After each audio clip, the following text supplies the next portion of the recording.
Wow, I've been muted the whole time. Oh my god. Oh my god. Oh my god.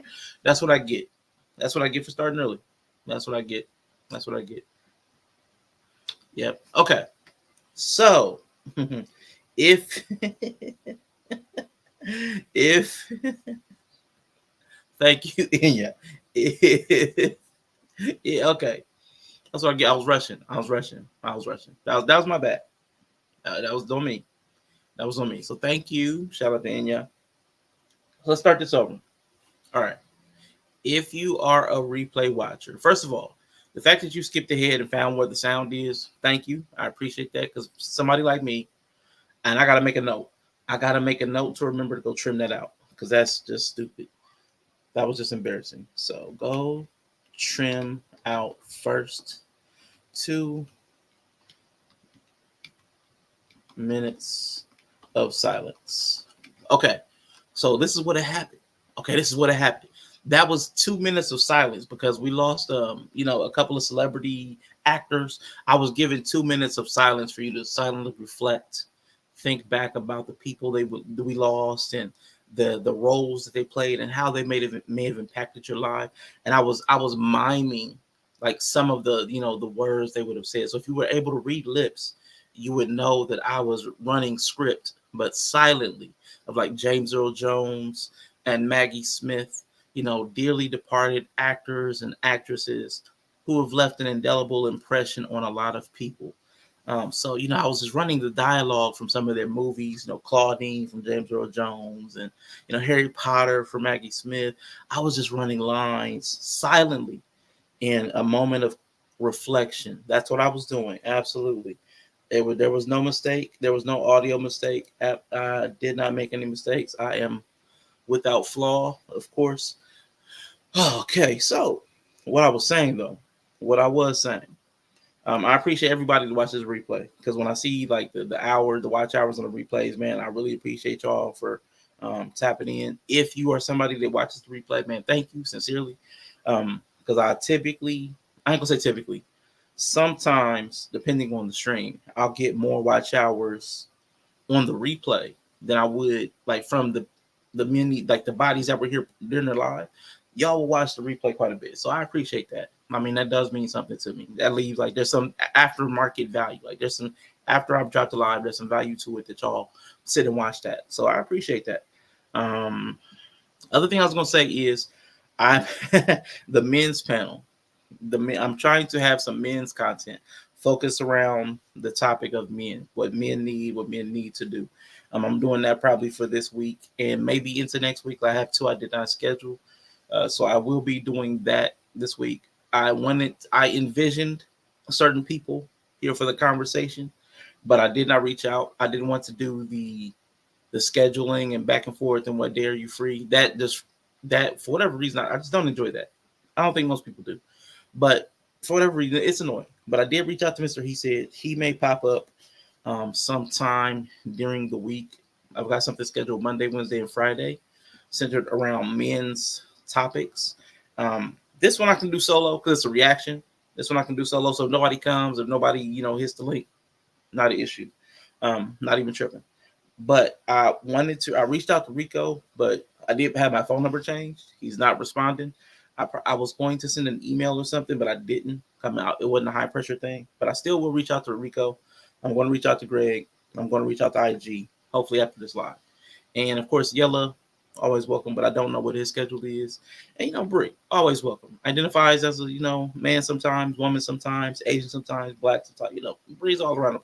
But I do believe we do need input from women, like sincerely.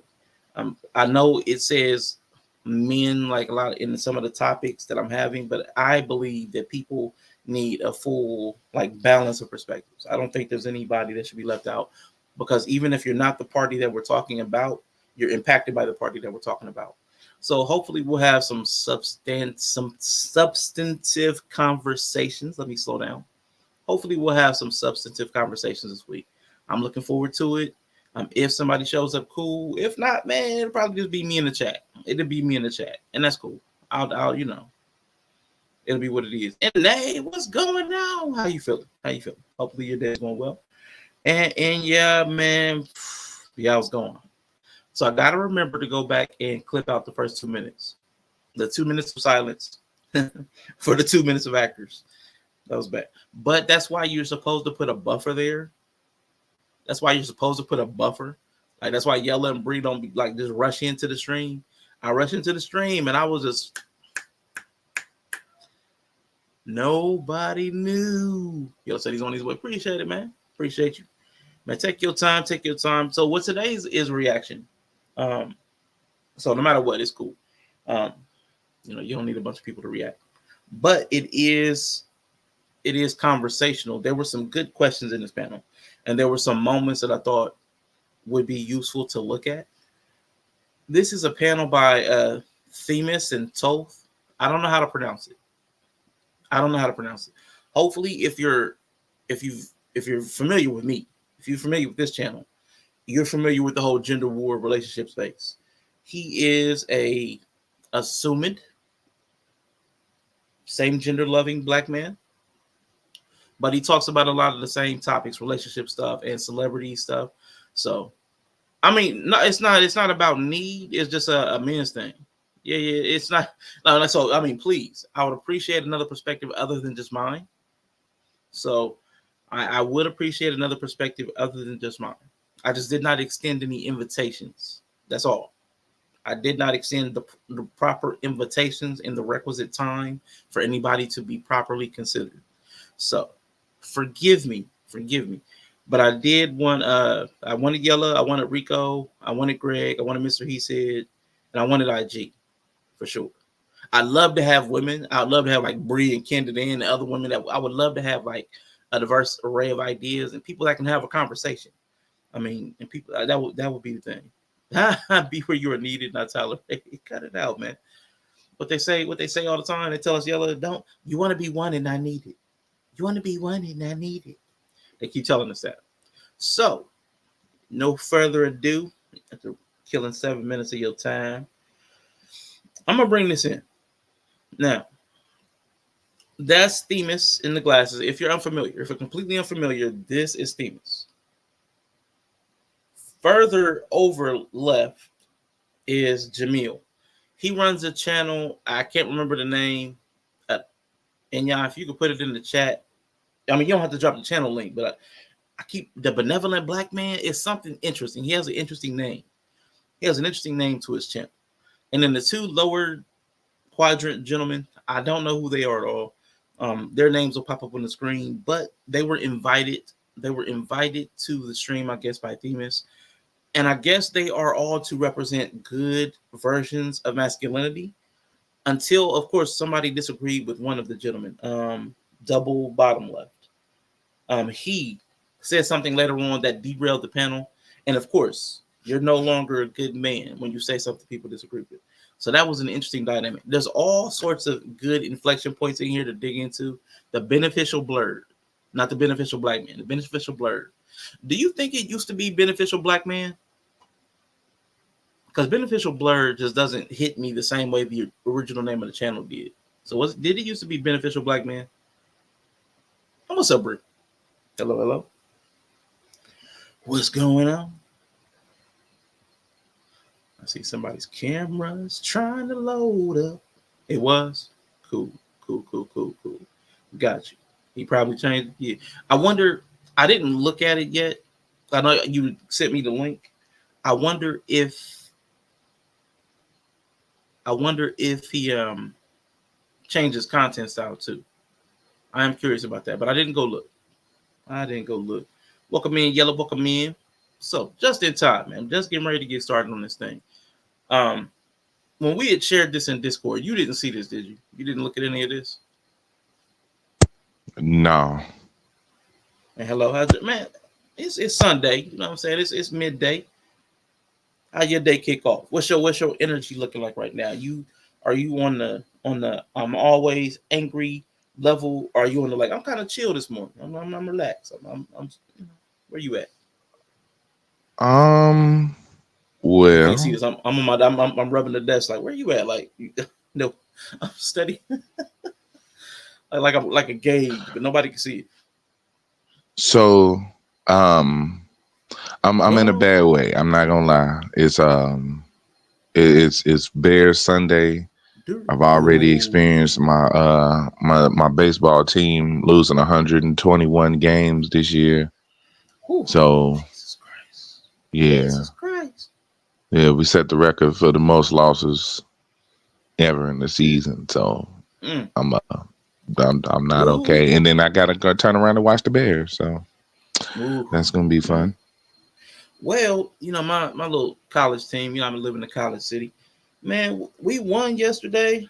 I didn't even know we were playing. Like, that's how tapped out I am on sports. I didn't even know they had played. I got ready to go to See, the stream. I'm like, oh shoot. Had to ask Google what the score was. I was like, man, mm, mm, mm. I'm out.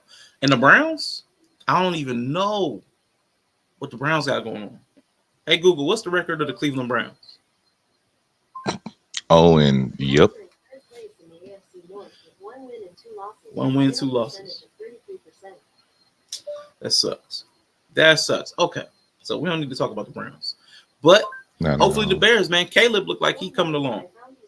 Don't even start. Shut up, Let's just Google. get on with the stream. Let's just get on with the stream now. See, nope. Yeah, yeah, yeah. No, see, no. You want to get Hey, triggered? but he's a good man.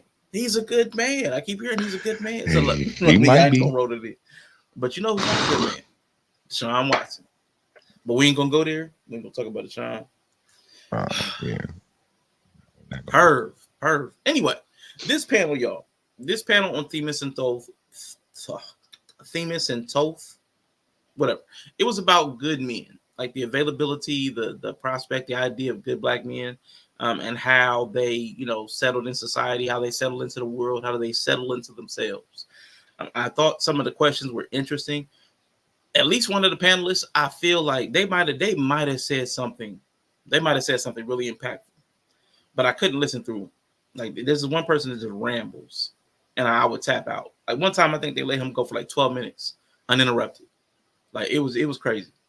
But there were some very interesting points. So I want to start with a couple of questions. Yella, in your Mm-hmm. upbringing, what was taught to you about what a man was? What was your idea of manhood, masculinity, from how you like absorbed it from your environment, from your family? That's what was manhood to you? Shit, I don't know. Y'all be talking about these conversations that was had. We never had these conversations. Hey, Okay. Yeah, we never had these conversations. It was almost like a given. Like, just yeah, don't go to jail. Don't fuck up. mm-hmm. Like, it was really just a bunch of don'ts. We never Gotcha. really got the Yeah, what to do. Don't get your ass locked up. I guess make sure you take care of your kids. That's one of the things that I learned. mm-hmm. But no, I didn't have that um learning tree, I guess, so to speak. So Yeah. like Okay. this, I just watched the dudes around me and picked up all the bad traits and tried to pick up some of the good traits too. Shit. Hey, I get that. I mean, similarly, I didn't get a lot of instruction. Didn't have any men around except for my grandfather. He was pretty kind of stoic, like the lowercase s stoic. He didn't speak much. Right. I didn't even know he had a personality until he got around his friends. Then dude transformed. Him and my grandmother were in church. Yeah, it was funny because he was real quiet all the time. Then he got around his friends. Hmm. And he's like, something, something, nigga, da da da. I was like, whoa, who's this dude? But he seemed mad cool. He was a good individual as far as I experienced him. Heard things later that he Hmm. wasn't the greatest. But again, later on, he was already dead. But I experienced him as a decent dude. But um, I did not get instruction from him on how to be a man. He just kind of did activities with me. So I got Hmm. instruction from women on how to be a man. Ugh. Right. Ugh. So what that looked like was the chivalric code to be chivalrous, open up doors, walk on the Hmm. outside of the road. A man does this, Hmm. it was all that kind of stuff. So everything I learned about manhood was from women. And it was that whole chivalry, you're supposed to do this. Don't let the woman take care of the trash. It was all that. It was very woman centered manhood. Right. Yeah. Oh So man, that's that's the just manhood I learned. That's just all types of triggers right now. Hey, All man. types. Yeah. All types. That's what I all got. That's what I got. Anything else Hold I on, learned bro. about manhood? I'm gonna back out and come back in. Go ahead. Yeah. Do you think? Anything else I learned about manhood? I myself learned from like television and the environment. Because even in the environment, there weren't a lot of dudes around. They just weren't. So, let's say he's gonna pop back in. I am going to ask the next question. I'll repeat it again. I think Dory's in the chat. Dory, if you're not busy, if you're not working, tell me, like in your upbringing, like I'm sure you had your family. I remember you talked about your father. So how was manhood taught to you? Like drop that in the chat. How did you come about the knowledge of what manhood was and was not supposed to be? But I'm going to answer this question. Tell me about who you had as an example and the relationship. Example of manhood and masculinity, and what was your relationship to them? And my example, the closest I could get was my grandfather, and I'll ask Yellow when he get back. And I didn't have any example. I promise you, my uncle, he was a truck driver. I saw him about 3 or 4 times in my life, in my memory. Something about 3 or 4 times. He was a cool dude, super cool dude. And then my grandfather, again, we interacted very little. It was like activity based. Like we went to a baseball game, went fishing. Other than that, I mean, there was no instruction. So I saw him operate. I saw him operate as a deacon. And shout out to Don Frank and Dury. I think I brought it up when Yellow was talking, but shout out to Don Frank, shout out to Dury. I didn't get to see too much of like anything male coded, except for like he was a deacon at the church. So I saw him handle responsibilities. I saw him, open the church, close the church, handle some financial stuff. I got to see that. But that was not necessarily masculinity. It was just the role that men did in the church. Inside the family, he handled pretty much the same things I saw the women do. He would cook, they would cook. The only thing I saw maybe different, he would take out trash and stuff like that. But I mean, sometimes the women would take out trash too. It was just, I never really saw him do anything too much different than the women did. He did a lot of the driving for my grandmother, but of course the women in the family drove too. So I didn't see anything specifically male coded with him. They didn't go to anything to him specifically that felt like, okay, that's a man's role. Like, you got to go to your grandfather about that. I never really saw that. So, Yellow, the question I was answering for myself, but I'm asking you, who did you have as an example of manhood and masculinity, and what was your relationship to them?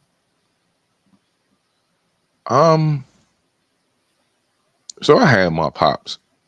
Mm-hmm.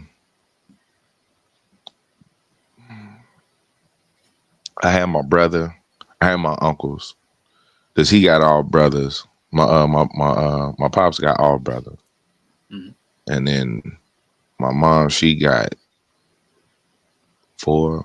So I got my uncles, and my brother's 9 years older than me. So like being around him a lot, and it was just me and him. So I was around a lot of his friends. So I learned a lot of shit way too early. But I'm glad some of that shit I'm glad I did learn, because it kind of, prepared me to be the man that I am right now. Okay. In the sense of like protecting myself and shit like that. But man, the influence, like what kind of influence, like what did I learn, or like some like specific?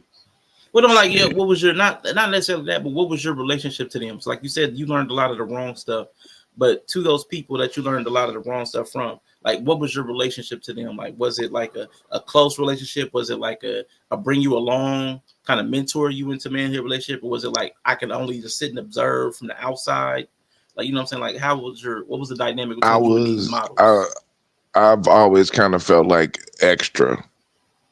Like I've always kind of felt like I wasn't supposed to be there. So it was like, I wouldn't say so much of an inconvenience, but I'm probably close to like one other male in my family, and that's my cousin. And he like 2 years older than me. So like, and he taught me shit too. You know what I'm saying? In the big cuz role. But as far as like closest with men in my family, nah. There's other close knit relationships between men in my family, but as far as me being involved in that, Nah. Nope. For fun. From these people, you said you learned a lot of negative stuff. Like you learned a lot of what not to do stuff. What's something that stands out? Like something that it comes to your mind quick. That's something that you had to unlearn. Like when you became an adult male, like when you became a man, like by definition, what's something that you had to unlearn, like from those early influences? That women ain't just hoes, they people too. Yeah. Okay. And I'm okay. No, I had to unlearn that shit for real. I had to No, unlearn that shit for real, for that's real. important. That's Yeah. important. That's Yeah. important. I just wasn't expecting it. It caught me off guard. But it's funny because it's like the inverse of mine. Mine was the opposite because I got all that like chivalrous. I got all that, I got all that indoctrination about do this for women, flowers, da da da. I got all that as a kid. I got all that heavy as a child. I had to unlearn that because I learned like women aren't just people too. Sometimes they're hoes, and that's okay. Like I don't mean that in a bad way. It's like sometimes when, like as a human, they just want to be whatever they are. Yeah. They just want to be that. Sometimes they don't want to have to be your ideal. They don't want to have to be like the center of attention. Sometimes they just want to exist, and not all that existence is like prim proper.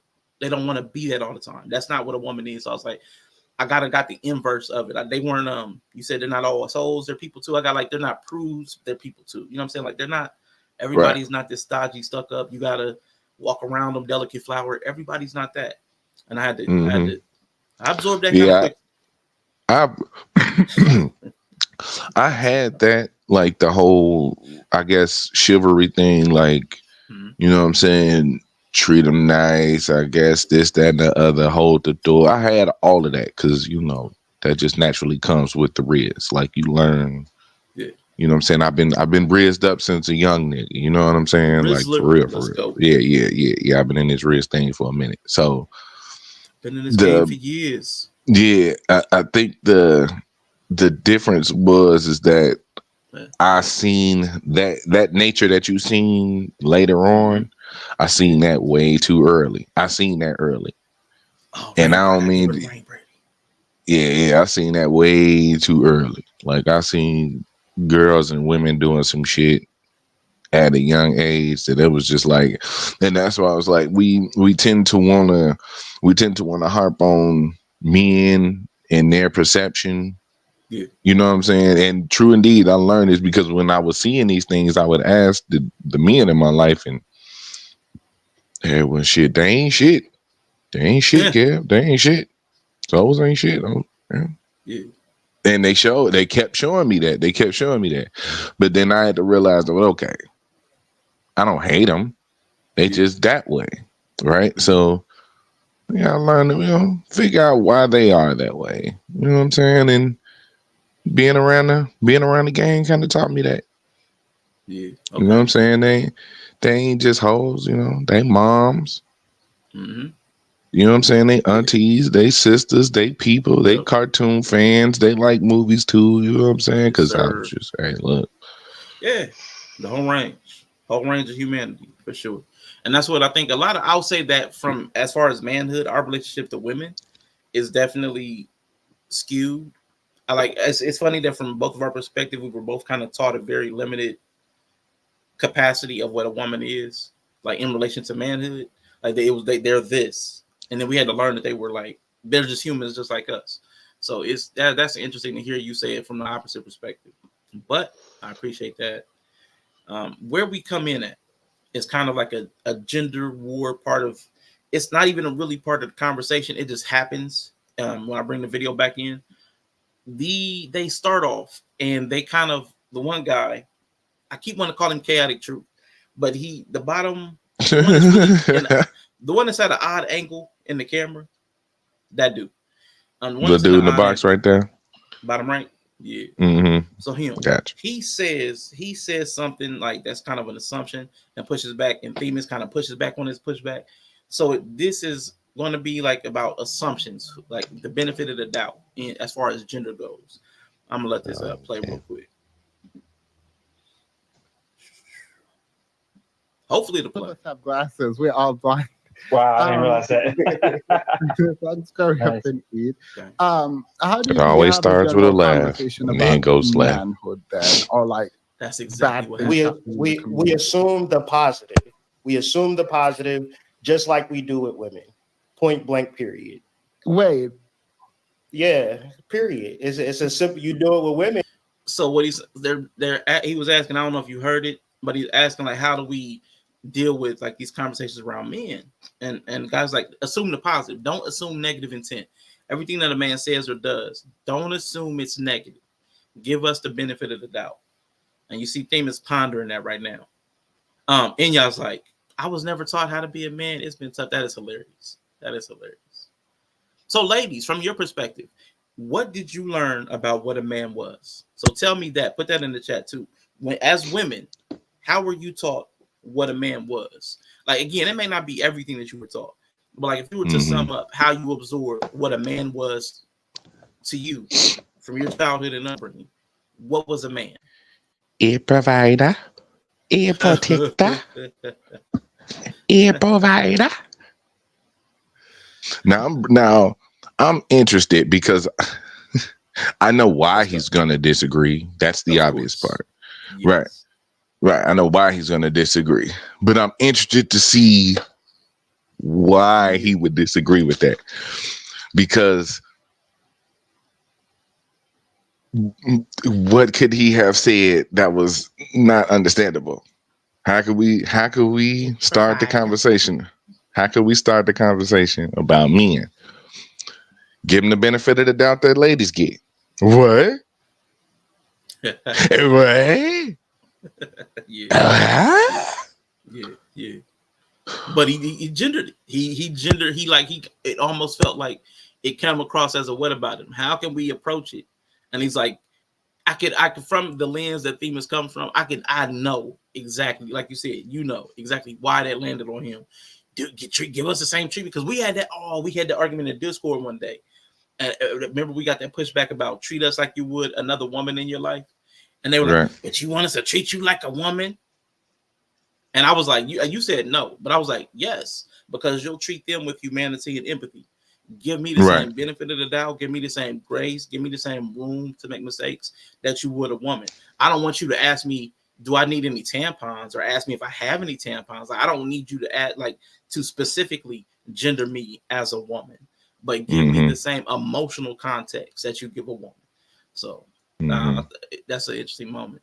Bree's gonna come up and give her answer. That's cool. And listen, Dury, I meant to mention this too. Like, if you're free, if you want to come up, let me know. I'll drop the link for you. If you have free time. If you're not, if you're busy doing something else, just listening passively, no worries, no stress, no pressure. I did not get any requests. Like, I wanted to ask people and invite them, but I did not reach out because I was just being a bad man. But Anae says, loving provider, but not an emphasis in financial. Provider. You got to say loving provider, but not an emphasis on financial. More resourceful. Handle business. Let's go. Anae's new accent. She went from British, now she's Jamaican. I love it. So I'm gonna pull the yellow replay, go back like 10 seconds. Positive. We assume the positive, just like we do with women. Point blank. Period. wait. Yeah. Period. It's a simple. You do it with women without any juxtaposition, without any differing Do or you think variation.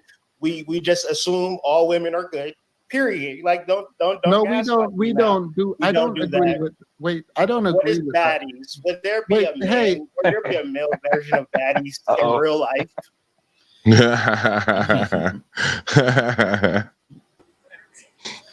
He's like, can this be a male version of baddies? Yeah. So we got Liff in the building, a little internet friend. Liff, what up, Liff? Hello, guys.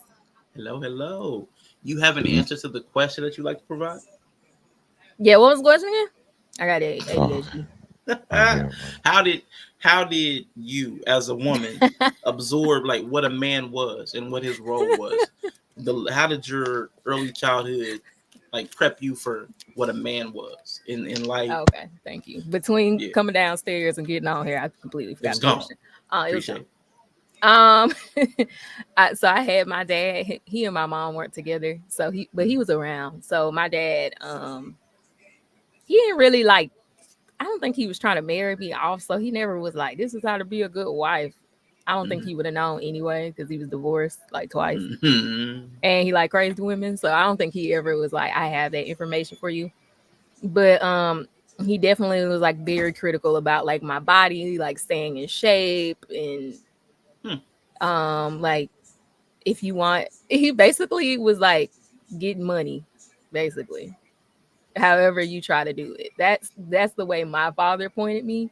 So that could have been through education, that could have been through whatever, but he was just basically like it wasn't really centered on men. It was centered on like who I should be more so.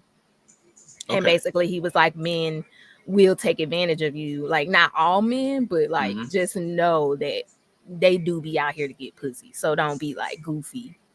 Gotcha. Don't be just think that because he say he love you, he really do or whatever. And like as I dated, he would give me commentary on the men I dated. Like if he didn't think they were like good types or if like he loved my husband from like day one, which is why I didn't like him at first. And then there were some boyfriends that he was like, we might have to hem these niggas up. Like we might have to this nigga finna go missing. Like, but he never really told me like this is what a man should be or anything. Okay. Yeah. And the ladies in your family, there was no like go Lois to men for Lois this don't or give expect. a fuck. No. Okay. You know Lois is that's cool. Just Lois. Her life was so decentered on men that she never really even talked about them. So no. Okay. I appreciate that. Now listen, I know it says it's about men, good men, but again, you're welcome to be a part of the conversation. I don't know if you got to dip out or if you got to go in and out. I'm a good man. Shit, I'm staying. Hey, ain't nothing wrong with that. Be a good man. We appreciate your goodness and your manness. All right, appreciate you, bro. That's a good man. It's a good man, Savannah. It's a good man. All right, so we're about to see where this is going to keep going for a quick second. Let's be real. Isn't there Bad Bad Boys Boys Club? Club? No, not for real. Not for real. No, wait. Can we back up some?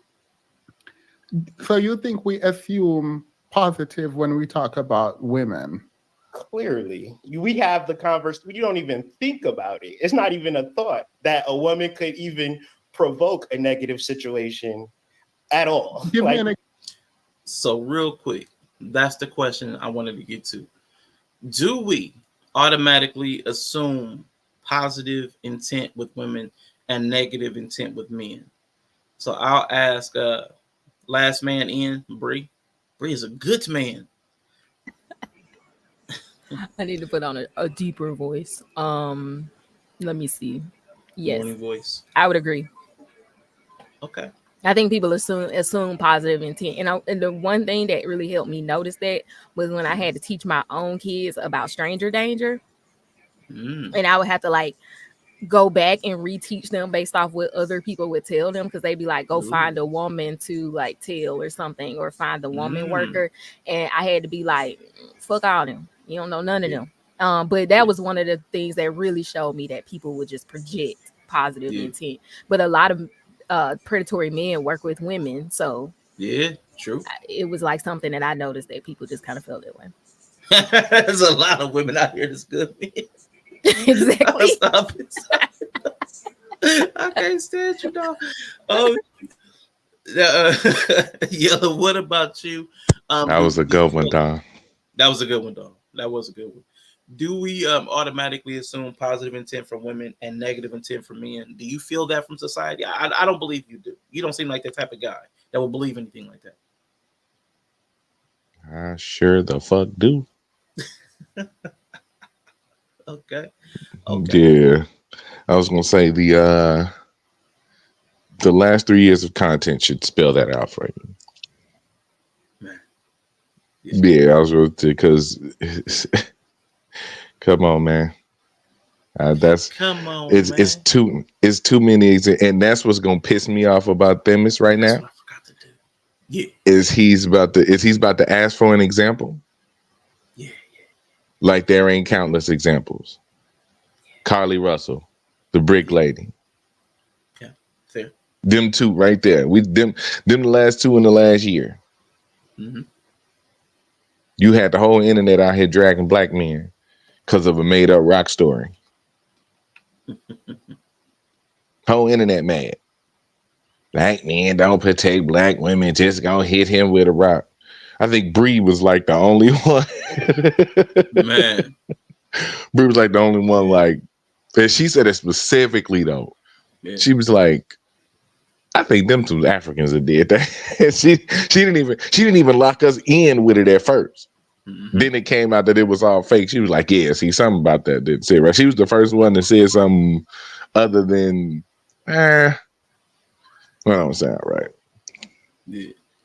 I'm gonna read y'all something. This is from somebody I know. This is somebody I know. If you're the somebody I know and you happen to be watching today, please do not take offense to this. I'm not naming you. I'm not outing you. This is very anonymous, but this is something that's from your life. But I appreciate the fact that you tune in.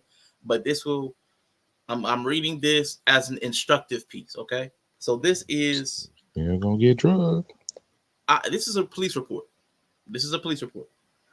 And I want y'all to tell me who's the man and who's the woman. Okay. Let's do it. Assumed. Okay. This is on the lines of the assumed negative intent, assumed positive intent. So the victim stated that the above date and time, the suspect struck her in the face during an argument. Well, obviously, you know who the man is, who the woman is, but I want you to tell me, like, as this plays on, you'll get why I said that. The victim stated that the suspect does not live with her and they do not have children in common. The victim had no injuries and refused medical assistance. The suspect stated that he did live with the victim and that she attacked him while he slept, but he could not say clearly why. The suspect stated that the victim busted out the rear window to his 2008 Mercedes as he tried to leave. The witnesses observed the victim damage the suspect's vehicle and jump inside as he tried to drive off. They also stated that the victim began to assault the suspect and threw his car key into the brush as she got out of the vehicle. He also had no injuries. The witnesses also stated that the suspect damaged the victim's 2008 Mitsubishi after his vehicle was damaged. Both parties were intoxicated and had been up all evening. Both were evasive as to what started the argument and what happened inside the residence. Blah, blah, blah. The suspect did not wish to prosecute, blah, blah, blah. The suspect did not wish to prosecute for the assault observed by the witness. The suspect did not wish to prosecute for the assault. Witness. Topsy-turvy. The victim was referred to the prosecutor's office. Now, this is to my point. And I thought this was the most hilarious thing I had ever read in my life. That was coded like a motherfucker. It was so crazy. I'm like, wow, the victim's doing this, the victim's doing that, the victim's doing that. People are witnessing the victim do this to the suspect. And I'm like, how do we get to a place where the person who seems to be chasing and pursuing the engagement is constantly labeled as the victim? I thought that was wild. So even if it didn't say she, he, y'all would have known. Y'all would have known who was who. And even at the end, the suspect did not wish to prosecute. How would a suspect prosecute anybody? How would a suspect bring charges? So it's funny. I was like, that's crazy. They don't even call them by their name in court, bro. They don't even call them by their name in court. They call them the victim. Man. They call them the victim. They automatically call them the victim. Not the complainant, not the plaintiff. Not the, you know what I'm saying? The victim. Yeah. They call him the victim. Now, when the tables was reversed, I wasn't called the victim. I was called by my name. That was crazy. Right, dude, or that was crazy. Or you did the plaintiff. Or the plaintiff. Yeah, or the plaintiff. Yeah. I was called by my name. And I'm just sitting there like, oh, ain't this a bitch? Oh, ain't this a bitch? You too Yeah. big to be a victim. You is too Yeah, big to be yeah. a victim. Okay. Yeah. Mhm. I happened to find that I was clearing out some old photos and happened to run across that screenshot from this was from years ago. This person they lived in this state in I don't know, probably at least 4 or 5 years. But when that cracked me up when I ran across that, and it when we were talking about the assumed negative intent and assumed positive intent, that came to my mind because I just saw it yesterday. So man, I thought that was for me that was a good example. Somebody was like, "No, that was a terrible example, Rashawn." I get it, I understand. So I'm going to let this play just a minute. We're going to skip to the next timestamp, but I want to see what the back and forth how that goes because he's about to ask him, which is something I've learned to hate now. Excuse me, from a personal experience. When you say something happens, and anybody that can sit, if you just sat with it for 5 minutes, you could like search your feelings, Luke. You know it to be true. Like instead of doing that, they ask you for proof. I hate that. When you're on a panel, you're in the middle of a conversation or a dispute or disagreement, and then somebody asks you for proof. Like you just carry around proof of everything that you remember. But I'm gonna see how this plays out. Example of this. I just gave you one. Baddies. No, you said when we have conversation, because when we talk about Cardi B and Offset. When we talk about sexy red. Now he asked for an example of women being assumed positive intent. He gave a bad one. He's like, that's not a good example. He's like, okay, Cardi B. And then what happened? He just kept talking through it. He asked for the example, didn't even care. I'm gonna let it play out just a little bit more, but that just caught my attention just now. Didn't even care he asked for the example, but he never really wanted the example. He just wanted to prove this dude wrong. I hate when people do that. That's bad faith arguing right there. Or like the women in hip hop generally, it's from a very negative standpoint. Do you know how hard Sexy Red has to? Okay, real quick, because why I'm saying that. Don't ask for proof of something, and then when I give it to you, then you're also going to ask proof of the proof. Like, don't ask for proof if you have to prove the proof. Like, don't take me down that rabbit hole. Don't move the goalposts like that. So now he's talking about black rappers and women. They get scrutinized. They do get scrutinized. But I also know that we have somebody who admitted to drugging and robbing dudes that gets lifted up in the community quite a bit and popularized. Yeah. So. Yes, it's to be able to sit down on an interview with Joe Biden, potential presidential candidates, and all types of shit. So admitted to it. So they catch admitted to it. Sexualizing stuff and like being sexual. I get that, but that's totally different than them being assumed safe people. Like that's weird that he tried to bring that in there. But I get why it's a deflection, but he's protecting the image of women. I get it. That's his role. Work to be talked about in a demonizing way.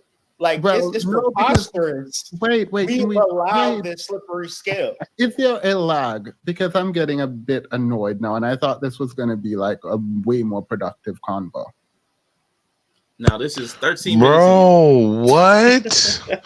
Nigga, y'all was just, I swear I'm finna get so fucking triggered right now. Nigga, y'all was just laughing like 4 minutes ago. Nigga, you asked one question. You asked one question, bro. One question. But he brought it and said, give us, and listen, this is something, I promise you, it's weird how this is mirroring something I experienced in real life. All he did was say, when we come to this conversation, we should give men the same grace that we give women. Like assume positive intent.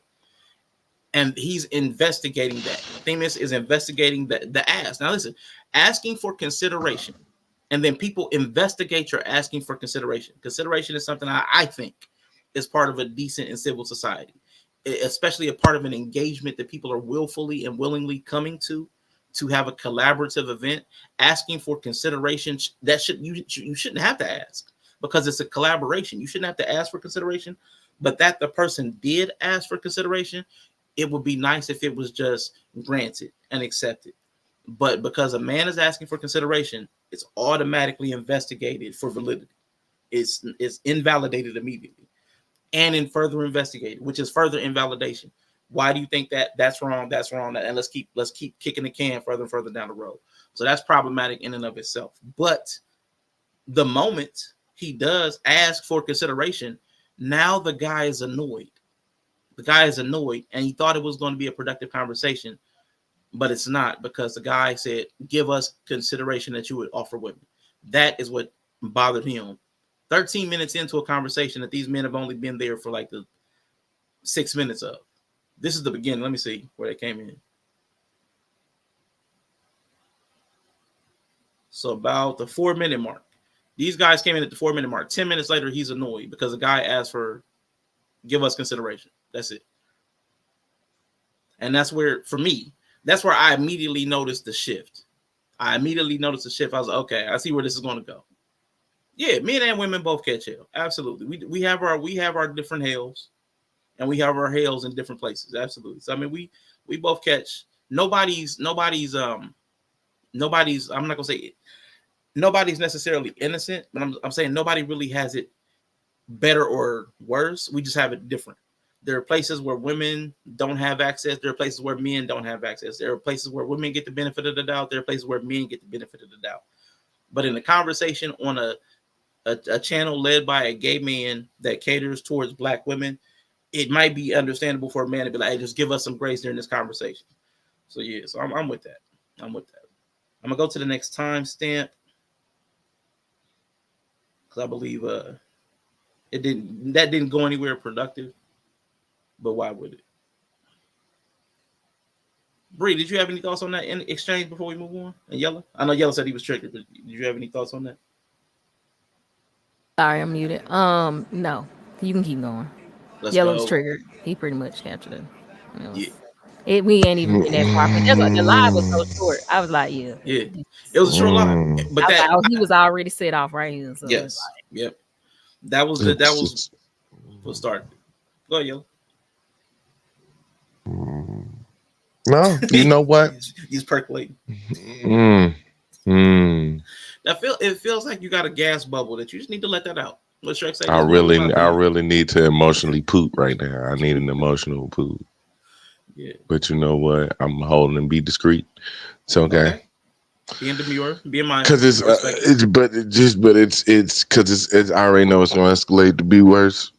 So yeah, I already know it's much gonna later. Be worse. All the way at the end, it gets the selections that I made. Yeah, the timestamps that I made are actually kind of more productive parts of the conversation until we get to the end. So we should be good for a minute. Okay. To just kick off the fucking conversation with some gaslighting. Now you asking for good faith, and now the conversation really ain't being had in good faith. It don't even really matter how productive the conversation is. Like I would leave. Yeah. I would probably leave. I would say fuck you and leave. Because I feel like you're going to be able to rescind this whenever you decide that that's why I want to hear where they go to kind of come out of that, but I know that ain't what you want. And no, let's do it. It's only because we were it's only like 3 minutes more of dialogue. So I mean that ain't let's go. Allow the slippery scale. Is there a lag? Because I'm getting a bit annoyed now, and I thought this was going to be like a way more productive convo. The way Megan Thee Stallion gets dragged for being shot is wild. So, like, I feel like we're going to do a tit for tat, which I'm completely fine with. But I don't think our culture assumes positive with women unless we're talking about school, for example. Like, there are very specifically gendered things for which women are seen positively, and there are a lot of things that men are seen positively for. The difference is when men, Black men in this case, do bad things, the community tends to still defend them, whereas women don't have to be as bad to get dragged through the community.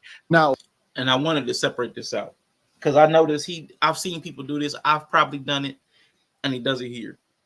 Everybody kind of like, what's the word? Monoliths a group of people. He says the community dragged Megan Thee Stallion. He's a part of the group. He's a part of the community, and they were defending Meg Thee Stallion. So we have to separate this out. Yes, Meg Thee Stallion was criticized by a lot of Black men. A lot of straight Black men criticized Meg Thee Stallion because we heard that her testimony was inconsistent. We heard her testimony, so we gave the benefit of the doubt to the man. probably based on gender and our experience of women. True. The same thing happened on the women and gay male side. They gave the benefit of the doubt to the woman, the side they identified with. That's the thing we do. And it's messed up to say, well, all people scapegoat or all people blame. The entire community jumps on them or the entire community excuses it. That's not true, because there was both criticism and protection for these people. So both sides are a little like both wrong, both right. Both women catch hell, both men and women catch heaven and hell. So wait, he had one example and the other guy had one example. Why is his example better? Because he's the leader of the crew. This is his channel. This is his channel. But yeah, it is true that Megan Thee Stallion did get dragged. But it's also true that Tory Lanez got dragged. I sat through a live where he got dragged, roasted. Because if it had turned out that Meg was lying, they were roasting his hairline, they were roasting his height, they were roasting everything about this dude, not knowing the facts of the case, like the case before the case had even played out. So that's something that we do. We run with narratives and stories with absent any fact. We do that. That's the things people do online, and in reality, we gossip before we learn any of the truth. So, well, I do want to say there's an inherent issue with what they're talking about anyway, because the guy was like, assume positive intent for the sake of the conversation. And then they started having a conversation about things people actually did, which is beyond intent. Yes. So the conversation would have been better about like I was saying, like implicit biases that people have about men versus women. That's kind of the space you actually want to have the conversation in. Like I said, a woman is assumed to be a safe person if for a child, or if the police is called to a home, the man is assumed to be the perpetrator automatically. Like those are intent-based conversations. So to move the conversation into the realm of things that people actually have done that are perceived as good or bad, you already have lost the plot of the point. So that is also why having conversation about rappers and people who have done things or committed crimes or up in the court or blah, blah, blah, that we're like, we shouldn't even be having this conversation about things women and men have done, because now it's not intent. Yeah. We're talking about the impact. We're talking about the impacts or whether we believe them or not. And that's, you can have the conversation about benefit of the doubt if you want to talk about whether or not we believe them, which is why he brought it into, do people believe Megan Thee Stallion when she said she got shot? He took the conversation to, do we believe all women? Right. Yeah. Which is not the conversation. The conversation should be, do we assume positive intent of women before they even do anything? So the conversation got all convoluted. Yeah. And he switched it to another realm of conversation, which we weren't in at all. I can agree with that. Yeah. that was almost defeating, because he went into the whole believe women kind of thing. Like he went into that whole thing because he took in positive intent as whether or not you believe someone. And like that's how he translated what Hood Mystic said. That's a good call out. Yeah, so that's why he went into his whole narrative or his spiel, And it's to the point where I'm kind of overhearing every example be these rich and famous motherfuckers. Like we don't have no actual normal real people to register any of these thoughts on. Like I know at least 100 women in my life. I think that would be a good, you know what I'm saying? In my life, just personally, in my family, who I've met throughout my life, and none of them are celebrities. But we don't have no real, because you got people who, you also talking about people who inject themselves in bullshit. No, the lady didn't deserve to be shot, but guess what? You out here in bullshit. You a famous rapper. That come with bullshit. That's like a job requirement. That's like having to know how to drive a forklift at a warehouse. You know what I'm saying? Like you gonna be in some bullshit. You a rapper. Right? But we know examples of women getting benefit of the doubt when we see how the court system treats fathers and treats women. You know what I'm saying? We see these real life situations. We see, bro, paternity court? Oh my God. Hey. That chick will sit there and bring in 3 niggas. They'll all not be the daddy. And guess what they'll do? They'll rush over to her. Yeah. They'll rush over to her. Yep. And leave him there. Yeah. She's always intended to be the one that needs help or the one that needs the advice. Mm-hmm. You know what I'm saying? That's we use terms like women's intuition. Because women are always, even if it's not in their actions, women are always given the benefit of the doubt to be better at shit. Yeah. Bro, I just seen the commercial earlier. Motherfucking it was a air conditioning company. But I ain't making this shit up. Air conditioning company. Dude sitting there teaching his daughters and shit, and the little girl do her little spiel about the promotion. Right? Why you should shop with her. And he was like, y'all so smart. Where y'all learn this from? We're girls. We just know things. You would hear that commercial. Nigga, I would, right? That other guy, I couldn't just sit and watch TV, right? I couldn't just sit and watch TV.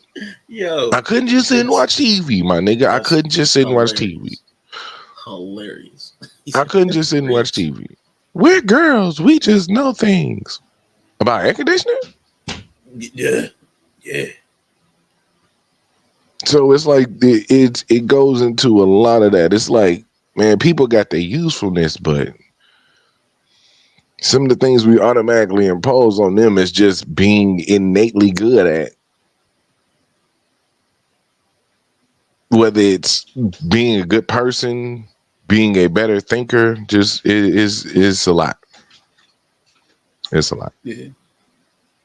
That's too funny. Let's see how that plays out.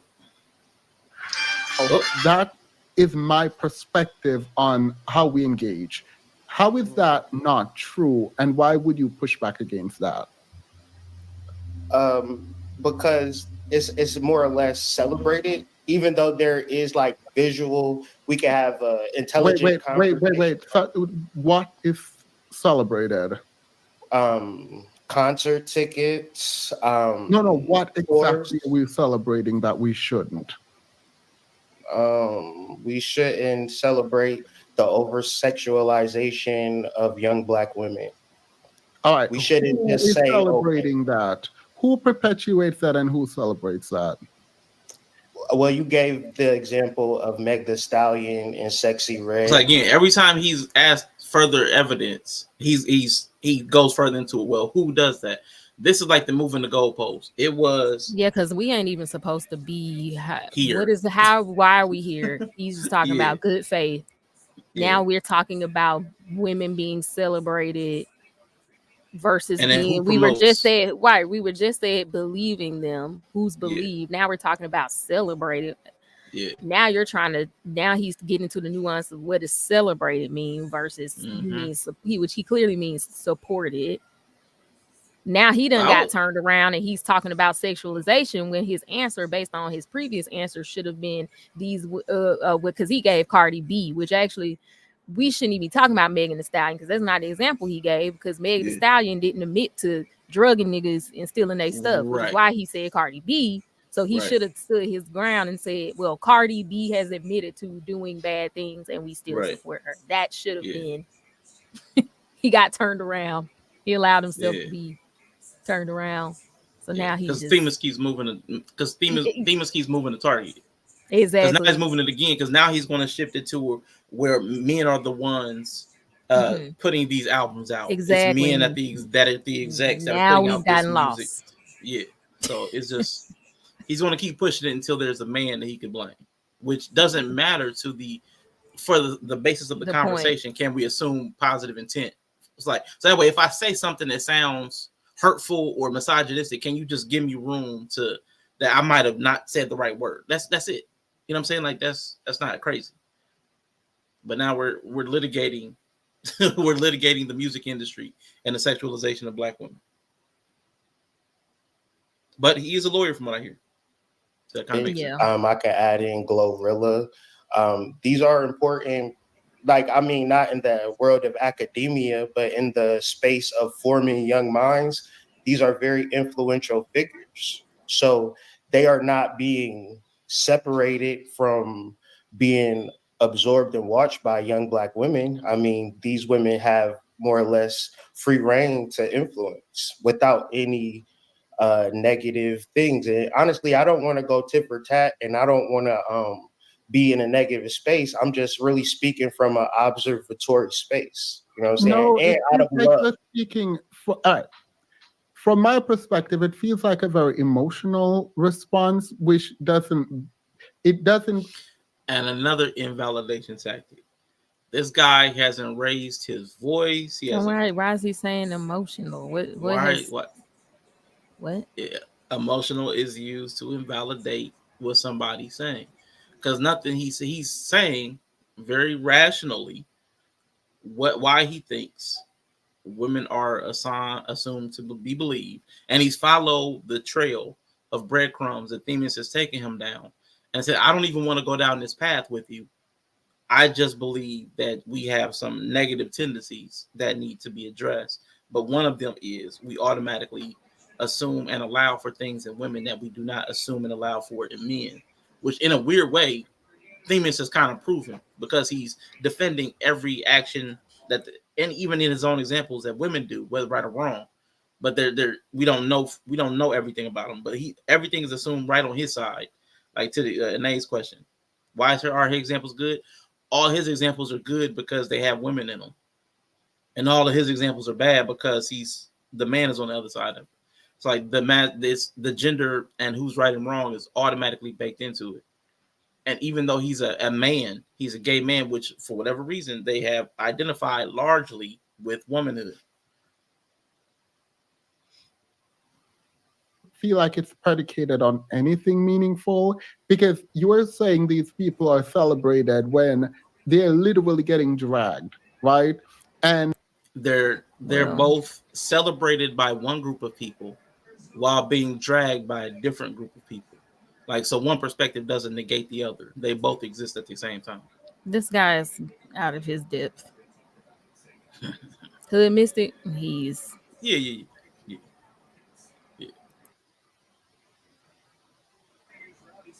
And we're almost to the end of the part. The yellow one to see it play out. We're about like 30 seconds out.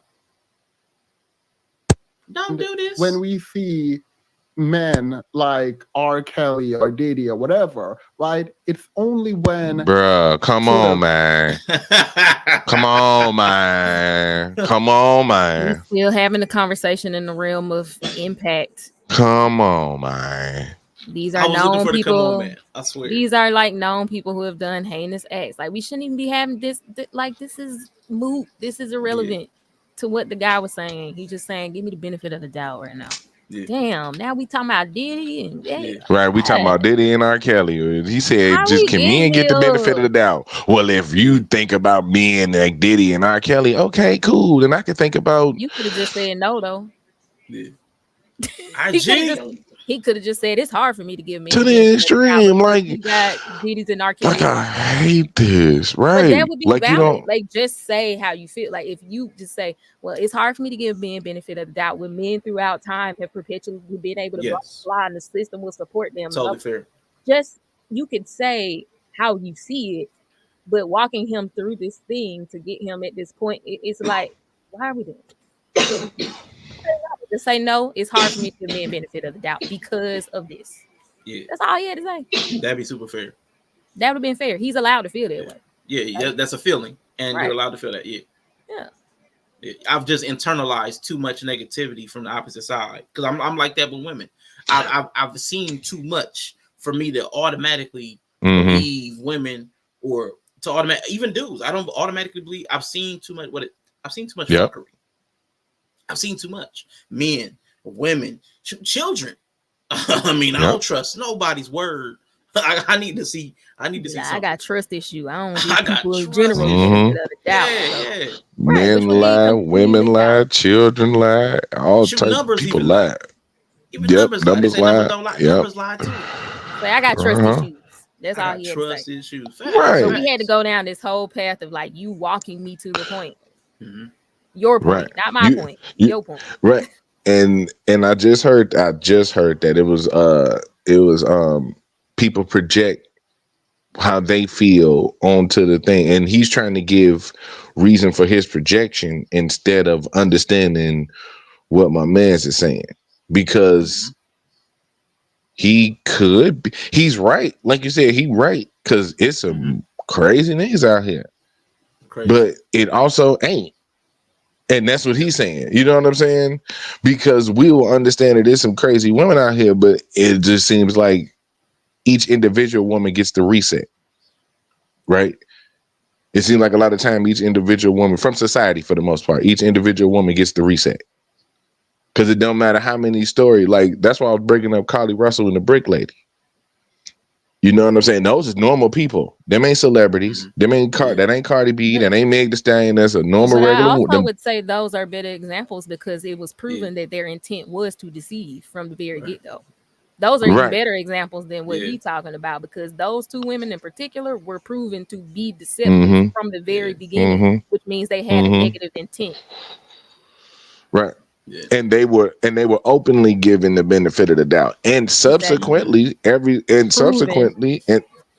subsequent stories after that have been treated with the same, well, you know what I'm saying? It's like, if you question it, then you're wrong. I'm like, well, and how do you know? And you did you watch the last 2 episodes? You didn't see the last 2 episodes? Okay, all right, then cool. We need to run back and show you the last 2 episodes. Oh, it's that individual. Like, you know what I'm saying? Like, you notice how to be the conversation about men experiencing women in relationships, and they'd be like, well, I don't know what type of woman you had, or I ain't that type of woman, right?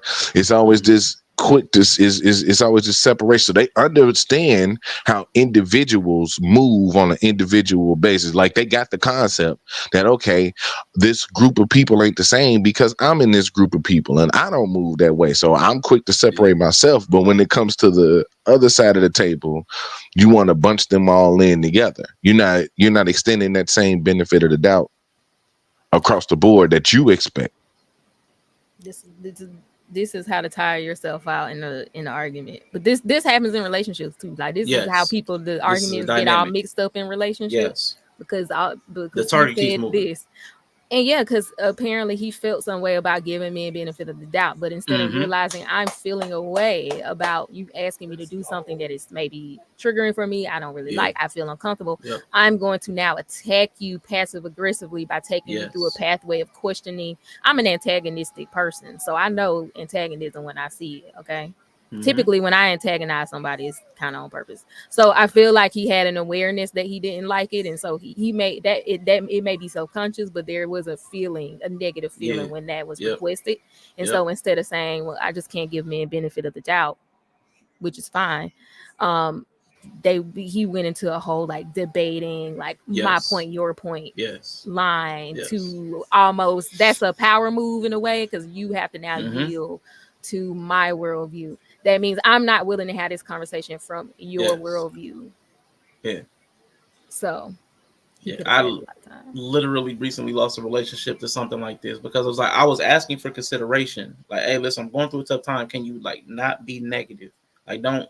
And this actually happened twice. Like, don't assume the negative intent.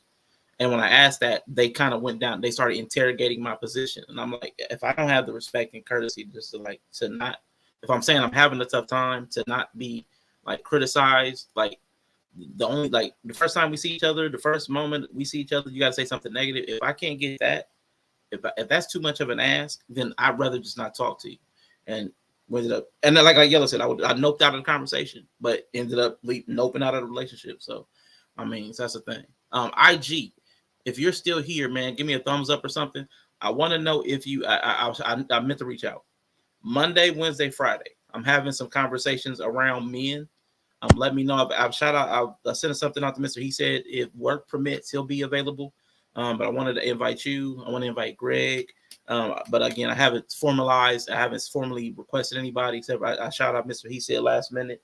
But 5 p.m. Monday, I think 4 p.m. Wednesday, and I think 5 again p.m. Friday. I have 3 different men's topics already. Thumbnails up. You can check them out. See if you're interested.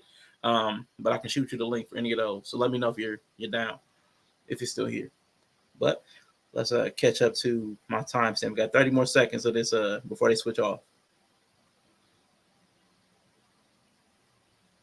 the machine steps in to hold them accountable, that they are held accountable, right? Where Meg and a lot of people are getting dragged or women are excommunicated. It feels very clear where the bias is in the community. Whenever anything pops up with like the police or excommunicated where, bro? Listen, we don't talk about Bruno. We don't talk about Cardi. We don't talk about Meg Thee Stallion. We don't have them on the vice presidential platform. This might be a cultural thing. I think because the American excommunication is not really an American thing. What's his I mean, like his cultural background, that may be a thing. I don't know. You can't tell through that damn accent and lisps. Okay, I'm sorry. I've been trying to figure it out too. But he sounds like he's from the island. I know when I went to do research on the island, like they had this culture of shunning people who were seen as whatever. That was more of an island thing. So I'm thinking like, because I was like, we don't really do that in America. We not but community. Here.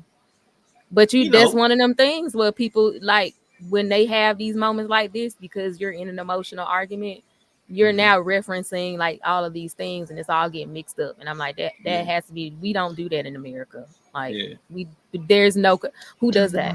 I think you call it cancel. I think what he might be referring, again, benefit of the doubt. He might be just calling what we call cancel culture. Like people, he's talking about the community. He's talking about community. He said excommunicated. I mean, the term is the same. Like people get like canceling. Go ahead. That's I was like, it's just one of them things. Like when Brick Lady, when I was like, she African, there's some African shit.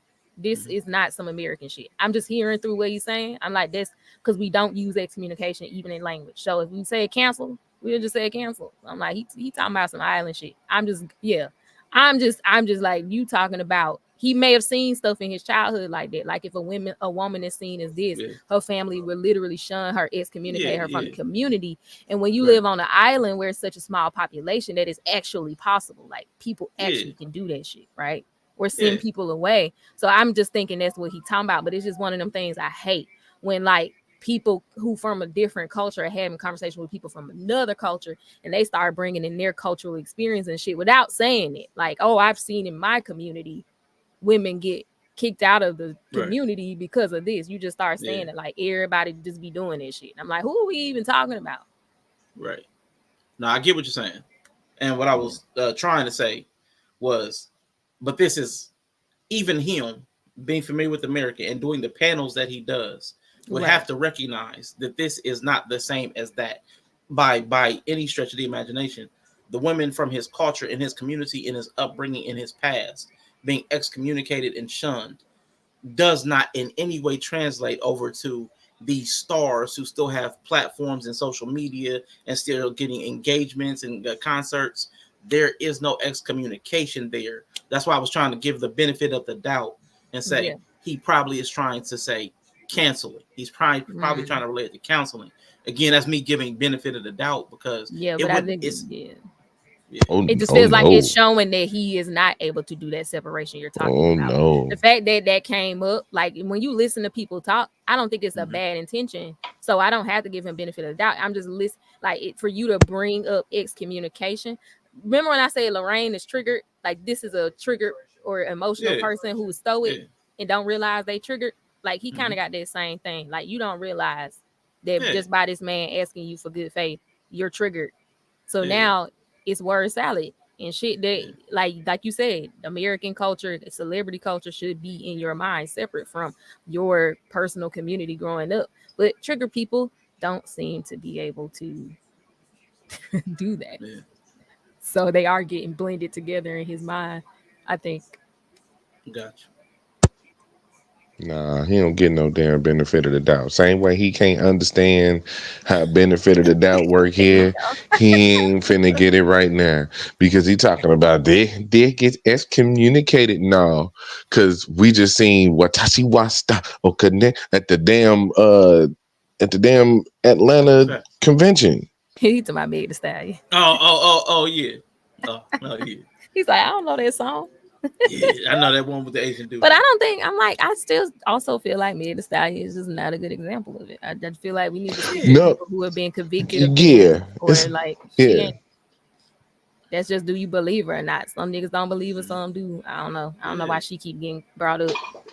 Right, but even to his example, trying to make it seem like she just been removed from the community or the culture. No, she is being used as a example of the culture. So what are we talking about? Or the community. So what are we talking about? Yeah. You know what I'm saying? Like even to his example. Like these are all examples he's using to actually make Buddy point. Because all of them are getting the benefit of the doubt. Even if we take it her way of getting shot, she also been accused of putting paws on her men. You know what I'm saying? So it's a lot of stuff. And I get it, they celebrities, so accusations could just be flying. It's the media. People say shit all the time. Right. I get That's all why I'm that. like, I wish we would stop talking about fucking celebrities who Right. nobody knows. But even still, if you move the microscope over there, like people are so quick to ride with fake news. Fake news. But actual fake news, not Donald Trump fake news. His fake news be real news. He just don't believe. I'm talking about like actual fake news. That it just further reinforces whatever ideas it's already set up. Yeah, real quick. So. Also, to the example that the guy gave, well, I'll say that to the request that the guy made for consideration, Themis has assumed negative intent of blaming black women. So, like, to asking for consideration, like, don't assume negative intent for us men. Negative intent was immediately assumed, which is why this line of questioning is him defending black women. So you must be blaming black women. Like, how this is the very thing he asked for was for you not to do this. And that's the first thing you did. Right. Say no without saying no. Yeah. Bro, I swear that's why I've been falling out with folks. Hey, could you not do the thing? Immediately do the thing. Like immediately. Thing. Like thing, spamming thing. Honestly, bro. you could have just said no. You could have just said no, I'm not gonna do that. Yeah. And say that's both a bunch of time. But you just want to do the thing. The Bart, I'm not touching you. I'm not touching you. I'm not touching I am you. Though. I am. I will be in like 3 seconds. Man. We know who we celebrate and who we protect regardless of their past. But we'll say leave that for an opinion thing and then get back to the discussion of like good man. So let's open it up now to defining what a good man is. Let's open it up to defining what a good man is. Now, I want both of you to define what a good man is. What is a good man to you guys in the chat? I know a few of you have already put some things up in there. During growing up in a religious home, a good man was a godly man who followed the book. Today, a good man to me is a man who is honest and true with himself, his peers, and his actions. And then they put loving provider, but not an emphasis in financial, more resourceful, handle business. Excuse me. And Dawn agreed with that. I remember Dawn agreed with that. And Inya put in a few different things: to be responsible, provide and protect, to sacrifice, and to be brave. Those are good men. To be good men. But what are y'all, real quick, my definition is simple. I like actual definitions. So the definition of a man is an adult male. So we got that half of it handled. Then let's look up the word good, just for gigs.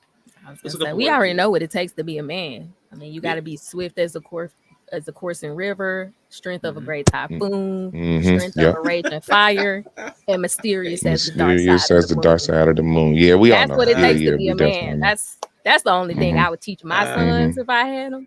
I'm just saying. Exactly. Can't go wrong. Can't go wrong. Okay. So good for me, the definition, Merriam-Webster, is of a favorable character or tendency. So a favorable character or tendency, adult male.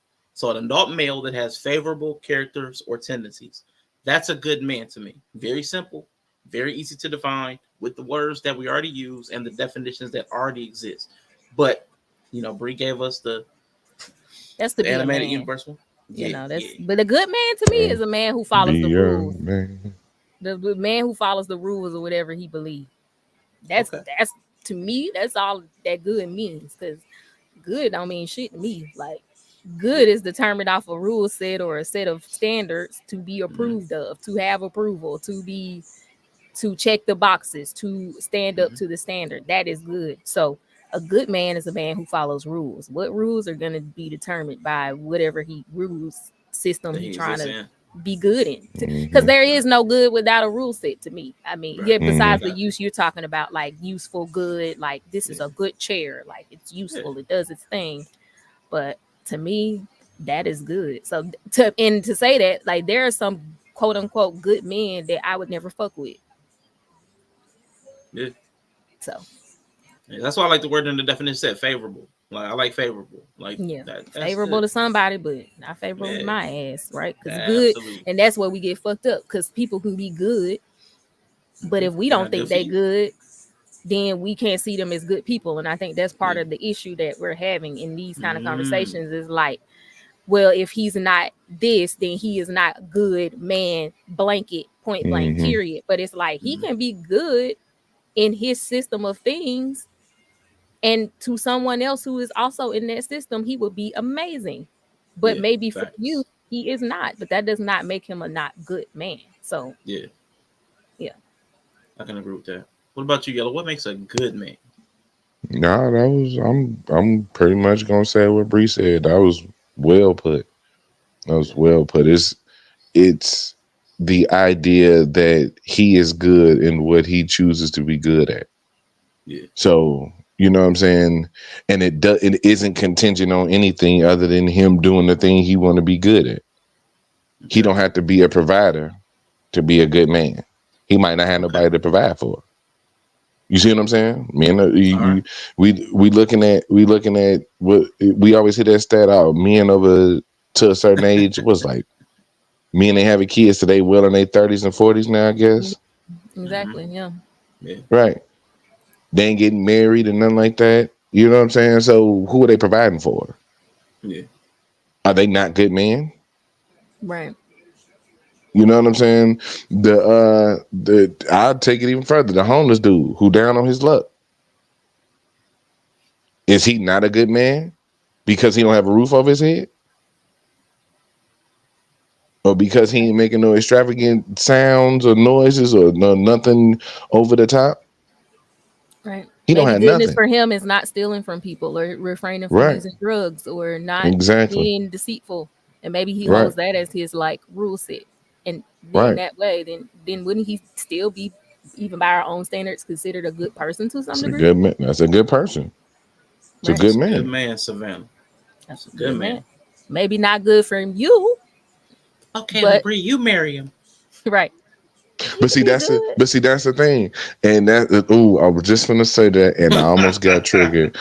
And this eighth floor is looking really inviting because we always filter good man through dating. Like good man don't have to be good man for your stinking funky ass and Jesus Christ.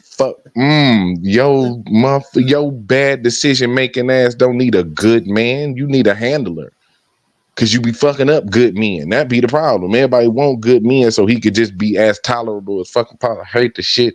I'm finna get triggered. We always view good man through the dating lens. If you can only be I hate good that shit. within So a triggering. certain role, then that means you don't exist if you're not in that Mm-hmm. role. Like it's Yeah. kind of weird. It's like if a Man. man can only Yeah. be good in relation to how much he does for someone else, Yeah.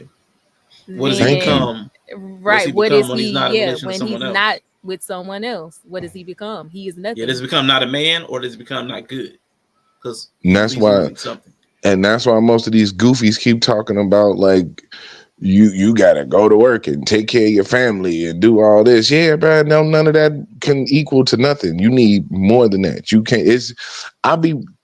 My issue be this. I can understand wanting more than your family. So I understand how the ladies be feeling sometimes.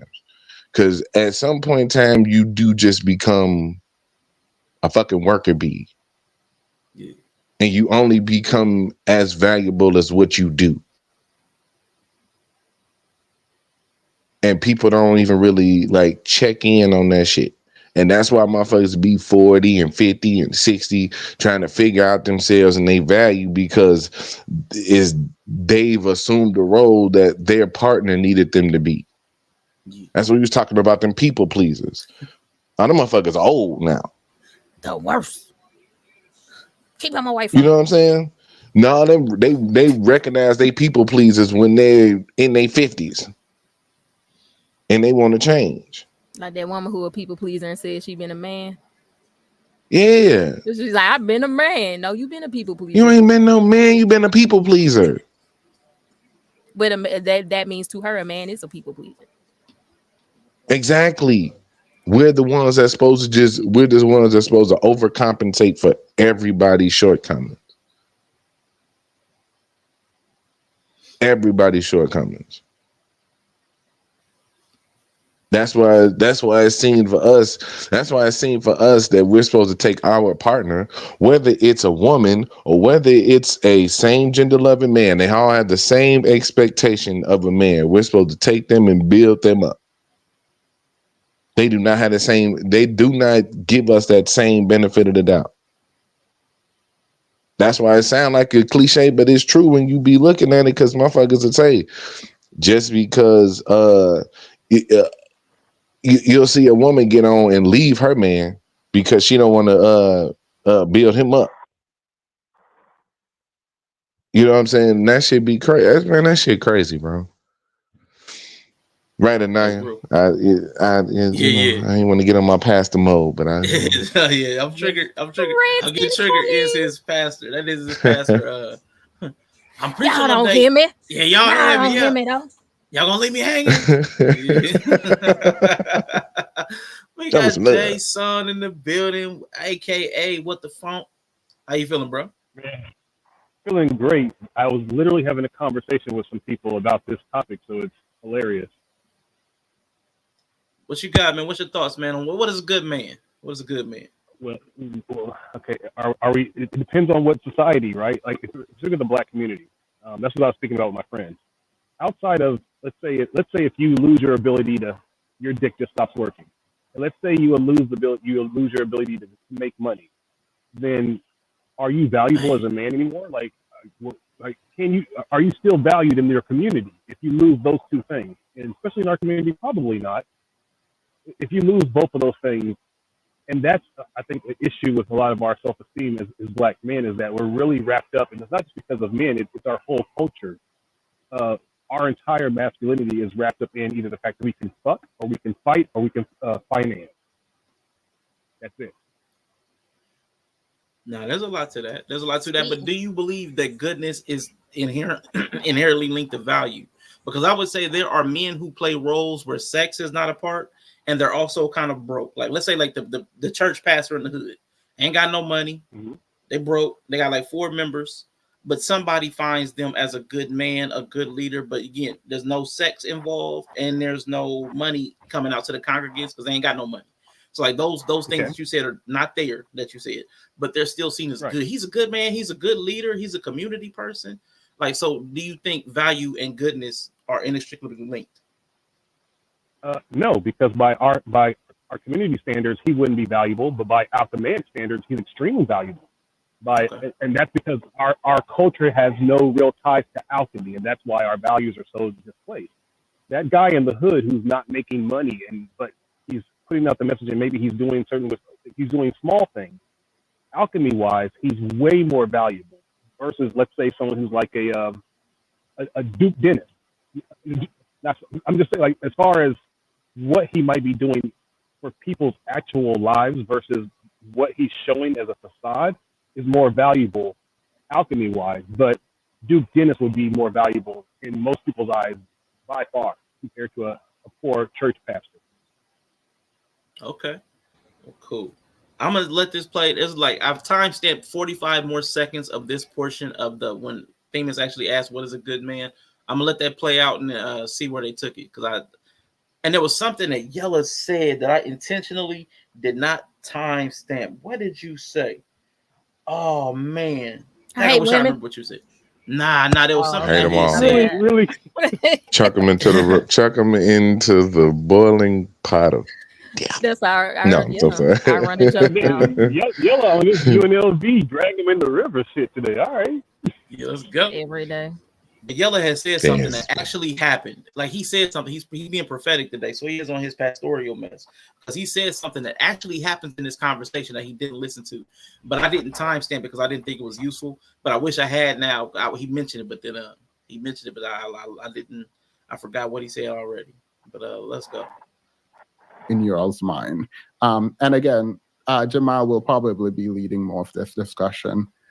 So Jamal, you can take the wheels. Can you guys hear me okay? I'm kind of over. Yeah. That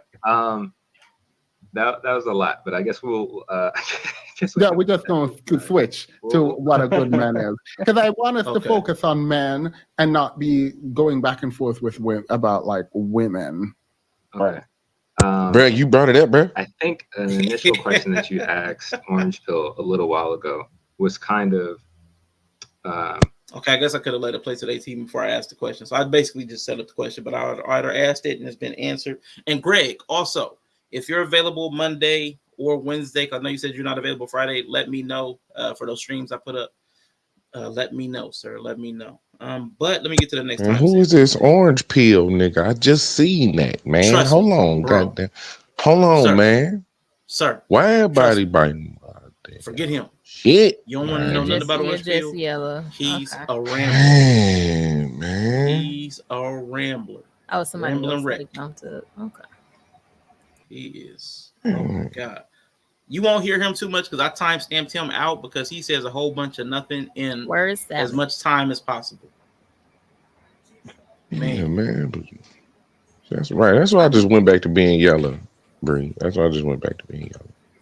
Be yourself. You're on welfare internet until the 13th. I got you. I understand. No pressure. No pressure. They all like me. The invitation's open, but I get it. Even if they hate me, they love me. Okay, for that side PG County moment. All right. So my next question it's going to seem a little silly.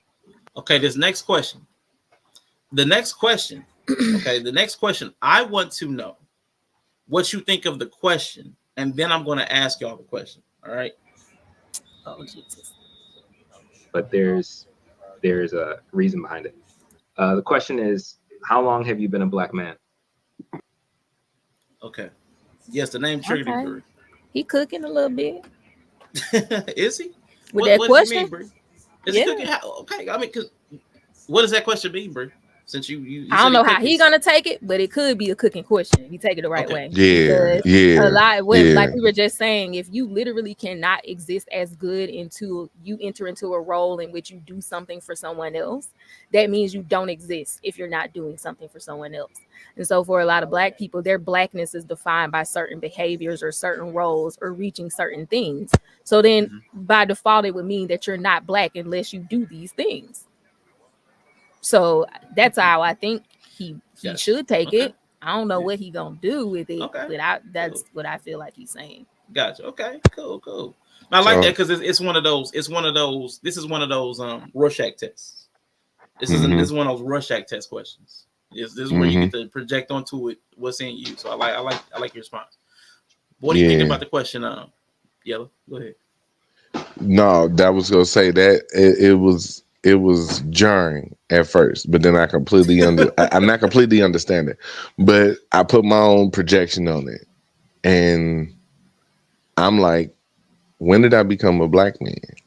How long have I been a black man? And I'm like, maybe about 21 years. When I was about 16, that's when the ultimate survival instinct kicked in. It's like, okay, I got to start taking care of myself.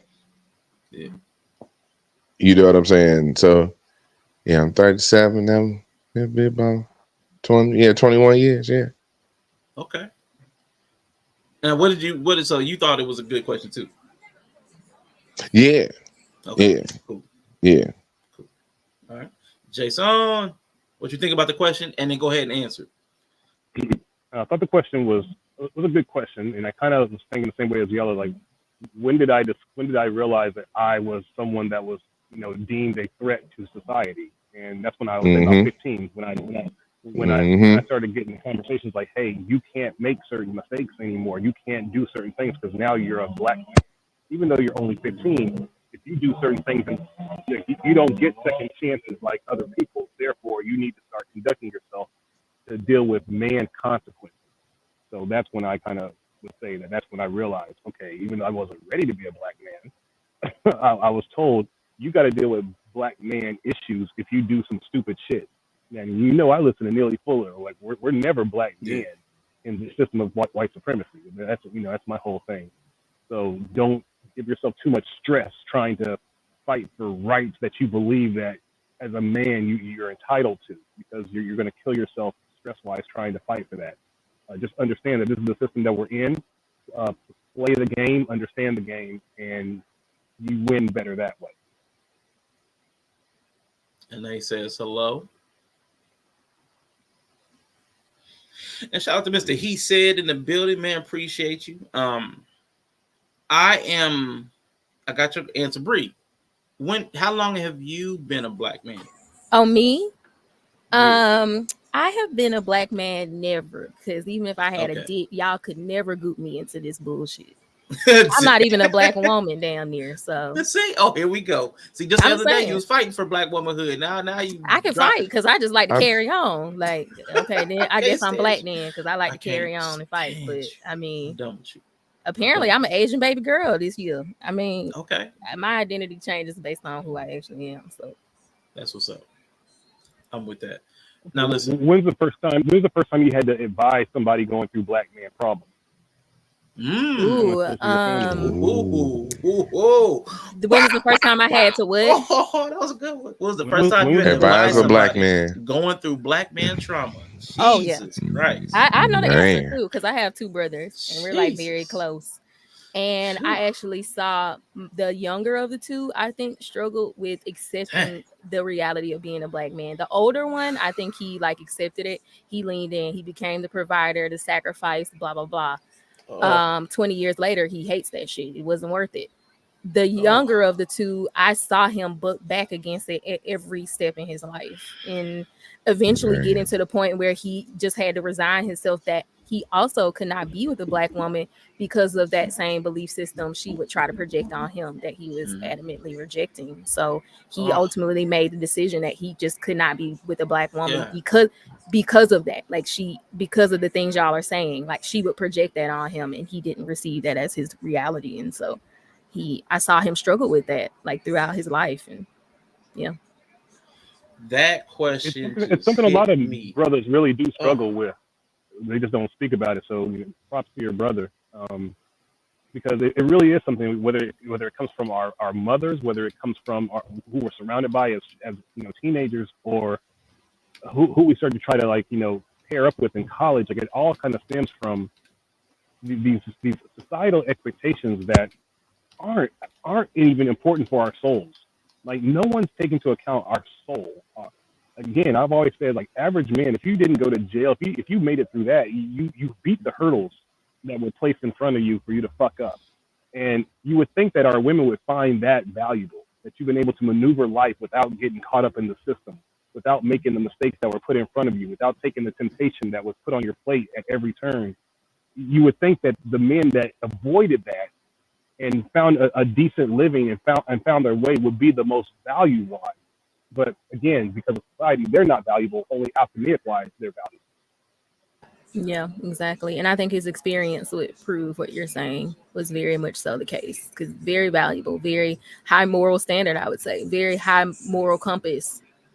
That's something that's very valuable. But he would push back. He'll fight anybody. He'll fight any system that he feels like is trying to exploit him. And that just wasn't seen as valuable. But our mom also didn't raise any of us like that. I saw my older brothers, we grew up Jehovah's Witness, so they had a lot of impositions, but at home my mom would say, you don't have to do that. Like I remember them coming to my older brother at like 14 and being like, you have to do this and this and this, you got to get married. And my mom was like, you ain't got to do none of that, really. Her constantly being like, because at home we could just be us. And so I think that's why I was able to see what you're talking about, because my mom was such a neutral space for us that I could see when the outside forces started to come in and try to impose on all of us. Go ahead, Rashawn. I know you wanted to say something. Nah, because that question was that was a heavy question. And I have that as like brought up some follow-up questions. And Dr. Quantum in the building, man. Appreciate you. Definitely. Yeah. That's one of my dating questions, Sean, when I'm dating women is like, can the men in your do you advise the men in your family when they're going through things? Like, can the men in your family speak to you about their child issues, or like if men in your family can't confide in you, then I know for a fact that I can't confide in you like that. That's facts. So, yeah. That's a muscle you haven't developed. So I mean, I get it. But that actually leads to my question. Because I have seen a lot of women outwardly expressing the refusal to accept the weight of male trauma or black male trauma. So do you believe that is their an essential role that men should expect from their women to carry that weight with them? Well, it depends. If you're a gay black man, then you get your trauma is recognized by black women in a different way, and because they can identify it, or they can maybe see themselves in some of the issues that maybe the gay men have had. But as a straight black man, no, unless a woman is truly an empathetic person, or maybe one of those crystal sisters, most of us don't get any again leeway for the things that we go through. It's still like, oh, you might get a pat on the back, but you still have to do those same things of provide. Your value is tied to what you give wealth-wise. Make sure that you don't say anything to me that might make me feel some type of way. If you can make me angry by just saying something accidentally, and all of a sudden I'll ruin your life because of it. It's unfortunate that the lack of empathy for men in the black community is, I feel it's like a tit for tat, because maybe the things that they heard from their grandmothers that men did to them, now we're getting the brunt of it. Okay. Do you think, Yellen, that men should be expecting the women to carry and unpack our trauma? You think that's a fair ask? Say what again? Do you think that women should be expected? Like that question, like when did you start advising black men going, like when did you first start advising black men when they were going through black male trauma? Do you think it's fair to expect or ask black women to deal or help us or cope with or to accept our trauma when they're dealing with us? No. I don't expect you to deal with it. And I don't expect you to accept it. I expect you to kind of just be neutral about it. But like whole real space. femininity. Okay. Yeah, no, like you shouldn't feel no type of way about it. You also don't hold it against me, right? It ain't your trauma. But no, you not expected to help me. No, you're not expected to do nothing about it. But you also not expected to try to hold it against me or pay for what you think I should be doing. You know what I'm saying? Yeah, man, Greg, basically, that's how I be feeling, really. Just don't make shit worse. If you assume I got a male trauma, how about this? If you assume I got black male trauma, then don't do the shit that would trigger black male trauma. Because if you that knowledgeable and that empathetic and you understand that much, then you should know better then. You know what I'm saying? So that's a great point, Yella, but it's our culture for women to trigger our trauma. It's fun. It's a game in our culture to piss each other off. So until we recognize that part of our culture and somehow like get rid of it, I don't think as a culture will ever have the real empathy. Like I always say, when Chris Rock ruined the black community, that whole "you got knocked the fuck out" thing, like we never like thought about, hey, that person got a concussion. That person is he okay? No, we're laughing because he got knocked the fuck out. That Chris Tucker joke knocked the epitome, the epitome? I can see Not that. epitome. Empathy. out of the black community. Yeah. Thank you. I almost had it. I swear I almost had it. Good. Almost. The epitome, not the epitome out of it. Let's add the twist. She's like, is Debo the bad guy? I mean, is Debo the good guy in that situation?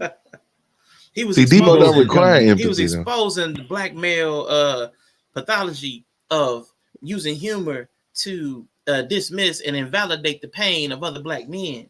See, Debo was just because I look like, come on, don't give me that Damian Wayne. Come on now, Sean. Don't do that. I mean, hey, look, man, I'm willing to deep dive on a lot of stuff, so I could go back and watch the movie and watch Friday, and I will watch it from the complete perspective of Debo being the good guy. Yeah, I could do that. I could do that. I mean, if you really think about it, he does. I say because he's pressure, and pressure exposes weaknesses. True. So, like, I mean, if you look at it, that his presence was the pressure that exposed weaknesses in character in almost everybody in the community. So let's go. Was it an inherent black male? Like, did Debo feel like he had to be Debo as out of black male pressure? You know what I'm saying? We in the hood. I would say so. You know what I'm saying? Say he had the same thing me and you have dealt with. Because we're large, largeness is expected of us. Like, people don't allow you to be small. People don't allow you to, like, you couldn't make that Apple joke because you can't make that Apple joke. There's certain things that you just have to be because you're a big dude. Like, I knew dude that was like 6'4". He had to play basketball. He couldn't play basketball at all. He could barely make a layup. Definitely couldn't dunk. Everybody made fun of him because he had to play back. Like, there's roles that if certain thing builds that you have character-wise or physicality-wise that you just have to play out. And because he was so large, he probably got put into the protector role. He probably had to fight to protect his sisters. He you know what I'm saying? There's certain things that you just had to do because of your role and plus your environment. Your role, like your status plus your environment creates a kind of a lane for you. Like your hero villain arc is kind of predetermined by some genetic stuff and some environmental stuff. Go ahead. I don't think he might have froze. I might have froze up. But I was gonna say, I think I see Debo as embodying he's the very embodiment of the environment, which is pressure. It's environment of tribulation and pressure, and so he became like Bane. Like I became everything that I was molded in, and like now I embody that thing. I feel like that's what Debo is. Yeah. Dang. I like it, man. Have me go back and watch Friday, man. Y'all about to have me go looking through a whole like socio-political lens. I like it. I like having even my thought process sent on that direction. But I wanted to ask a question of the chat mostly, and I'm going to ask Bree because we talked about the weight of black male trauma. With the phone, Jason, he definitely sees a little bit different than Yella because he kind of looks for somebody that can, I guess, play more of the collaborator. Like, I have this trauma. Can you either collaborate me in my healing journey? And Yella's like, this whole space. I have this trauma. Yella says, I have this trauma. I don't need you to do anything with it. It's my trauma. Just don't be an agent of chaos. I was speaking to Jason first, not yours. I was speaking to Jason first, not yours. Right. No, I didn't hear. I had just came back to his full explanation, so I didn't hear him say that. Got you. Yeah, because he was talking about one of his vetting questions is like, are you somebody that the black men in your family come to with their trauma? Because if you can't advise them, you definitely can't advise me. So that was his aspect. I'm good. Yeah. I'm good on all of that. Between. I'm somewhere in between. Like, I want you to know that it's there, and I don't need you to necessarily help me. But it's like, just if I do have a moment where I do ask for consideration because of it, that you understand it enough to get out of the way of it. You know what I'm saying? Like, don't force me to choose between like steamrolling you because you removed like when I don't ask for a lot. So when I ask you to move out of, hey, can you move out of the way? Like, move your ego out of the way for this moment. Step to the side for a second. Step to the side. Yeah, I'm having a moment. I'm having a day. I'm having a week. Whatever it is, I'm going to get it handled. I have no intention to hurt you. I'm asking for, like, that's what I'm talking about. So I'm in between. But I wanted to ask Bree this one. As far as men having the trauma that women are being asked to carry, do you think men have the capacity or even the inclination to find out about Black woman trauma, black or absent Blackness, and do you think we help you carry the weight of your trauma? And again, generalize, not right. to breathe, you know. No, I don't think most people have that capacity, just because most people don't. I mean, we're talking about Black people. Let's just say Black community that come up and like struggle and stuff. I don't think most people. I think people in survival mode do not have that capacity. I think the best thing you could hope for somebody who also has their own trauma and you have your trauma, or they're insecure and you're insecure, is that like what Yella's more saying. The best you could hope for with two people who are triggered and haven't figured it out is that they don't trigger each other. Like, you can just be neutral together and exist in that space. I think when you have a securely attached person that you're with, they are better able to collaborate with a traumatized person, because they can hold their square, so to speak. So I will say, in my case, I think it's more of me being a like in Inception. I'm going to use a movie. You know how he had the top, and like as long as the top stayed spinning, he knew he was asleep. Like, that's going to be me. Like, I'm just going to be that thing that's so consistent with how I talk, how I assert myself, how I affirm myself within you, so that you kind of like, if you have that person, you can kind of know when you too far away. Right? Like, I feel like that's kind of what my husband does for me too. So we do that for each other. He's so consistent and so himself, but himself is also fluid and able to collaborate. So he's not so rigid that he can't blend with someone. But then he also has like this constant self. And like, when I start to get so far away that I'm not seeing his core self like clearly, I start projecting stuff on it, like he's doing this and he's doing that. I know I'm like, I can tell I'm tripping. And so like, I hope to be that same thing for him more so. Like, so consistently me, not changing so much the core me, that when he starts to project on something that he know is not me, he can say, I've strayed too far. I like that. Yeah. No, that's actually dope. I think that's kind of in line with what Yella's saying. Like, you just kind of hold space. Like, you hold the space, but I can be rooted in knowing that you're not the one tripping, because you're not tripping because I'm tripping. I don't have to worry about you tripping because I'm tripping.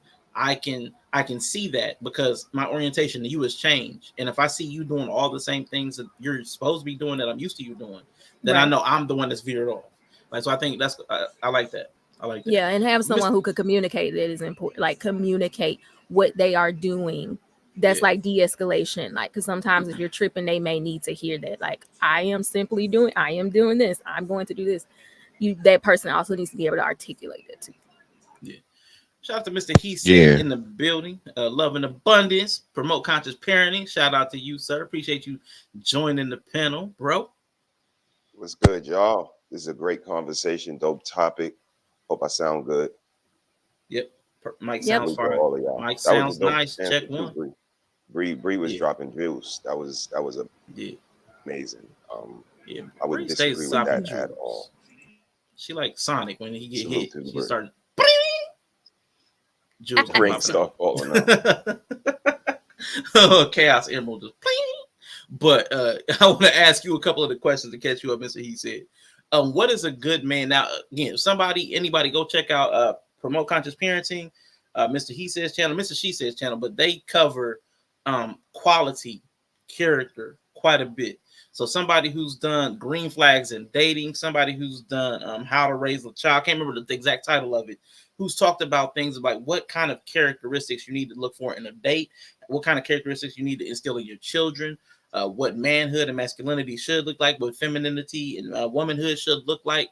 They talk about this quite a bit. So what is a good man in your estimation, Mr. He Said? Somebody that strives and displays positive characteristics and a positive example or inspiration to others, and remains that way when no one else is looking, especially. Okay. I like that. Now, the question we're currently on, and I'm going to ask you that. We got a couple questions I want to catch you up on. How long have you been a black man? How long have I been a black man? Yeah, it's where we're currently at. Where's paused at? There's a question that the guy prefaced saying, this is not a trick question. I have a reason for asking it. And I paused it after he said, how long have you been a black man? So I'm gonna leave it at that. And I want you do you think that's a good question? And then we'll clarify it in a minute. I'm not mad at the question. I would say 34 years. Okay. I would say 34 years. I'm 50, so I would say from around 16. Yep. That's 3 people said the exact same time frame. That's interesting. That's something to know. It's a trick question. Hey, what's your answer, Dory? How long have you been a black man? Greg said 0 days. 0 days. So then the thing we ended up going into because of what the Funk's response or Jason's response, we talked about the weight of black male trauma and how that gets inhabited. So do you feel that black women in our community should or do or are asked to or should be asked to, any of those things, carry the weight of our trauma? And conversely, do you think we adequately address, care for, investigate, or carry their weight for their trauma? Man, that's a good question. I don't think they should be expected to carry our trauma. I would fall in line with the gentleman.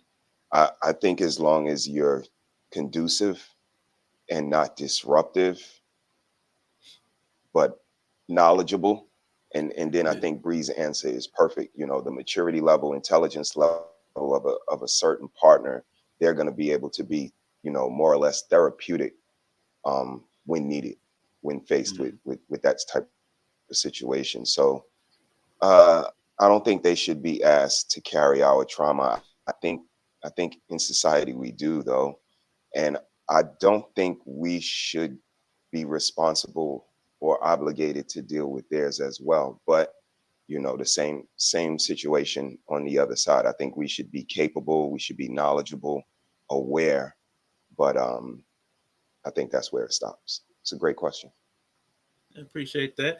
Yeah, the conversation definitely brought up some other questions. I'm like, man, I love it. We even got to, I don't know if you heard this part. Debo in the movie Friday, his role was actually to like expose the inherent weaknesses in the other characters in the community. Like that was like, that's kind of the role. Like, and I was like, I thought that was kind of dope. Like that's what we came to, like the conclusion. I can't remember how the verbiage started, but like, because I think Yellow was joking around like, Debo, you trying to tell me Debo was supposed to be out there? I can't remember exactly how it started, but I thought that was dope. Like thinking like, man, he's like an antibody or something. He serves some purpose to galvanize everybody else, to strengthen everybody else, or at least to reveal their weaknesses.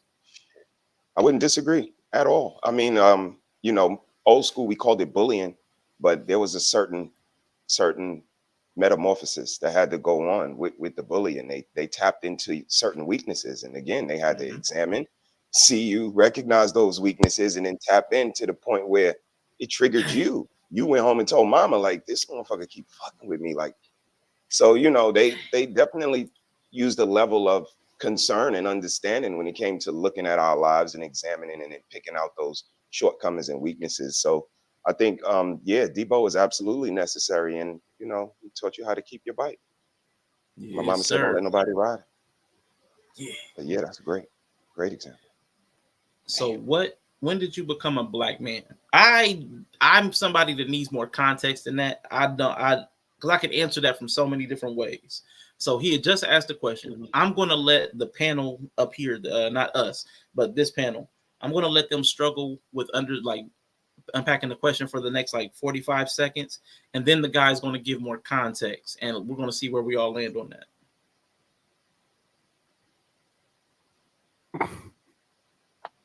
that. This ain't no trick question like Kamala Harris or nothing. How long? No, it's not a trick question. But like, how long have you been a black man? That's a good question. It's a good. I'm trying to figure out what. I guess I don't know how we're defining black man, but I guess that's a part of the question too. Yeah, I mean, because I know we're discussing what it means to be a good Black man, Yeah. and I think it's important.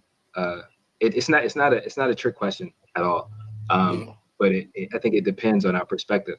And one of the reasons I was trying to tap into our kind of our origin stories is because for a lot of people, and I'm kind of group our sisters into this based off of our origin stories. Sometimes some of us mature faster than others, and that has an impact. For some people, for some men, they feel like they've been a man for a long time because their pops wasn't there. They had to step in. They had to help raise their younger siblings. They had to be there to support their mom. And so for some guys, they feel like they've been adulting for a very long time. And then there are other men who feel like, okay, now kind of like what Petty was saying is like I started adulting, so now I'm a Black man. I'm no longer a Black boy. I'm actually having responsibility in community and in my life. And then there are some Black men who seem to never grow up, who are not men at all. You know what I'm saying? Like they may be older, 40s and 50s, but still acting like children. You know, so I mean, the reason I asked that question, because again, I think that influences our perspective on how we interact with one another, how we see ourselves, and how we move in this in our community. So again, for me, I would. So that's the context of the question, which I thought was good. Yella, I know you were here when I originally posed that, and you had an original like perception of the question. Did that align with what you thought the question was going? Yeah, kind of, sort of. It's like, when did you experience that transition as a Black man? Because you start to get a different mindset. You start to get a different reaction. You stop being a Black boy, like he was saying. Like there's that transition from Black boy to Black man, whether it's you getting bigger,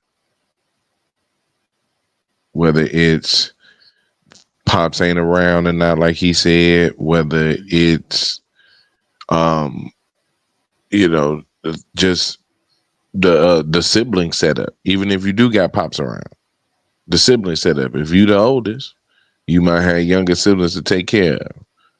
And that's something that we was definitely used to. Is, you know what I'm saying? The oldest got to take care of the youngest, and so on and so forth. But see, for me, I was the youngest. So my thing was, when did it become, holy shit, nobody gives a fuck no more? Okay. You know what I'm saying? And that was like, okay, I see that society don't receive me when I have the same problems I had when I was 14, now that I'm 16.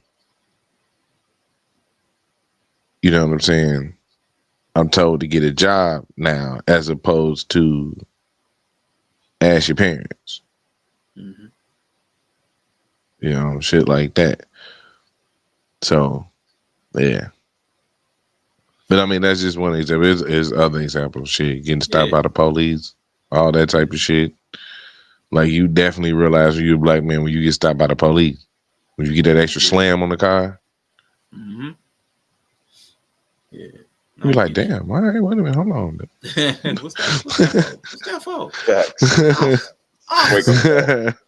Officer. You're like, damn. For me, it's a matter of perspective, man. It was the way I saw the world and the way the world saw me. Like both of those things, it became very realistic and eye-opening that I no longer had that innocence, that naivety. Mm-hmm. And the way the world saw me was exactly the same. You were no longer given that benefit of the doubt. You were no longer just a mischievous little boy. And again, that's how we know, because you go from being described as just mischievous and they're just having fun to a deviant, to a predator. You know what I mean? And that's what's, very eye-opening about it all, is that I don't have the opportunity to make mistakes anymore. I said it yesterday. I think these young boys run around like they're playing GTA and they so in love with it, is because when you die in there, you get another turn, get another man, but not in this real man world. You die, it's over. And this is why I'm so passionate about the way I speak to them, because like they said, it's a certain maturity you have to have when that switch flips. If you don't flip with it, and I don't mean just your money, your mentality has to rise. Even if you're getting money, in order to protect the money, in order to protect yourself, to protect your legacy, you have to become more intelligent.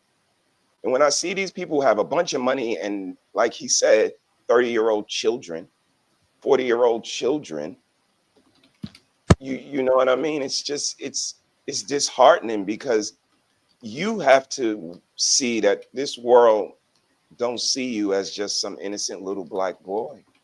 You have to man up. And, I lost my mom at 9, never had a dad. So, to some people would say I was a man the whole way through, but no, again, that loss of innocence, that seeing the world a lot different than when I was just living in my grandmother's house and, abiding by her rules. It changed. And I had to be mature enough to understand that if I wanted a positive family, I had to create it myself. All of these things was a boy looking into the future. Like, you're never going to get these things unless you create them yourself. So, that's why I'm so passionate and so steadfast on being a example when nobody's looking. Anybody can say they're doing the right thing. Anybody can say they're a good dude, but when nobody's looking on Friday night, when the lights are down, what decisions do you make? And that's why it's so easy to shoot men down, because most of them are very low vibrational, especially when nobody is looking. So, that's where I hang my hat. I think when nobody is looking, strive to be a better you, strive to make positive, examples and decisions. And what people see in the light will just be radiation. No, I like that. Sorry for being so long-winded. No. You cool. I want people to unpack their thoughts, but I really want to say I appreciate the example that I've spoken on this before. The example of that's Mr. He said. I appreciate the example that you and your family put forth, as far as, like, even if people don't appreciate the rhetoric. I know when I was watching yesterday, when the ladies all came home from the movies, I saw 3 different age groups come in and give you love during your stream. Not one felt uncomfortable coming into your space while you were streaming, and all of them had affection for you. Wife, big daughter, little daughter. You know what I'm saying? Like, there was 3 levels of people that came and showed love when they came back. And I know a lot of families that wouldn't have done that. They would have went on to their space. They wouldn't have, you know what I'm saying? They would have let you do your thing. And there's also people that you wouldn't have wanted them to encourage. You see I'm streaming. You see I'm doing something. You know what I'm saying? So I appreciate the fact that you demonstrate, like, collaboration with your wife and, like, family. You show those principles. People can see it, even if they're not in your proximity. So, man, shout out to you. I'll always give you credit for that, because you're about the only person I really get to see that on stream. Very few people see that on stream. I know you mentioned it quite a bit. We've been 3-4 years deep, and there'll be a lot of married people where you know what I'm saying, like, you can't get a cup of water. You know what I'm saying? It just be some odd stuff. So, Greg Bryan has said, I'm not on the panel, but I think being a good man is being the dude you would call if you need help. Yeah. And I asked people in the chat. I know you weren't here just yet, but I did ask people in the chat. I got a few other responses. And Dury, definitely appreciate all of your responses. And I want to give my answer to what is a black man. And not even trying to be provocative or evasive, but I struggle answering this question because in some respects, I never became a black man. But let me walk you through the steps. So, like, my blackness came as opposed to whiteness. So when I was told by the world that I wasn't white, that's when I figured out I was black. Like, oh shoot, that's why I get treated differently. Okay, cool.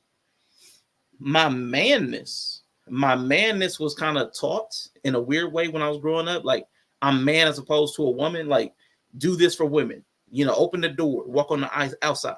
So I knew I was a male, and I knew that role. But they didn't come together. My blackness was to the outside world. My blackness is when I went to school, when I went to work. That's where that was. My blackness didn't exist at home. I didn't need to be black at home. I was just Rashawn.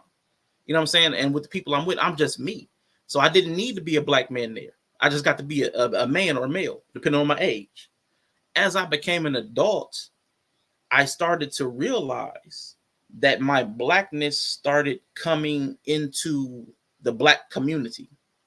So where black didn't need to be necessary at home or in relationships, my blackness didn't need to be necessary. It shouldn't have been a requisite because it wasn't opposed to whiteness, because there was no white party. All of a sudden, I became a black man even inside black spaces because black men got separated from black women. I can't even pinpoint when that happened, but there was a point in time where there's black people and white people. Blackness was opposed to whiteness. But then all of a sudden and where I can demonstrate that happened for sure, like publicly, was in Fox Soul. When Ice Cube was talking about the plan for Black America. And the women were like, well, what about black women? He's like, it's the plan for Black America. But what about black women? You don't speak about black women. Aren't y'all black people? But it doesn't say black women. I was like, oh, shoot. This is publicly what I've been feeling for a while, that black women and black men are now distinct in different groups. We're not part of the same group anymore. So I never had to think of myself as a black and man simultaneously, because once I was inside of my group of people, my blackness didn't carry anything. It was just, I was in blackness. So I didn't have to be a black man there. But now inside of blackness, I have to carry the black. It's like having to be wet inside of water. It's weird that I have to perform blackness inside of blackness. Like, I don't know. That's why I have a hard time with that. When did I become a black man? Because I never had to be black when I was around my people. When I was home, I never had to be black. I was just Sean. I was Rashawn. I was a male. I came an adult, I was a man. So that was hard. And then the social expectations. To this day, what the society deems, what other people deem as a man, keeps moving. Like Themis' point earlier, it keeps moving what a man is. And you're never man enough. You're never a real man. So it's like, I never feel to outsiders that I'm a black man. I'll never feel like I'll qualify for a black man, because there are still slights, even from people in my circle, about some aspect of my life that disqualified me from either my blackness or my manness. Now, for me, I'm black enough and I'm man enough. But for other people, I'm not. So to me, when I became a black man was when I turned 18. But for other people, it varies, because my blackness was important here, my manness was important here, and then even within blackness, my manness started becoming something that differentiated me. And I can't tell you when that, I can't pinpoint when that happened. But that's why I struggle with that question, and I just wanted to explain that. Talking about his manness, my maleness, yeah, whatever. Now I think I was done with that timestamp.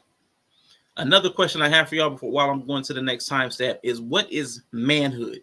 Like, independent of blackness, what is manhood to y'all? What is manhood?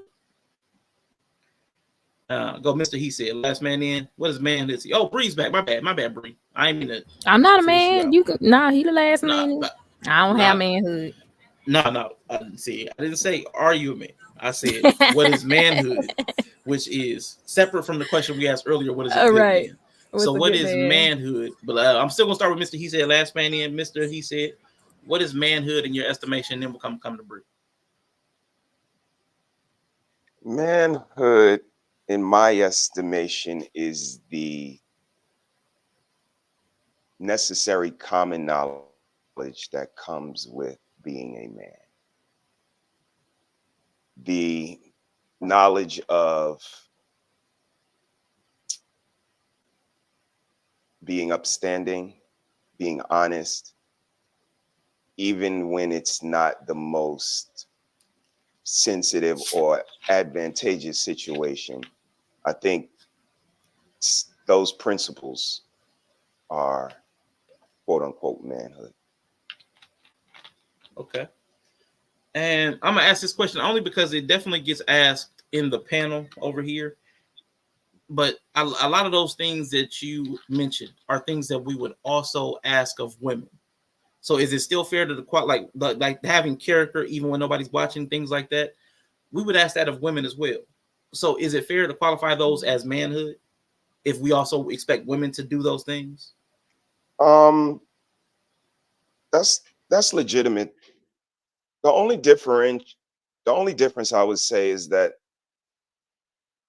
again, standing firm on your decisions, on your character, on your demeanor, I think, is the difference, because women have the right to change their mind, and they exercise that a lot.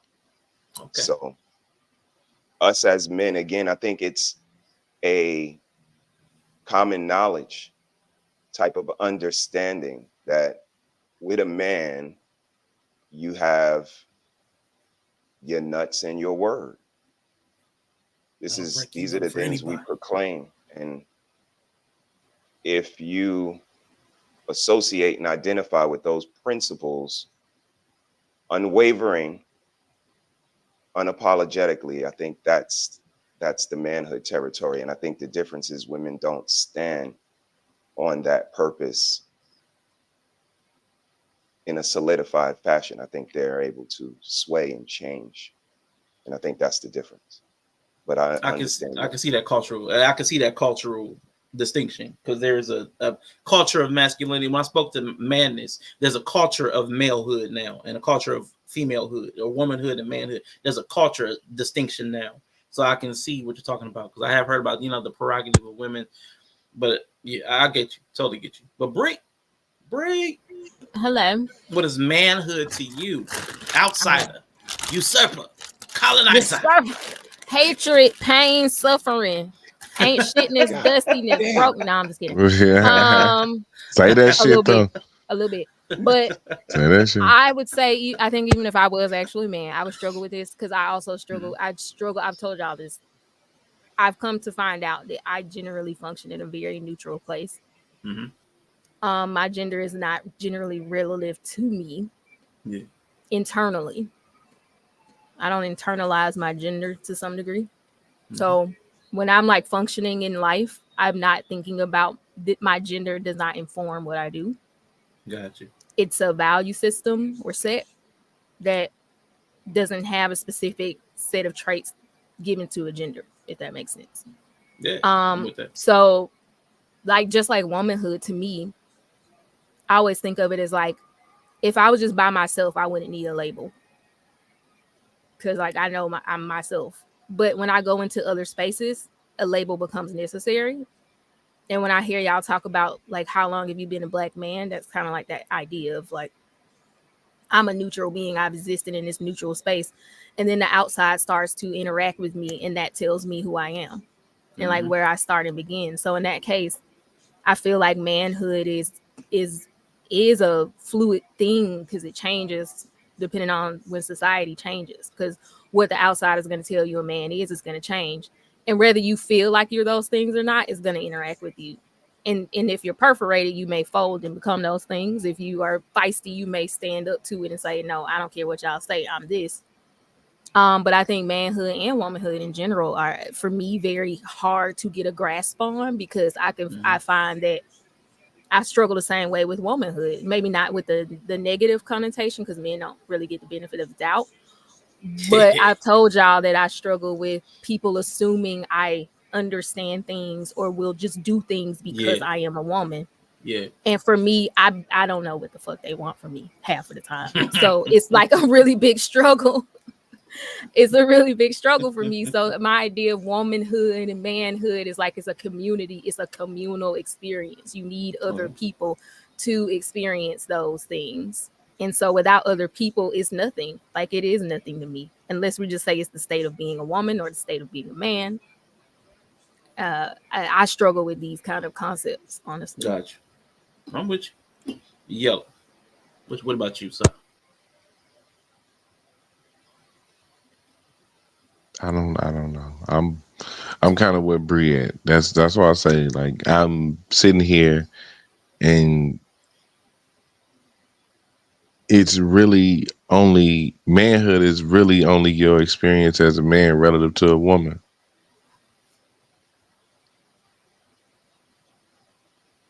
That's really all it is. And Bree said it best, is like at the end, it's like, if you by yourself, manhood doesn't really qualify. It's just like how you was talking about being Black. You know what I'm saying? If you're by yourself, then Black doesn't qualify. All of that good shit. So it's like, my manhood is just your experience or your values relative to women. You know what I'm saying? So if that's how you feel or not, shit. Because if you don't even deal with women, then what is manhood? Shit, So most yeah, it's people say really you're not a man. I mean, most people say men who yeah. sleep with men aren't men. So They still men. and that's my point. It's like they still men. You know what I'm saying? So it's really like, to me, just relative to the here goes a word that just hit me, juxtaposition of Let's women go. in come society. on, words. Yeah, let's go. So Let's go. that's a better because that better describes, like, it's the opposing, it's the opposite dynamic. So Yeah. that's really all it's relative to. And I'm definitely, I understand that I'm a black man in society, because one thing about life and society is perception of others is how the world's going to perceive. You can't control how the world perceives you, but you have to understand it at the same time. True. So I know that motherfuckers see me as a black man. So I can't be naive of that either. Right. You know what I'm saying? I just know that I'm not about to let that shit bother me. No. So I got two questions. Let's the go. first one is, damn. So One question. Sound like one of them left. If I've never been a table twerker, if you've never seen me twerking on a table, ever, and someone walks up to you and says, Mr. He said is a table twerker, can they present that perception to you if it's something that you have no proof of? Never. Like, I don't know if people can control my perception. I think my behavior controls my perception. I can't control the way you perceive me, but there's some things you will never be able to perceive me as because of the way that I act. So I don't know about that. My second question is, when a man says, all I have is my nuts and my word, what is that then? Why do they say that? Because I thought that was like an example of their integrity, their honesty. And is that just, like talk? I mean, so I wanted to answer the first one. Okay. What was the first one again? I'm sorry. You said the first one was perception. The perception. Oh, okay. Yeah, no. You could try to work on you. You could do you as much as possible. Right. But the perception, projection is the same thing. Like how society overall, how that person chooses to perceive you is just gonna be there. It is reality. Right. So it's like the same way. It's like if I go on a panel that's a bunch of women and here come this fucking bearded ass, deep ass voice, and they sit up here talking about men. Like, perception is gonna be reality. The first thing they see is a man pop up. He on some bullshit. You know what I'm saying? I've been in those spaces where it don't matter what I was saying, it was some bullshit. You know what I'm saying? So perception is reality. Sometimes you can go home and know who you are, but perception is reality. You know what I'm saying? It's opposed to what you actually do and what you actually believe in. You know what I'm saying? We just watched the Mr. McMahon documentary. You know what I'm saying? Perception can be reality. Now, do you take your perception? Do you take people's perception of you and then internalize it and apply it and start doing it? Well, that's up to you. Because that's how you maintain I guess those principles that you're talking about, right? So that's kind of how you. That's why I would say that's how that works. But what was the second question again? The nuts in my word. A man says all he has is his nuts and his word. Again, that's kind of like for anybody.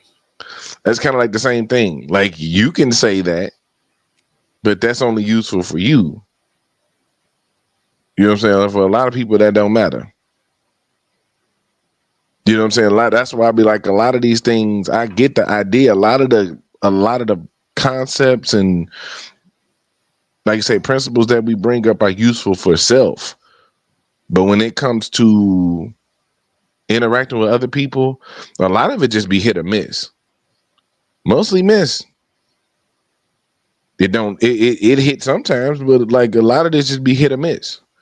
Because the trick of it working with other people is that you have to find somebody who can recognize what you're doing and apply the right pressure back to you on that. You know what I'm saying? Or lack of, but like you got to find somebody who balanced that. So I could be a man of my word.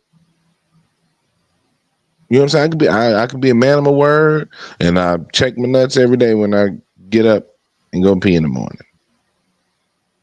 But that still might not translate to a good man.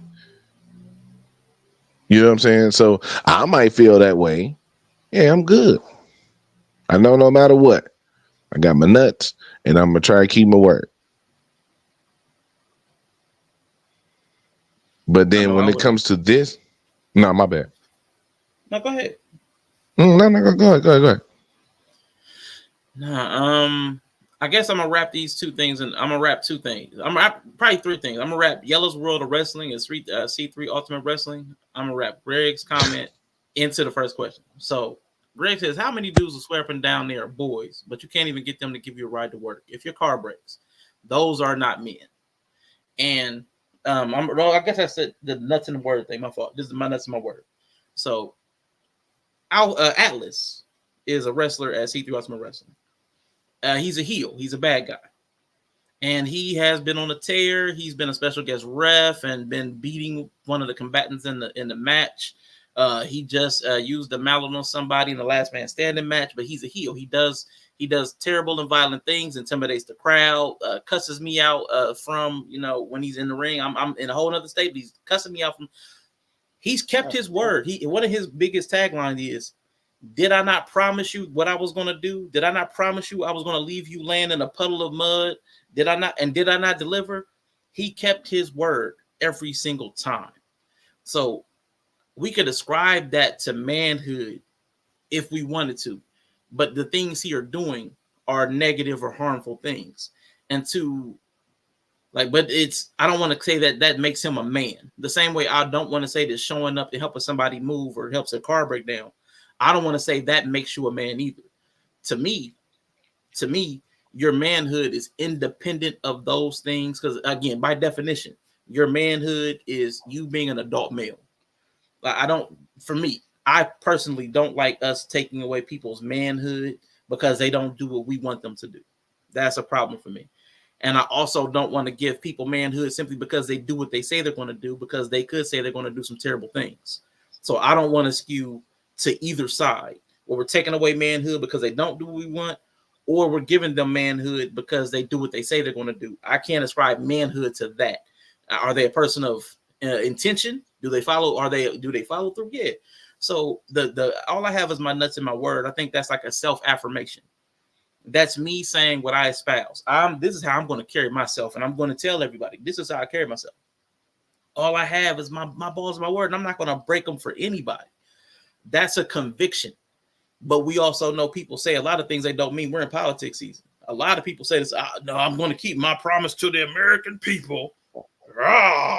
And then they got the excuses come January, February, you know what I'm saying? So I think that what you're saying, all I have is my nuts and my word, that's an affirmation for us to reaffirm our conviction, to stand up for what we say. That way people can trust and believe in us. It offers stability. It's useful. It's useful societally. Having people of the word is useful for society, that you can rely on. It's stability. And I think it's good for men to have that. I think that's a good and favorable virtue that we need to aspire to. And to the other one, you're right about the perception. But I think there's like an inside world and an outside world. Their perception, how people will treat you. If they think you're a table twerker, they're going to treat you like a table twerker. Like they're going to disrespect you. They might throw some singles your way. people will treat you that doesn't mean you have to become a table twerker. That doesn't mean you ever have had twerk. That doesn't mean you have to even like twerking. So you yourself may never feel like a table twerker. But if everybody feels that way, they're going to have a different perception of you. And that's how they'll treat you. But that doesn't mean that's how you have to treat you. Like when we talk about, there's a lot of things. So I'm with you. Like that doesn't have to be the perception is your reality, but it is a reality. But I do think that's an important distinction that people need to understand, that just because other people think that's what I am doesn't mean I have to be that way. Doesn't mean I have to internalize it or feel that way. But like Yella said, I have to understand that they think that, because they're going to come at me like a table twerker. And I got to be like you said, I can let you know all I got is my nuts and my word. I ain't got no table to twerk on. You know what I'm saying? Like, this is who I am. I got my nuts and my word, and I ain't breaking them for nobody. But what you not? You're going to see me twerking on the table. So let me disabuse you of the notion that you're going to catch me table twerking. Don't come to me asking me to get on the table. I'm not going to do it. Don't ask me to twerk. I'm not going to do it. Don't throw singles at me for twerking. I'm not going to do it. So I'm with you. I'm with you on that, at least that much, because there's a reality of society. I know my African studies professors, they call it governance structure and social structure. Social structure is the outside world and how they perceive you. Governance structure is like the inside, in group and out group. But then there's still the self. How do you see yourself? So there's levels of how you're perceived from yourself, from your in group, and then from the out group. It's like that's 3 different versions of yourself. And you have to be aware of all 3. You don't have to. Some people are unaware. But it's best to know how you're perceived at each level. How do you see yourself? How does your in group see you? Like when I talked about my black, I didn't have to be black amongst my people until I did, which was weird for me. And then there's the out group. I always needed to know that I was black in society. DiCarlo said, no, it's not. Not sure what that his response to. Forgot. Oh, what is? I'm not sure what that was response to. Forget society though. I'm just talking about your friends and family. If you can't be bothered to show up for people you care about, I don't understand. Yeah, I get not understanding, but I'm not gonna take away somebody's manhood. Like you said, they're not a man. Because shit, maybe they don't feel like it. Maybe they're tired. Maybe they depressed. Right. Maybe they ain't got no gas, and you don't never get them no gas money. A lot of reasons. Maybe they just don't want to. Maybe they just don't want to. People are very like nurtured into being people pleasers, and that's cool. But that's why I kind of don't ascribe to that. But I do agree with all that internal locus of control versus external. It's just a lot of stuff because I'm a black woman that get ascribed to me. I go outside, I'm treated as though I like these things. I understand these things. I want these things. And a lot of times because I'm self-confident and I have self-esteem, I know that time will prove me over time. Like I will prove myself by just being consistently me. If they give me that time, and if they don't, then that's fine too. But you can't be so fluid. You have to know yourself more than anything. But then also there may be some stuff that if everybody keeps saying the same shit about you though, at some point these 2 places gotta interact. How you feel about yourself versus how people treat you, and I think that's also another problem. Some people have it so compartmentalized that they're deluded. Yeah. With that. So. And shout out to DiCarlo. I was addressing your comment, but I didn't greet you. Hello, DiCarlo. Appreciate you for popping in. If you want to let us know what that was, is because we made a few comments, so I'm not sure exactly what that was in reference to. If you want to, elaborate, feel free. Thank you. If you want to elaborate, feel free at your leisure. Make yourself comfortable. There's drinks in the back. But I'm going to ask a question based on everybody's thing about manhood. What the phone? Yella, Mr. He said all of them said they felt like they became a man about a black man around 15, 16.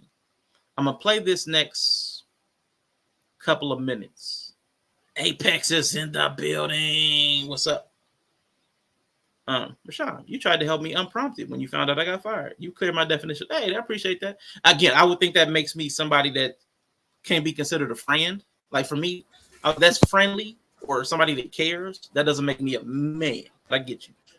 I'm saying we just have a difference of opinion about manhood, what I ascribe it to. But I'm with you. And Bree, when did you put the womp womp in the corner? The little red womp womp. I ain't put that up there. It must have been you. I don't know how they got it. Wasn't me. It was Bree.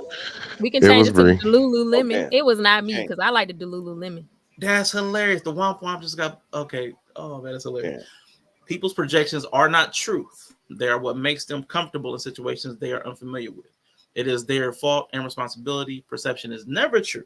Conversation and experience is. Without those, you know nothing. People are not honest enough to accept that. I can also accept that the wording I use is imprecise. So I've accepted the nomenclature. I've accepted the phrase as society has given it to me. Perception is reality, right? It is. Perception is reality, but I would agree. You're right. Projections are not truth, but they are perceived as true. So we're not using very precise language. So I'm with you. I understand. I mean, what you're saying. I kind of disagree to some degree, because if everybody calling you an asshole, you might be an asshole. There is some level of where others' perceptions of you do matter, and I think that's some of the issues we're having in society. People are so compartmentalized between who they feel like they are versus what the world is showing them to be. And at some point, the outside voices should come in and be considered, held to a standard you have within the self. And if it's not matching, you might need to consider that, especially how people negatively experience you. That is harder for us to internalize without external interaction, without friction. It is very hard to know how people experience you, and that how people experience you is fundamental into forming the true self, the understanding your true self, all sides of yourself. So I kind of disagree that perception, people's projections are not true. Maybe a projection, but people's perceptions can be true. I would agree. But they're true for them. Like that's why what to be more precise. Everybody's with their language is true for them. Because like earlier you had said that the goodness is kind of pretty much in the eye of the realm that you're in. So like goodness is subjective. So is perception. Right. Perception is subjective, because I've known some assholes. They go into other places and they're celebrated. Like they're like, wow, they're pumped up. So they're not assholes everywhere. So what I was trying to be when I was accepting DeCarlo's position, perception is not reality in a precise language way. Perception is perception, but reality is something totally different, because people don't we don't experience the same reality. But our perception I was just only commenting on what their language was, not yours. Like I was just saying in response to their people's projections are not true. Perception is never true. I beg. Right. I mean, but is it perception experience? Because I experience you and then I internalize that or interpret that and then formulate an opinion or perception. And I believe, like you said, that's mine. I internalize that. There's no way that can be untrue, because I formulated that based on my experience with you. Yeah, and that's why I was saying it's true for you. Like, because again, somebody else could go through the exact same situation with you and have a different perception. How they view it is one thing. So how they perceive it, how they saw it, they can see it totally different from you, even being in the same space, same time. Right. And then their experience of it, how they feel about it, how they interpreted everything that they perceive, that experience can also be different. Now it can be different because they perceived it differently, but it can also be experienced differently because of their internal makeup. Like I'm more resilient, or I'm less sensitive. Yeah, I mean, it could be any number of things. So I'm with y'all. I just want to greet Ruthless Truth real quick, man. Hello, sir. Hello. Appreciate you coming back. That's why it's got to be enough people. I don't think one person's perception of you should change it, but that's why I was very clear. Like, if you got everybody you run, if the same shit keep happening to you, if everybody you run into and have a negative experience is telling you the same thing, you might want to be curious about other people's perceptions of you. And that's the only clarifier I got for that. Not one person, but yeah, and it's crazy to think, because the original statement which I made is perception is reality. It wasn't perception is true, which is why the statement exists. So perception is reality kind of covers all of that. People's perception of you is going to be reality whether you like it or not. It's their reality. One, let's cover that. Like, regardless of what you want people to think about you, they're going to think it if they want to. Right? But more towards what Bree is saying, there's also this point to where we affirm ourselves so much away from that we negate our impact on people. So now when we do become those people, we always get to negate it because we be like, well, that's your perception. Because again, there's always this idea of benefit of the doubt. But I'm supposed to always perceive you being a good person because you view yourself that way. So that's why I was like, if you tell you, that's kind of back to Mr. He said point. If you sit back and tell yourself you all you got is your nuts and your word, cool. That's good for you. But like Rashawn saying, it could be something that you out here fucking people up. It's a bunch of people like we sit back and we jokingly bring up like superheroes and all that other shit. The trick, or like Bree would say, the gag about it all is that every character in there think they the good guy. Everybody in the comic book, everybody in the superhero story think they the good guy, especially the villain. They always think they're doing something good. They think they're doing something good. They have this perception that what they're doing is good. But they're harming people. But they also negate their impact on people. They think they're doing them good by disrupting the system, by being a certain type of way. That's why people really don't get along. Because everybody think they're the good guy. Everybody views everybody else as the villain, as the opposing stance. Q1, what's up? All right, cool. So let's get ready to get into this next point. This next point is going to be about what I was mentioning. A lot of the men mentioned that they felt like they became a black man around 15 or 16. So because of that point, Themis is going to kind of push back, and I want to ask about this concept that he's going to bring in. And then Ruthless Shoe, you're the last one in. I'm gonna start with you when we get this video played. Black man is. Can I get a clarification? Like, because I don't know that I agree with the adultification of black boys. Of and course I know not. it happens in very specific way around sex God in damn, particular. But I actually think the reason it's difficult for me to define what it means to be a black man isn't because like I can't come up with a concept for manhood, right? Like I can do that, but it feels sometimes that like we are not adultified, rather we're infantilized even as grown men. And so I don't want to use the language, but I have to because it conveys the idea properly. It feels like we get coddled in a lot of ways, and then we are thrown to the wolf in other ways, right? So like if we're in the ghetto, for example, like we have to learn to fight, and we develop manhood in this very overt, abrasive, physically aggressive way, but we are also sort of not mentally being developed in the sort of intellectual way, and we are treated as property and cared for more than other people, more than women, I think. But I'm not comparing men to women. We can just have the conversation on men now.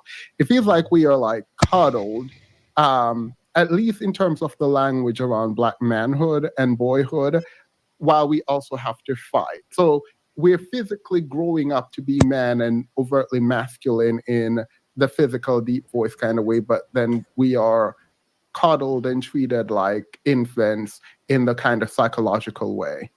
Does that make sense? No, yeah. Right, real quick, I'm gonna pause there. No.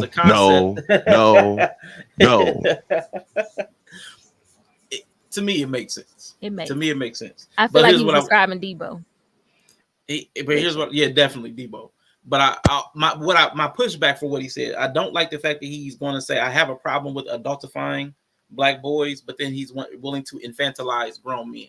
Like, so that's like he used that specific language out of his own mouth, adultification and infantilization. So it's weird that you're willing to take it one way but not the other. That feels like an inconsistency, but I know where that comes from. But I believe in what he's saying. we do everybody, because even on the panel, he just has a feeling about it, which he's allowed to have that feeling about it. But every man on the panel, like the men that were up here, all felt like they became a black man prematurely by having to take on responsibilities or fend for themselves or defend others. They felt like they had to take on the responsibilities of adults well before turning 18. So the adultification is real. Like, that's how people perceive it. That's how they experience it. Everybody across the board said it, except for I think maybe him. So that's the thing, whether he likes it or not. So, but the infantilization, there is in some parts, not all, also stunting of growth for some men. Like, some don't have to fend for themselves. They get over-mothered, over-corrected, overprotected. But that, again, that's some, not all. Like with the adultification.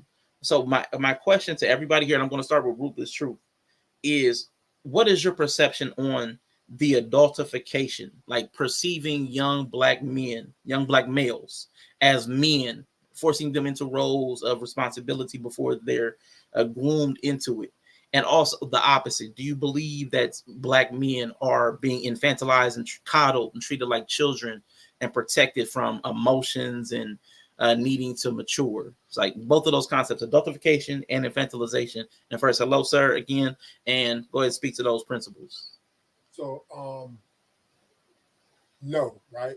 Because I believe men by nature, we are protectors, right? We at a certain, once we get to a certain psychological growth, which is pretty early, I'll say between 8, 10, we automatically know that we are more the stable one in the house, especially when you talk about a single mom, right? We like taking on those roles as being, we like to reach our manhood as fast as possible. Like, we like being, we don't want to be coddled. We like the responsibility, and we take over responsibility because it's just in us.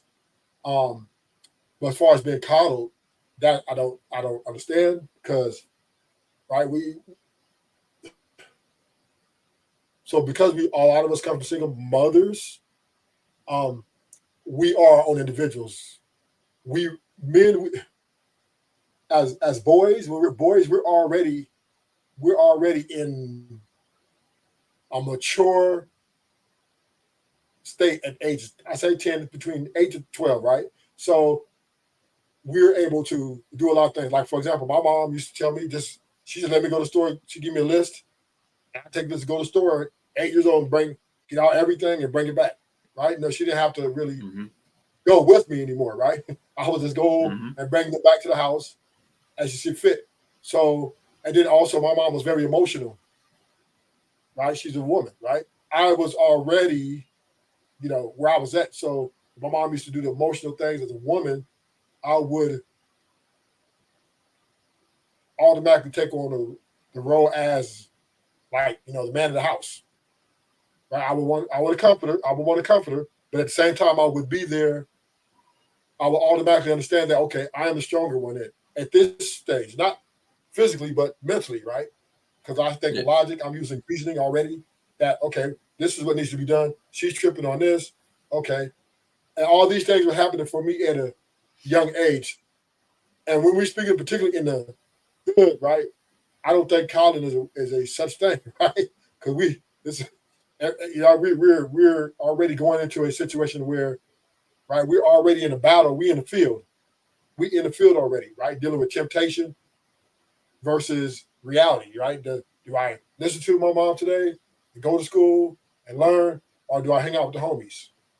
So that's just my take. I could be a little off, but that's just my take. Gotcha. Appreciate that. Now, Yella, I know you just went off cam. I don't know if you're stepping away. I can go to Bree or something. But if you're here, I know you said you disagreed with Themis. I'd like to hear what your disagreement was. If not, if you're stepping away, I'll go to Bree. Bree it is. And he is gone. Okay. Yeah, I'm here. I'm here. Okay, cool. All right. I agree with the fact that, I didn't know if you had to step away. My bad. No, you're all good. I disagree with the fact that it's either or. Okay. And because his disagreement was to say that it's not that, it's this. And it basically is like it could be both. Yeah. Like I think that is the conversation. That's why it is such a struggle, because you can't tell a man to be the type of man he want to be and then heap all of his constraints on how it's supposed to look. You know what I'm saying? Now everybody get to sprinkle their own rules in on how it's supposed to look, and I get it. That's how it is. That's how society is. But that also goes back to perception. You know what I'm saying? People gonna say and think and expect out of you what they expect out of you. It's what you're willing to give the world. Mhm.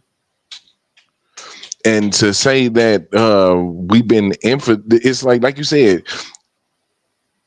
it's a bunch of men on here that said they realized they became a black man when they realized that they was either a threat or they had to start taking care of responsibilities. And I'm sorry, look, as nothing about me was excited about having to get a job because the bills was fucked up. None of that enticed me. I didn't have that natural, I'm finna step up and do it. No. Sorry. There ain't nothing about that natural. You talking about 9 or 10 years old? By 9 or 10 years old, I was trying to figure out how to get that little extra man on Sonic, because that's what I needed to be worried about. Right? Good time. You know what I'm saying? And shit was down bad. It wasn't all peaches and cream all the time. So, like, to say that's almost kind of proving the point. It's like we kind of was at some point, a lot of black men was forced to be black men early on for a myriad of reasons. Whether they were coddled early on and then reality slapped them in the face when they became 18, or that shit hit them in the face earlier, where they seen moms needed some help and they needed to go to work, or they wanted certain, even if it was the fact, even if it ain't so bad as moms was down bad and she needed help, maybe you just wanted some shit. See, my thing was I wanted shit. And maybe mom didn't have it because she taking care of the bills, because she taking care of what she have to do. She budgeting what she got because she got to maintain her family. But I'm 16, 17. I want shit. So that's another understanding of being an adult. That, hey, you know what I'm saying? I got the ability to go out here and get what I want. I do have a little freedom in that. You know what I'm saying? And I see a lot of the perception of manhood and black manhood is constrictive. You got to do this for other people. You got to do that for other people. No. Some of that is being as free to do whatever you want. So if your boy like, man, could you come help me do? No, I ain't really feeling that shit today. And that shouldn't change your disposition on how y'all see him as a man or none of that shit. No, I can't have it be it was either or, because life ain't built like that. The world ain't built like that. I guess I understand he was trying to make a point. Also, the fact that he compared it to women and then said that he's not trying to compare it to women in the same breath, then why bring it up? Because it's really just micro cheating in the conversation. And you know what I'm saying? It's basically a way of saying it without saying it. You know what I'm saying? It's a law move, right? Like people in court will ask a question that they know gonna get an objection, but just to get the question into the jury's mind. Yeah, it's one of them things. So you're right. You can't unhear it, which to me, hearing him say that reinforces the fact that all of this fucking conversation is in juxtaposition of the existence of women. And what the hell is that? What the hell is that? The reason we all here for 3 years. Make sure shit, too damn long. Try to be. So, Mr. He said, let me ask that question of you. Let me see. Let me go back to it. Shoot. God, I forget. Yeah, I got it. The adultification and infantilization. Yeah, I'm with you. Gotcha. I believe it's a thing. I'm not mad at what he said. I wouldn't have phrased it like that. But why I fall in line is because where I'm from, it is particularly seen. And being a man is only in a few aspects. It's in fucking fighting and creating chaos. And I think it's a societal problem. I don't think it's just Bed-Stuy, because again, ding dong ditch, tag, these things where you create this discourse and then you run back to home base for safety. This is how we came up. This is being raised by mothers. This is what it is, because I see grown men create chaos and then run away and then go and create the same chaos somewhere else. And it started from little. And it's because we weren't taught conflict de-escalation. We weren't taught conflict resolution. Again, bad men can be examples. I'm not sure how everybody feels about a bad man. We're talking about a good man, but I think a bad man is an amazing example of what not to do. I don't think all men are going to be high vibrational. You're going to have to look at some people and say, nah, I'm not doing that shit. And that's how I learned in Bed-Stuy. I looked around and said, yeah, nah. They slap box, they jump all over things, they dirty as fuck. And this is what being a boy is. Oh, they just boys being boys. Oh, that's just boys. Boys being no, boys. not me. So I'm a sidestep. And again, that's when perception comes in. You will not be able to perceive me low vibrational, because I don't hang around low vibration. So if you say, Mr. He said is low vibrational, I immediately expect somebody to be like, nah, you wildin'. I don't see no evidence of that. I don't see him doing none of that. So, I can't control people's perception, but I control my actions. And if you just want to lie, then that just says more about you. But I think he's right. I think our mothers tell us, if someone hits you, hit them back. Nobody can ride your bike, number one. And then two, if somebody hits you, hit them back. When does that switch get switched off? Because when we turn up to grown men, it's like somebody hits you, oh, just be the bigger man. Just walk away. You should have more restraint. But no, nigga, I listened to my mama. And before she died, she said, if somebody hits you, hit them back. She didn't say based on race, based on gender, based on nothing. Nah, fam. Somebody hit you, hit them back. If they bigger than you, pick up something, knock the shit out of them. This is what I was told. And I had to learn that's not how you handle everything. I had to mature and reflect and care about my perception. So I learned words and how to, de-escalate and do things to show the world that I'm a man. I'm not a boy.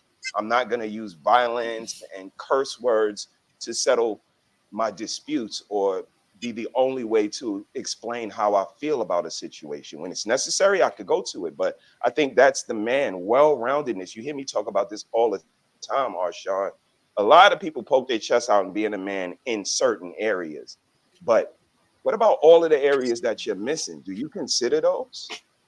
So, I think if you go every day considering those and trying to be better than you were yesterday and trying to work on your shortcomings and being honest with yourself and knowing that you have strengths and weakness, I think all of these things is where that term come from. All I got is my word and my nuts, because I control my actions. I control my environment. I control the way I'm perceived, not your perception, but my image. I control that. So I learned from a lot of bad men what not to do. And I think that being a man is a well-rounded expertise of working in the gray areas. And a lot of people can do that. No, I do like that. I like that. I think and I'm gonna go to Bree, and then I'm gonna ask Greg's follow-up question. But I really feel like the Debo situation. I think that we do need challenging people. Like you said, learn a lot from the bad guys. Like we need the bacteria, the viruses. Like we need to have our immune system tested just for it to be resilient enough to handle what's out there. So if we don't have challenge and test, we end up becoming too weak. Like the good times create weak men thing. So I think we end up becoming. And I've always thrown my hands up. I'm one of those good time weak men. I know it. I accept it. It's true. It's true. But I do know that we need more challenge to build up the strength and resilience to do a lot of the things that are necessary for life. So I do think we need some of those challenging people, challenging situations to help us. I don't think we need people to intentionally be challenging. I think life just creates that just by virtue of people being people. But Bree, to the adultification and infantilization, go ahead and speak on that. I would say my experience of men would agree with what he said, as long as because he was talking about the in the intellectual side, like some of that is underdeveloped versus that part that you had to use to protect yourself and survived is developed. So like the Debo, maybe not that smart, didn't really have time for it, but like very masculine machismo, like that very traditional way. So I would say having dated men and stuff, like I feel like a lot of Black men in particular, that is something that I have found to be true. And I would say that that's because of the failure of parenting a lot of times because of capacity. You know, if you're in survival mode or you just like, it's just a capacity thing. Like it's hard to parent children. You're already at a deficit. You're already struggling. Like there's just only so much you can do. And so because of that lack of capacity from a lot of our parents, I think that a lot of men had to go into being forced to grow up very early. I feel like as a parent, a child growing up early is a bad thing. If you see that means that there was a failure in some way. There was a deficit in that way. And I know because it'd be one thing if the men were coming of age, like if it was a ritual where it's like you're 15 now, it's time to become a man, and you have this man walking you through that and guiding you into adulthood. I feel like that's one thing. But that's not what people are talking about. It's like I was a kid one day and then I got big and then everybody started squaring up with me when I went outside and I didn't know what happens. So I would say that that's a failure. Like that's a failure. And the same for girls. Like a girl growing up too fast is generally seen as a failure. So I don't know why boys growing up fast is not seen the same. They're humans. They should not be feeling like adults at 15. So or 10 or whatever age. Children who are protected, children who are poured into tend to stay children much longer than that. That's just what I've seen. How can I say that?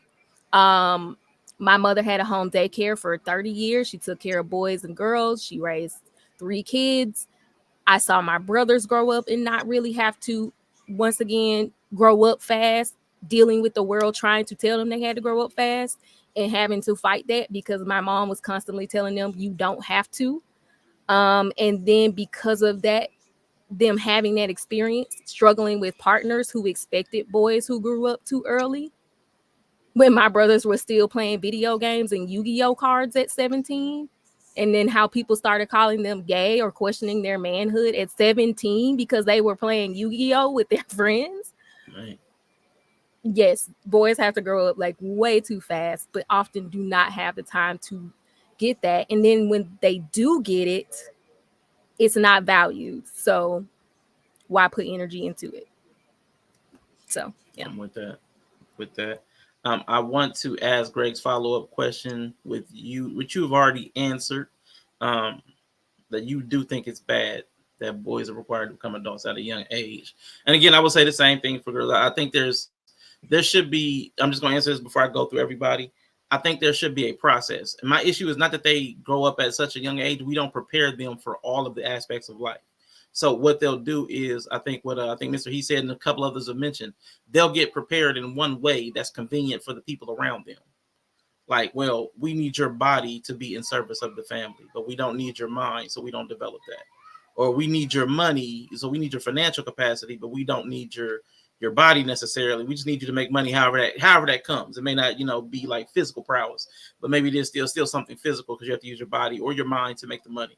Or we need your mind. We need you to figure out stuff, but we really don't want to, we don't want your emotional. We don't want to provide for your emotional capacity and growth and maturity. You know what I'm saying? So that's my problem with the growing up is that there's no standard. There's no practice. We don't have a system that grows people holistically or healthily. Is typically, well, the family has a deficit, probably because one of the parents isn't there, or one of the parents or both parents have a problem, addiction, some other issue, and they have to grow up to fill some gap that the adults have left. And that's the problem for me. When the children are filling the gap of an adult that should be present, that's when it's bad for me. Not that they're growing up, because they at that young age they should be being prepared and groomed for adulthood. So there should be stair steps and stages of growth as they come along. They should be being developed mentally, emotionally, physically. But did you know in the Bible that some of the kings were like 14 and 12? yeah, but we're not in that time for sure. We're definitely not in that time anymore. So I mean, I'm not saying it's not capacity, because again, when you talked about going to the store, I saw some documentaries over in Japan. They had kids as young as 2 taking money and going to the store and coming back with the right groceries. So I know humans are amazing in their capacity, but if we don't have a system for grooming and teaching them to be those, because those kings had people that taught them, they had advisors.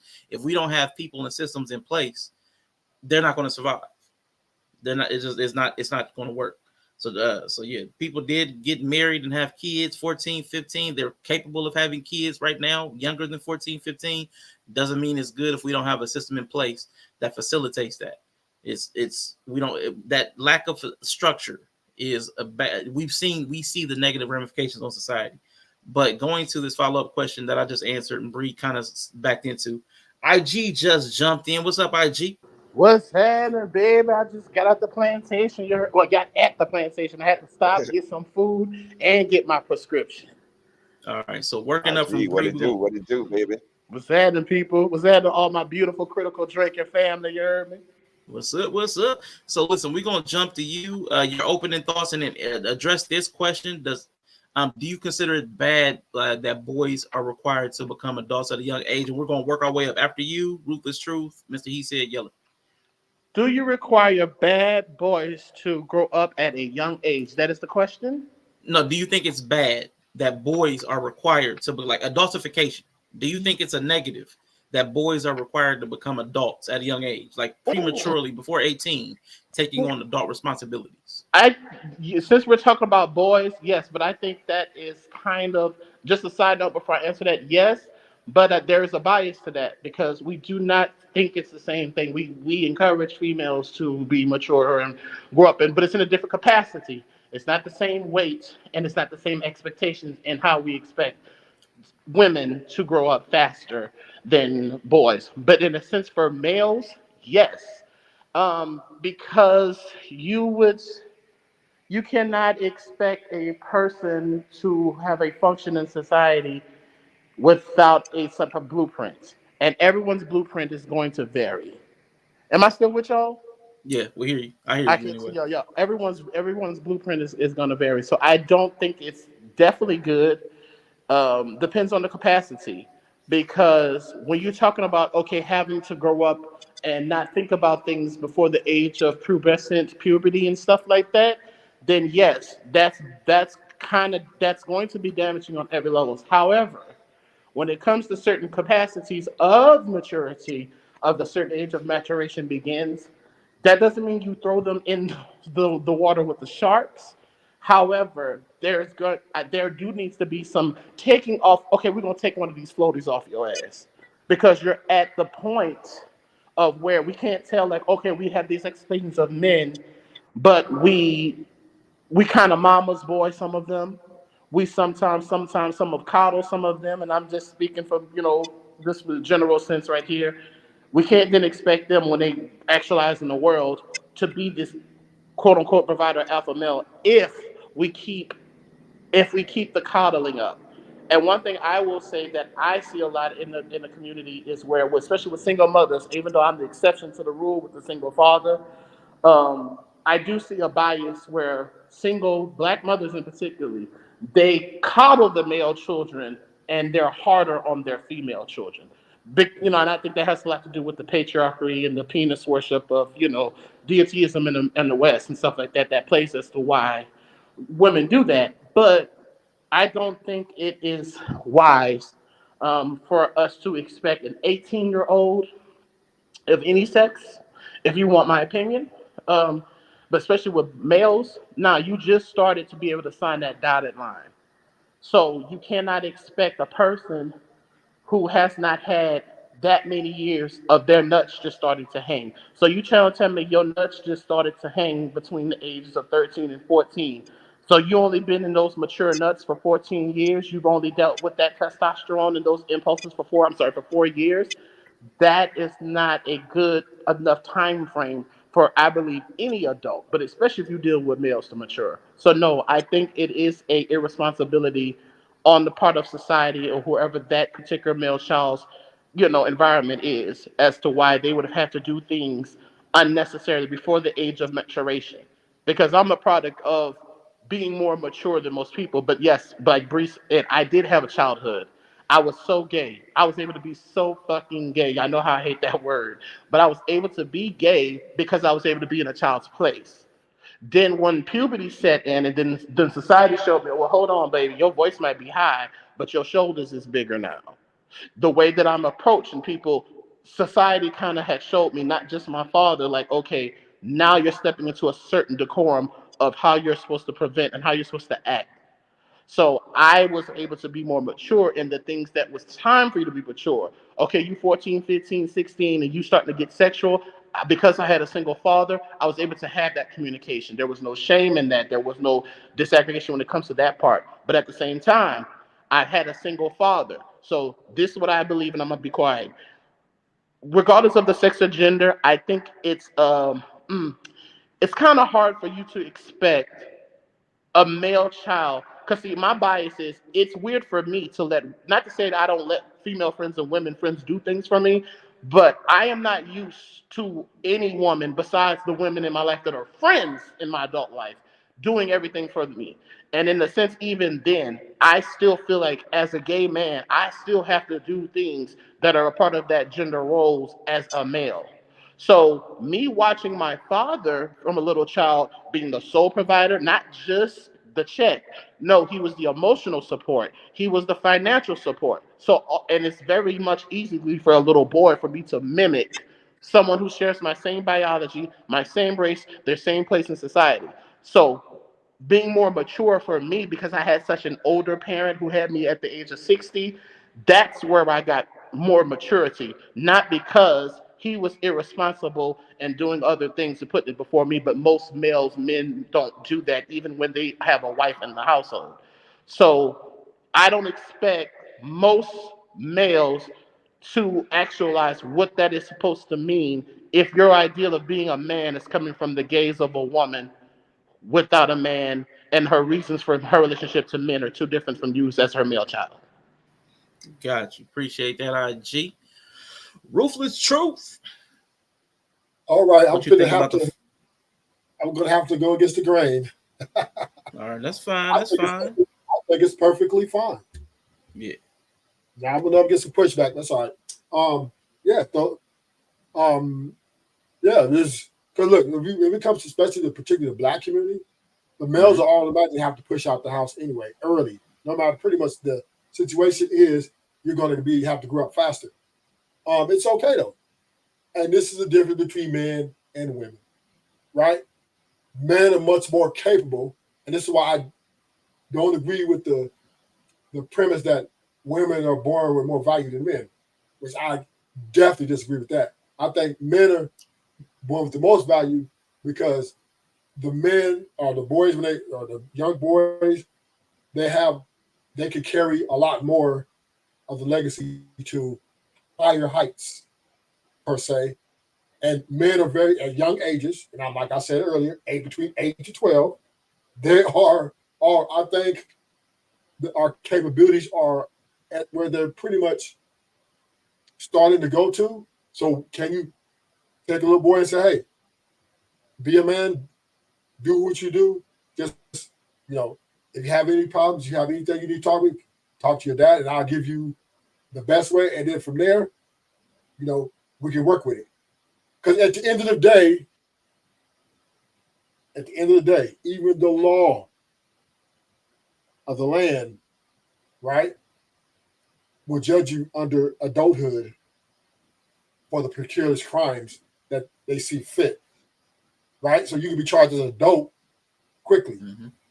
So, because the eye of the law understand, right, that our development is much faster. So we can, even back in the day, when we used to hunt, little boys were out hunting, skilled hunters, just as good as the men. So I don't have no problem with it. I don't have no problem with it as far as, you know, the psychological goes, because at the end of the day, the child has a mind of their own. I do believe women need to be more covered. They need to be more protected than we are because of their weaker, you know, capability of the mental and physical capacity. But the men, our capabilities are leadership. We're very proud. We're very stoic. We're very, and come on, let's not act like violence. Violence is part of life, period. It's always been that way. And it's going to be that way until we all leave this earth. Violence will be a part of, I don't care what age you are, right? I don't care what age you are. It's just the way we do.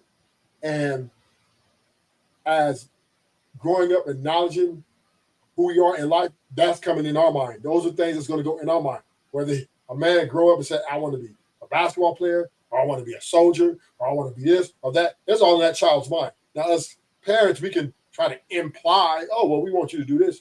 We think this is best. But it's still up to the kid, the young child, in their mind, what they aspire to be. So it's okay. I believe, I think nothing wrong with it. I see not a thing wrong with it. And those parents who think they need to coddle their kids, their boys, I think make big mistakes. Because the kids gonna do what they want to do at the end of the day, right? And sometimes the kids grow to hate their parents. Sometimes they can't stand that their parents leash on them so much. So I'm gonna land it right here, right? Because I know I'm gonna get a lot. I don't have no problem with boys being men because they are in so many ways. I know we don't have the full lack of knowledge and wisdom the older men got, but by nature, we understand survival. We understand, respect. We understand what needs to be done. We understand what to do. These things are in our natural abilities as children. So if we have to go into manhood, and I'm gonna make this last point and I'll finish. With my mom, when I was growing up, and I said 7, 8, I already knew I was the man of the house.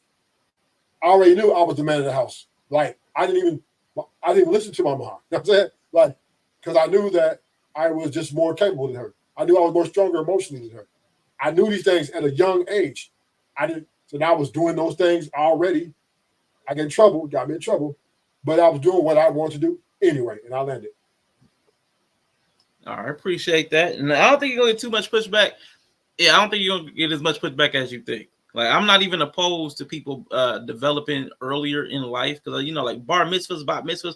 We know a lot of other cultures do push earlier development than we do. They have structures to them. That's what my only issue is. We don't have a structure, and it's like very like, okay, I need you to grow up in this area because I haven't grown up in this area, so I need my kid to. That's the problem for me. But Mr. He said, go ahead and jump in on that. Shoot, where are we at? The adults, no. Well, Greg's follow-up question. Hold up. Do you think it's Greg, bad? Yeah, there we go. There we go. Yeah. I'm Team Bree on this one. I think she did better than any of us could probably do. But I would add on. Don't be giving her too much credit. The loss of innocence. Chop you off the panel. Another man point. Do that. Girl brain bad, like Greg said. Girl brain bad. I think the loss of innocence, man, that's what's really disheartening for me. I don't think children should lose their innocence. I think children should be children. And, with the age range of children that I have, the 10-year-old, I was 40 years old. And the 25-year-old, from the 10-year-old saying, I can't wait to be grown, and the 25-year-old like, nah, shorty, you chill, be a kid, because this adult shit is real. So, I kind of see it. I love children being innocent, and I'm a product of that. I grew up, cynical, pessimistic, living for the day, not thinking about tomorrow. That was all a product of Bedford-Stuyvesant. This is the mentality, and we're stripped of our innocence very young. So I think that is what's the most imperative for me. I don't push back on what Ruthless said. There's always going to be those anomalies where people are going to have to step up. And kudos to you for being able to take that weight on your shoulders and do that. I was one of those people, again, 9 years old. The world kind of really opened up for me and got real quick. But that innocence was stripped. And I've seen a lot of people in my neighborhood, the innocence was stripped, and that made them very upset, made them callous, made them lash out, made them very negative. And that was the operative thing, not being able to be a child, not being able to laugh, not being able to have fun, not being able to do the things that kids do. And this is where we learn the course of life. I think college, is important, whether it's a job corps situation, but you have to live away from home. Stories supposed to start like when I was in college, ... Like, if not, who you learning from, what you're learning. Like you said, there's no structures, no fences around this yard, and anything can get in. But again, when you on a campus, you on somebody's structured facility where it's blue lights and there's courses and seminars, and there's a certain knowledge that's coming with your growth. And as long as you're doing that, yeah, you're going to make mistakes, but you're going to make better mistakes tomorrow. My thing is the people who make the same mistakes, that make worse mistakes, and then want to blame everybody else around them. That's, again, I don't know if it's the lack of innocence, the lack of childhood, the lack of just finding your identity. But I think that being stripped from the children is really the most disheartening and insensitive thing that we do as a society, whether male or female. And that's one when she asked when Greg asked the question. I was just saying, since we're talking about men, but I see it like different dynamics because of sex and gender, but that's not a healthy thing. Like, I wouldn't be as mature. That's the part of it where people see me, you're real mature for your age and everything, but that's because I had that innocence. I was able to be gay, not sexuality, no, carefree, fucking lighthearted, because I had that innocence. Now, outside of my household, and that's the thing too, we have to kind of back and press over. It's the difference between your innocence being lost in your household and your innocence being lost outside your household. My innocence was lost outside my household, which is to be expected, right? But that's one thing I just want to point out is the difference of the household, the innocence being lost within the household because what's happening in the household, or the way that society is choosing to present you, because that's something we deal with as black men and young boys and teenagers. We're also over sexualized. We're over adultified. We're looked at as overly being more mature. And that is something that I think that happens more so sometimes as well outside of the household than just the single mom thing. Nah, facts. I definitely appreciate that. And that brings me back. I had to start this comment, man, because the Carlo, man, been spitting bars in the chat. I believe we are sexualized, worked to near death, and then used for firewood for a legacy that don't give a fuck about how it was created. We are only coddled the way one would coddle Wagyu beef before it's slaughtered. Man, I love that. That was a bar. Ooh, that was fire. That was fire. That was a bar. Yeah, that was a bar. But Greg had asked. Now, Greg, I wanted to clarify. So during the Revolutionary War, there was a 9-year-old who ran away from home and joined the army. Ended up a general. Never thought about that being a bad thing. We're not saying that was a bad thing. That was a different time and a different place and a different culture. That was a wartime. 2024. Yeah, colonial era. People had to have muskets. Organize a militia. We're not saying that was bad because that might have been necessary to protect their own safety. But here in the cities in the United States in 2024, we don't need a 9-year-old to run the army. Yeah, my daddy was born 1926. So the things that you're talking about, Greg, is even he was mature enough to understand what I did because he used to tell me, oh yeah, babe, I used to go to the grocery store at 5 and 6 with money and come back with cigarettes, beer, eggs, and milk. Okay, at 7. We used to go get cigarettes too. Yep. Yeah, you see what I'm saying? And I was able to work. My daddy was able to work in the factory at 9 and 10. So, but he also understood this, and I'm gonna say this. My father understood. People talk about generational curses. And it's not just an esoteric thing. My dad said, because I went through that, I remember dealing with racism, dealing with certain abuse. Because I dealt with that, I'm going to do the opposite of that with you. So because he had to watch himself with what he say and had less freedoms, that's why you get the bitch that you see in front of you now. He also, there was guidance to that, but he also understood that that was a different time. And a lot of people that are elders, they might become olders and not elders because they don't mature with time. They just age with time. There's a difference. Yeah. So Yella, now I want to get to you, sir, about that coming of age a little prematurely, man. What's your thoughts on that, man? How you feel about that? Do you think it's a bad thing? Right. Is it a bad thing that boys are required to become adults at a young age? In the context that we talking about, yes. Because everybody's caveat is the structure that exists. And of course, if you got structure for anything, you're more than likely to get a good result.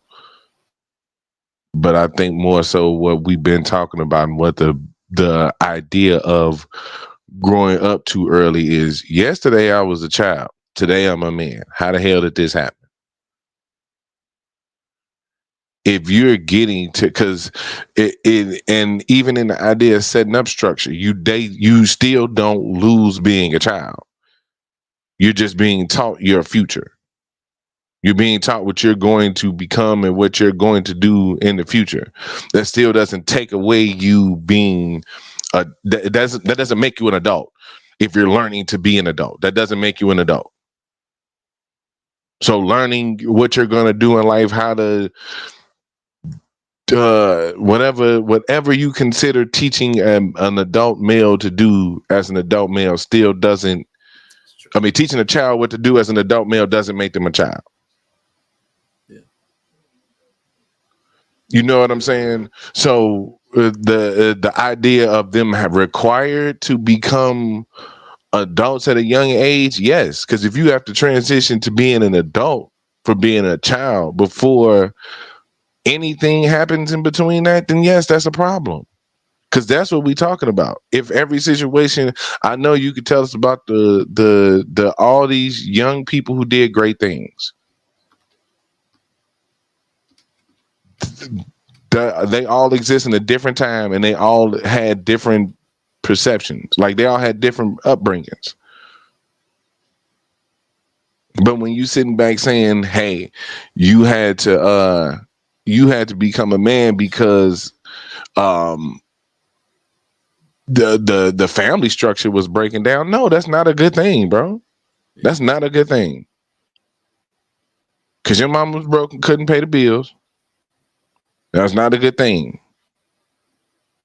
Like there's no, you don't get a yellow star for that. That's trauma, bro.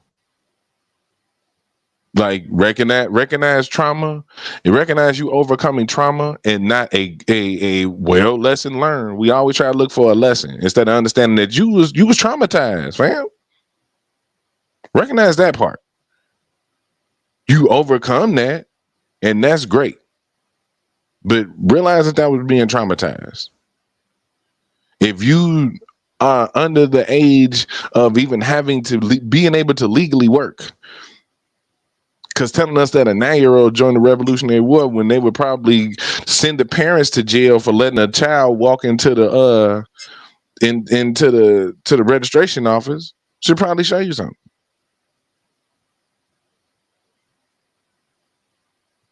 Yeah, Apex, I don't know how far you're going to have to go back because we've been up here 3.5 hours. And also because of that fact, 3.5 hours, I'm going to stop with 2 last points and then get everybody in on, and then we'll wrap up. This next one here is talking about, because a lot of people, when they talked about manhood, they talked about provision. They talked about being a provider. I'm going to play this clip. It's about 2 minutes, and then I'm going to ask y'all a question. Be differences. They have to be. But even the notion of being a provider feels very archaic. Not because it's wrong and not because you shouldn't provide, but because to define it as such is to define it's the only fact that most men aren't men. Like most grown males aren't men because they can't.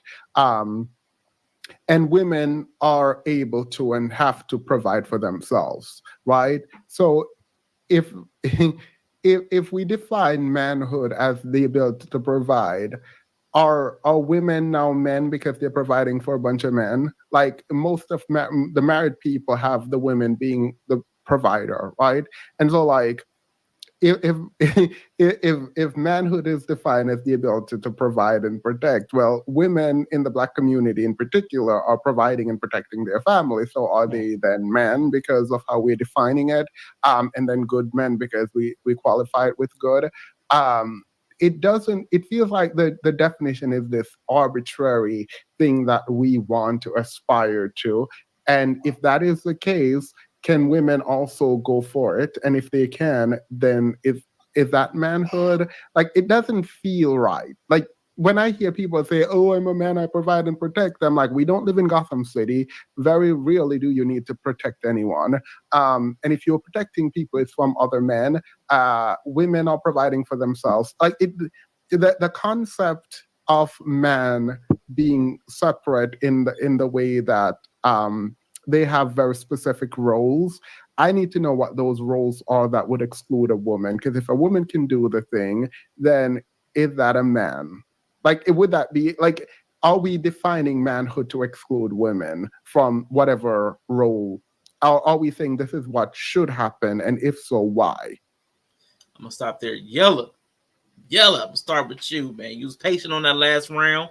Took a long time to get to you. Want to start with you, man. A little snake draft. We're going to do a little snake draft. So first man in, pause. What you think about that take about providing, all right, provision? Does that make masculinity? Are women men because they provide? Are our gender roles antiquated and outdated? And do we need to update them? Just, give us a whole rundown on that whole little dynamic there. Gender roles, masculinity and manhood based on provision. Can women be a provider? Respond to it however you want, whichever piece of it you want.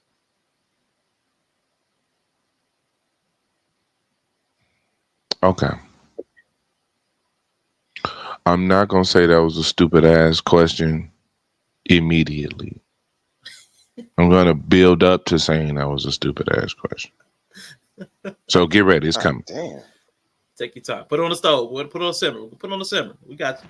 I love yellow cooking. The pause. Let me start stirring. I'm going to stir for you. So the idea is the question that are women good men because they can provide for their family? No. If that was yes, then why are we having this question? I mean, why are we having this conversation? The whole idea of manhood is one's own perception of who he is as a man. And I'm seeing that more and more that explanation is that it's only who he is in juxtaposition to women. Why would that make her a man? She's a woman. You know what I'm saying? Like, why would that make her a man? She's a woman women can make money too and be women. Girls are players too. Right. Like, no, it's so, and I see that's what he keep coming back to. And I hate that he said it the first time, that I'm not trying to compare it to women, but every time he's opened his fucking mouth, it's been in comparison from men to women. Now, if you want to make it manhood as opposed to how women see manhood or how people, this is why I feel like people who date men shouldn't organize these panels. People who date men shouldn't facilitate these panels, man or woman. If you are romantically involved with men, you should not be running a "what does a good man look like" panel. Damn, that's a good point. You shouldn't. You shouldn't. You shouldn't. And I have to agree with you a little bit, even though, because I know I'm the exception. But yeah, I would even have to agree as a man who dates other men. But that's the thing. I wasn't raised. Yeah, we get you. Let him finish that. No. Yeah, because it's right. It's again. It's like he was right. It's like you're looking at it as you're going to view this conversation as we're a good man as opposed to being a good man to who I'm dating or a good man to be with. Yo, like the bills is due. It don't make you a man or a woman because you can pay the bills. It make you the bill payer. That's it. You know what I'm saying? So it's a stupid ass question to me because of the intent of what he constantly coming from. He's constantly coming from this position of trying to oppose manhood with being a woman or thinking from a woman's standpoint. And this be the part that be really tough to kind of convey. This is why I don't take certain platforms and certain conversations seriously. Because we only should be talking about men. Like that's it. We shouldn't be talking about, well, if a woman do it, is she a good man? No, because this question is just for you to stroke the female ego. Because you wanted to go out of your way to mention that men ain't providing. So the fuck what? There's plenty of men providing. Y'all just want to look at niggas who ain't on the bottom of their fucking shit. Of course, the men who ain't on shit exist. But guess what? Everybody who broke ain't not trying to be broke. Sometimes everybody ain't gonna have no fucking money.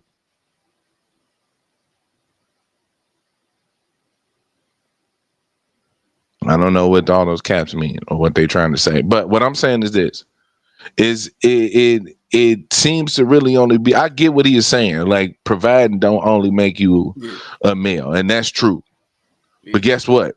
If to me that's what established the foundation of my manhood, then guess what? Yeah, it does. Because manhood should allow that much freedom to where if being a provider is high up on my list, that should be a good. And then if that is the last thing I'm cared about is providing, that should be good as well. Because the last thing I care about right now is providing for somebody other than my child. That's gonna be my last worry in the world. So to sit here and make that a thing that I'm gonna carry and need to do, and no, hell no, nope, ain't. It's gonna happen. It's not. The bills got to be paid.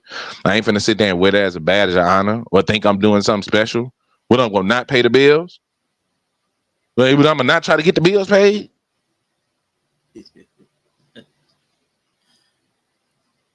Fucking stupid. My bad, man. I know that's that's why it's like that. The aspect of this conversation been fucking with me because dude is just sitting there trying to make it a men in relation to women thing. All the while he said it the first time, because I'm not trying to compare men to women. Then why are you? Fuck are we here? Ugly ass nigga. So nah, man, fuck that.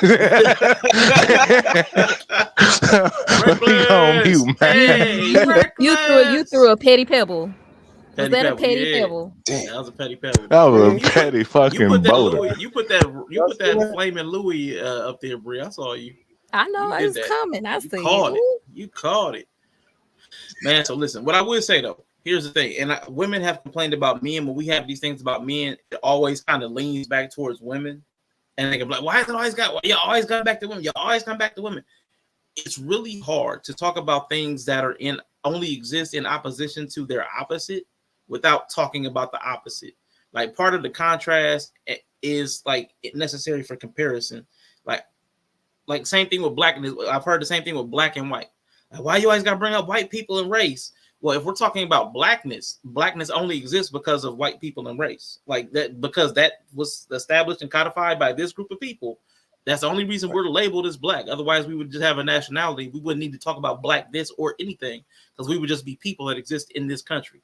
So the same thing with men and women. We're divided by our sex, gender, that male, female. So of course, we're not talking about all the extensions and derivatives of that conversation.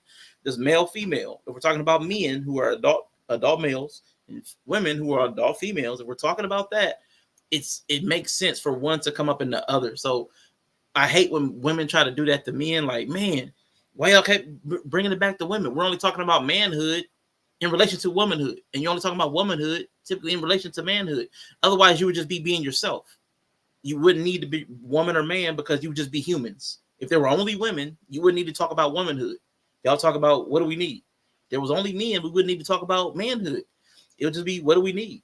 So it's like I'm with you, Yella, and I hate when they do that. Like, well, I'm not. It's not about comparison. No, we need to compare. We need to compare and contrast. But what do men need in specific, outside of what women need in specific, and where do we have things that are mutual needs? Like that needs to be part of the conversation. It's color blindness is just as stupid to me as gender blindness. Like, I don't like either of those. But I want to move on down to Mr. He said we're gonna move on down the road. Mr. He said, what do you think about the gender roles? You can answer. I'm asking about 3 different questions. You can answer any of them. Right. So, is provider a role that's for men exclusively? What other ideas or gender roles are outdated? If a woman does provide, is she a man? And like any of those questions, any of that stuff that came up in his spiel, you can. Yeah, that was unique. That was unique. I don't think that it makes a woman a man. These things are interchangeable. Like Yella said, when the bills need to be paid, once you hit the submit button, you're just seen as the bill payer. I don't think it's gender specific. But I think for me personally, I think feeling comes into it for me. The pride that I feel and I see, this conversation being a thing. I don't think women feel very prideful in providing and taking care of the family. Yes, they are capable of doing it. They are willing to a point to do it, but I don't think they feel very good about doing it after they hit that submit button and that money comes out of their account. Again, I look at it different. My father copped out of this role. He didn't do this. So this is fuel for my engine. Like, I'm very prideful in paying the bills and taking care of my family because, number one, he didn't do it for me and my mom. And 2, I know that there's a lot of people who don't take that responsibility. And, when I hear women talk about it, again, if I hear them paying the bills for a year, all I hear is them going, to a dinner party or to work saying, girl, this dude is still on my couch. I cannot wait for him to do something so he could pay some of these bills, but not us. I don't see us saying, man, I can't wait for this girl to go to work or do something and pay. I'm very prideful in being able and being lucky enough to take care of the bills while my wife nurtures and curates the home. And then if she wants to go out and make some money, she can. It's not, it's not a black and white. Again, I think it's operating in these gray areas is where adulting and maturity lies. So if the ladies feel pride in taking care of their family, I would love for them to chime in and let me know, but I don't see the same glee. I don't see the same, pride when it comes to maintaining these responsibilities and taking care of this financial aspect of the home that men do. And I'll land my plane there. That's definitely an interesting point. All right, ruthless truth, man. Hit us with the ruthless truth on this. Is provider a role exclusively for men? Are our gender roles outdated? And if a woman does provide for the family, does that make her the man? What do you think on any of those, all of those? Go ahead, sir. So a provider, obviously, that's obvious that today just exclusive to men. So we can all be consistent on that. Then what was the other part you said? Are our gender roles outdated? Men do this, women do this. No, gender roles are still in flex. They're still in their place, right? The men are still the protectors, right? We still maintain the level of security, right? Even to the women we don't like. You know what I'm saying? When we're around and we show them respect, and if we see a dude get too far edgy with his woman, most of the time we'll step in, right, to relegate that situation to both, because we don't want him to get in trouble. Plus, we don't want him to act a certain level of violence on her, which she may later regret. Now, what was the last part you said? And the last part was the facetious question. Like, if a woman does provide, does that make her a man? Okay, so this is the big mistake, the biggest mistake in American history. Sexual liberation was a detriment and the destruction of the family as we see it today. Because you double talked, tongue in cheek your woman to you loved them when you were providing for, but then as you were pillow talking with her, and she was like, "Oh, I want to make money. I want the things you want," and you kind of, okay, we'll sexually liberate you, and then you let her compete.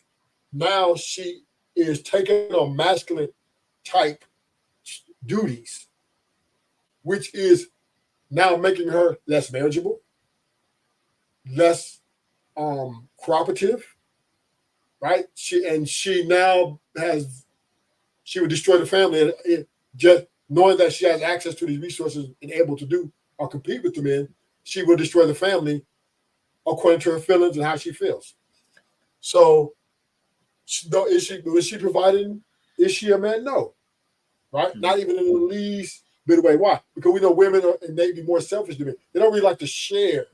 Now, there are some outliers, right? We're not going to say that this is all women, but on a grand scale, we say 97, 98% of women are not going to pull a man out the mud and say, I'm going to make you. Well, we know men, if we're provided, we will pull a woman out the mud, right? We will get her that, you know what I mean? This is what we do. So, of course, she's not a man because her capacity as a woman does not know how to share constructively for the furtherance of the family, right? That's why they say your money is her money is her money, right? Women are not, when they're providing, and then they do provide, right? You are not gathering or garnering the same amount of respect, right, from that woman as if a man was providing for a woman to respect. So no, a woman's not even it's not even the same category, right? It's not even the same category. And back to my further point, this is a mistake men have made by letting them go out and compete for resources, letting them go out and bring their own bag, whatever. And now if they wake up one morning and, they look at their bank account, they feel in themselves, they just been married 10 years, 2-3 kids, and they're looking like, now I don't want this no more. I got my own money. I'm independent of him. They don't like to turn to duty, right? It's all about them. So, of course, in the provider role that they're being in right now, they are the worst version of themselves. And they are the worst version compared to men. Because they are not taking their resources and ultimately, and I'm not saying all, there's a few exceptions, but on a majority scale, a lot of them are not make sure the family stays together, make sure that if her man is down, pick him up, you know what I mean, and give him money, or the kid, no, they want to destroy everything in their path, take the kids and do their own thing while they get money from that man, right? Don't think they ain't going out without going back up in your checking account so you can continue to provide for them and that child if it deems. So I'm going to land it here. It is the biggest mistake in American history. And this guy up here obviously is a woman worshiper, right? He's a woman whisperer, right? He definitely, he kicked me off the show, right? He kicked me off the show. Oh, Themis? Oh, he kicked you off? Themis, yeah, he kicked me off because I told him I really don't need my woman to bring anything to the table. I just need her to just be cooperative and to show respect and be feminine. That's all I need. He kicked me off right after that. So, oh man, we do have a group of set of men out here, and they're Samson a little bit up, that are championing women and worshiping women above men. And this is the rhetoric that's coming out of his filthy mouth. Now land it. Gosh, oh man, yeah, that was great. Now it's funny. I do. It's funny. I know people hate me for this, man, but I agree with so much of what you're saying. But the only thing I would say I'll depart, and I don't know if it's nature or nurture. I want to give this benefit of doubt to women. Like, because I've heard so many women say this. This is not just men putting this on women. I've heard so many women say, if I have to pay the bills, I can't respect him the same. And men, I know us men, we don't feel like if we're providing for somebody, it makes we get a sense of pride from providing for our mate and stuff. We get something from that. Like Mr. He said, we're talking about.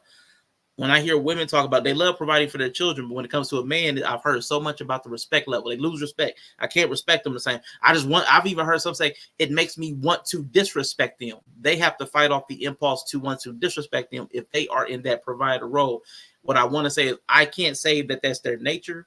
That could totally be how the society has nurtured them, because they keep hearing that men should be providing. So if they keep hearing that men should be providing and they find themselves in that role, I could see some resentment popping up. And that's the illusion.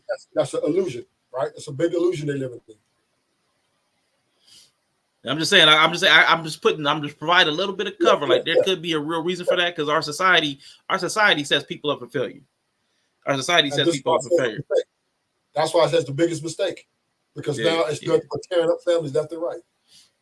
Yeah. So IG, we're gonna bring you in. Then Bree, we're gonna ask Greg's follow-up question, and I'm gonna ask my last question for the panel. So IG, if you still with me, IG, is you with me? I am. Can y'all hear me through this cheap ass Bluetooth? Nah, you sound great. You sound great. Oh, okay. Come through. Come through on, you heard me? Okay, so does a provider, I'm gonna break it down. Does being a provider makes you a man? That's goofy. No, because biology says that, I mean, y'all have heard me use this example over and over again.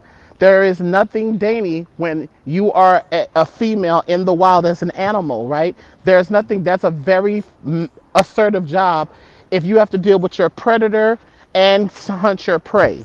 So the female nature does require assertive and dominance of provision. So that's not a male or female thing. So, but the difference is humanoid men, we create certain things to where we use brawn and other things to kind of make it to where female sex is not able to do that. But at the same time, I am saying that obviously, no, that does not make you a male. That just makes you part of nature, if you ask me. Does let me see. The other part of this question was there were a couple. There was a couple. Are gender roles outdated? And is the provider role exclusively for men? So is the provider role exclusively for men, and do we have outdated gender roles?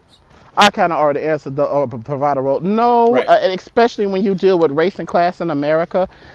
Here's one thing I just kind of want to put into play here. We're not, if you're dealing with this gauge nationally, then yes, there's a certain standard of that. But internationally, there's going to be a certain difference. So what I mean is, depends on your class and whatever society that you're at, and what that looks like to provide, and what that actually means, and how you're able to do that, it's going to look different. So for other people, like we talk about the whole, not Black American thing. Okay, I'm not saying that other races don't have it as hard in other countries, but the difference is they didn't inherit the same accrued disadvantage of constantly having to go up against a government while still actualizing what it is to be considered man or woman. So I think for us over here, we have to kind of consider that little nuance. Do I think that gender roles are outdated? I think they evolve. I think they're able to change and they're able to shift to the society needs. Because even what Brother Ruthless said, I just give just a little pushback of saying that's the worst thing in the world for America. Well, the only thing is, we're not in, the men who made the decision for that to be aren't the men at the bottom, meaning the men who were of a certain working class. That decision wasn't made to appeal to family or respectability politics. No, it was appear to get the most bang for marriage. It was, you could kind of see where when you're running a country, okay, does it serve the country or the nation to keep females or women infantilized? So what I can see is that the men who are of a certain status already would make the decision to do that because there is nothing else to do but to make more money. They already have the respectability. So if we're going to have to open up society to everyone else, then of course the men on top or the patriarchy on top will make the decision to include all women. So I don't really think that is something that might hurt people for respectability politics or religious reasons. But when I look at things as a nation, well, if you are a man, again, for us at the bottom, we're only crying that for us men, regardless of race now, who are at the lower part of the country as income, that's a problem for us. But if we're only trying to actualize our manhood and our status through relationship, through the provisions of just providing for just the superficial financial reason, then yeah, that's going to be a problem. But obviously, the other side I'm going to say to that is that that's why we also have these more meaningful relationships. So I don't think it's totally um, a bad thing. Now I do see what you're saying in the sense of allowing and putting women in a position to where you're not allowing, especially for black men, for certain programs. I will say there is definitely more things of a caterance to that. So yeah, when it comes to are women and men in the gender roles outdated, to a certain degree some of them were, but at the same time I can't say that it's not because like I said earlier, I still, as a gay man, do things. I'm going to open up the door for a woman. I'm going to carry her groceries. I'm not going to let her take out the trash. Even though if I'm paying for everything, even though she's my sister, yeah, girl, we kiki, ha ha, all that. There's just certain things that I feel good as a man providing certain gender roles, but I extend that to women, all forms of women. You see what I'm saying? And one more thing I just kind of want to say, the partnership thing. I think that regardless of sex or gender, how much you're attached to that person, you will feel glad whatever you do. Even though me and my partner, we're both men, I am just as happy when I pay bills for us. He's just as happy when he get that bill before he beat me to it. It's a thing with us. So I think that has nothing to do with our sex and gender. Does it? Then it does us actualizing our position in this society and understand the economics of our livelihood. So I don't really think that's a good measurement to say, do you respect or honor me as a general? No. If you're in the and if you're in a position, baby, to where you have more money and income and intelligence in this way, you got it, cool. But there has to be a give and take on that, and I'm gonna land my plane. Hey, IG so revolutionary. They sent the National Guard after him. You couldn't even hear what the airplanes and tanks rolling in. I hear you, IG. but, one more thing I'm gonna say, what Yellow said, I do agree, like with that the comment about, because here's the thing, even if a man isn't same loving, right? I don't want no man that has a panderous, regardless of his sexuality or gender. If you're making money and income off of a mostly female audience or woman, then yes, you're not gonna really have the. There went the mic. The mic finally died. The day the mic died. The mic finally died on us. Marcus is in the building. A distinct difference when I look at the sentence of a good guy and a nice guy. I realize when a thumbnail topic of this comes up, nothing to correlate with anyone here right now. Just a statement. Oh, the difference between a good guy and a nice guy. Okay. When you see the thumbnail, I got you. Good to see you, Marcus. Bree, on the provider, gender roles outdated. What's your thoughts? I mean, people still want to uphold them, so I would say they're not outdated. I would just say that they haven't adjusted to the function of society. Like it's who said that? Like some people don't become elders, they just get older. Like people aren't really adjusting to the reality. They want to romanticize a time period they ain't even living and understand that the roles were aspect or a result of functionality. Sometimes like some people can't come to terms with the reality and the time they actually live in now, so they hold on to older times as validations for idiotic beliefs.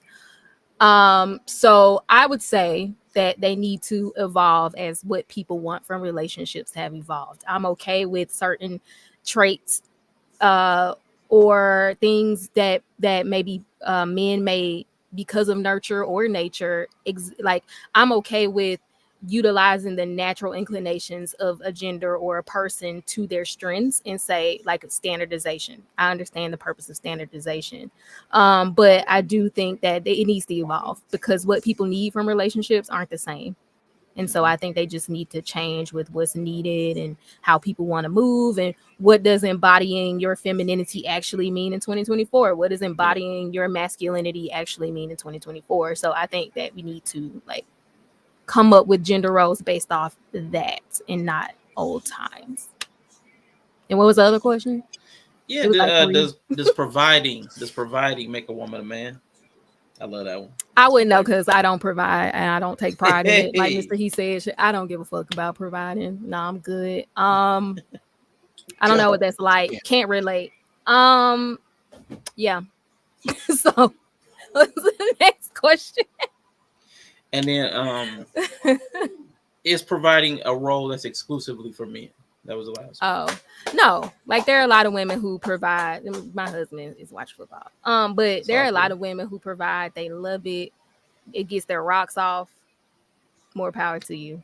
So no, I don't think it's a man thing. I do think men tend to take pride in it and want like accolades for it beyond just taking pride in the inside. They want to be like, you're providing, that's amazing, you're great.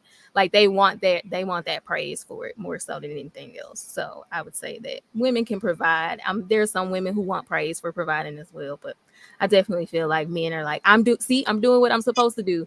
Even a man who maybe doesn't have to be in that role, if he gets a chance to embody that role, he gonna want his praise. So I do think that speaks to the idea of men feeling like something it's part of manhood. So okay, I can rock with that. Now we're gonna go to the last portion. Let me make sure. No, Greg had a follow-up question based on what Ruthless Truth was saying.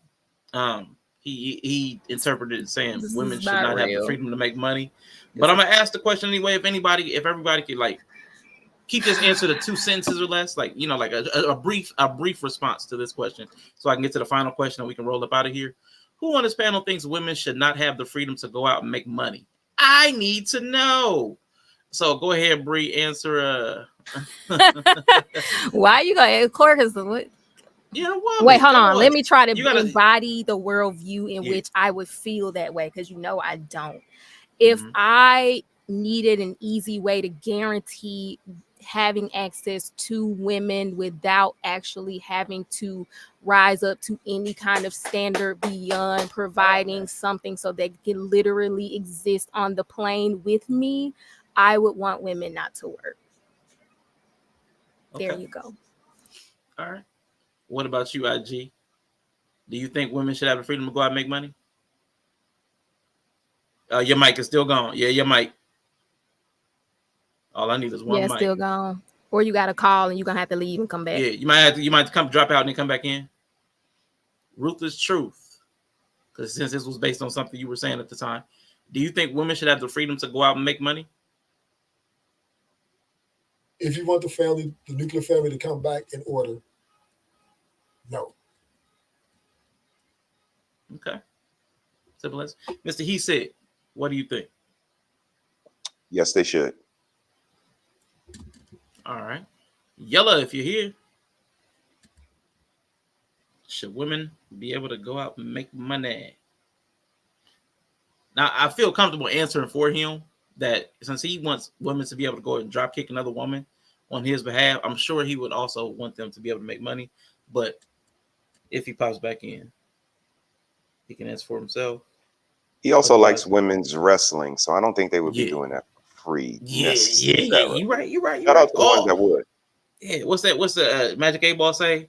All indications say yes. He wants them to be able to make money. Shit. And if she want to pay all his shit. Am I back yet? Yeah, you back. Yeah. Welcome back. You back. So go ahead and answer that question. Do you think women should have the freedom to go out and make money? Absolutely. Because here's the thing too, just to give some pushback, you can't really say that women are in a genuine relationship with you when they don't have choice or autonomy. during that time either. And so a lot of those relationships were because, well, it was structured for them to not have a choice. So you mostly had people who were just basically living in indentured service if they didn't have the mind frame of, the religiosity and saying, oh, I'm proud and this is what I want to do. I think now that what most men are running into the problem is, okay, outside of the superficial of you providing these material things, okay, in relationship and connection, where do we have the connection besides biology? So I do not think women should not be uh I think women should absolutely have the right, because then you really get to see what that woman and what that man is made out of. And for me, it just makes more economical sense in a world not just dealing with nationally, dealing with an international type of capitalism society. Yeah, baby, I kind of think we want everybody to get in there. Yeah, I'm with that. To a point. But what's to the point? I'm curious. Like, what's the rest? Here's my point. I'm gonna make the point, because here's the thing. Because there's a truth to what Ruthless is saying, because we have an economic, our capitalist society, and the economics as they are have nearly equalized men and women's earning potential. As such, because of the way people have been groomed and socialized, women don't very much respect equals. They prefer betters. I want somebody that makes more. So because of that, it has lessened the attractiveness of men. So in that capacity, if you want men and women to still mate and date, you need men to have at least 20 to 30% more earning potential than the woman. With all things are equal, if everything else is equal, this is they're the same level of attractiveness, the same level of education, the same level of this. They have the same social fabric, same type of family structure. They have all the things. Everything else is equal. They should be perfect for each other. You want this man to make 20 to 30% more than her, because this society will tell her that's the only way that she can feel like she's getting good value in the relationship. That's been something that's been studied. It's been something that women will tell you. Because if women will tell you, listen, I want somebody that makes more than me, but I'll accept 50-50. 50-50 is settling. Nobody desires to settle. Nobody wants the lowest end of their bargaining pool. When you go for a job, there's a range. Nobody says, give me the lowest end. So nobody wants that. That's just the minimum they're willing to accept. So if the minimum they're willing to accept is 50-50, and that's what society has kind of equalized. So that's all men now, based on like just averages. All men now are the minimum a woman is willing to accept. And who wants to live with the minimum you're willing to accept? That's not attractive. Nobody wants it. And that's a problem psychologically when women don't have something they desire and men can't feel confident that they are desirable. It's creating problems outside of just men and women pairing. It's creating like psychosis of sorts.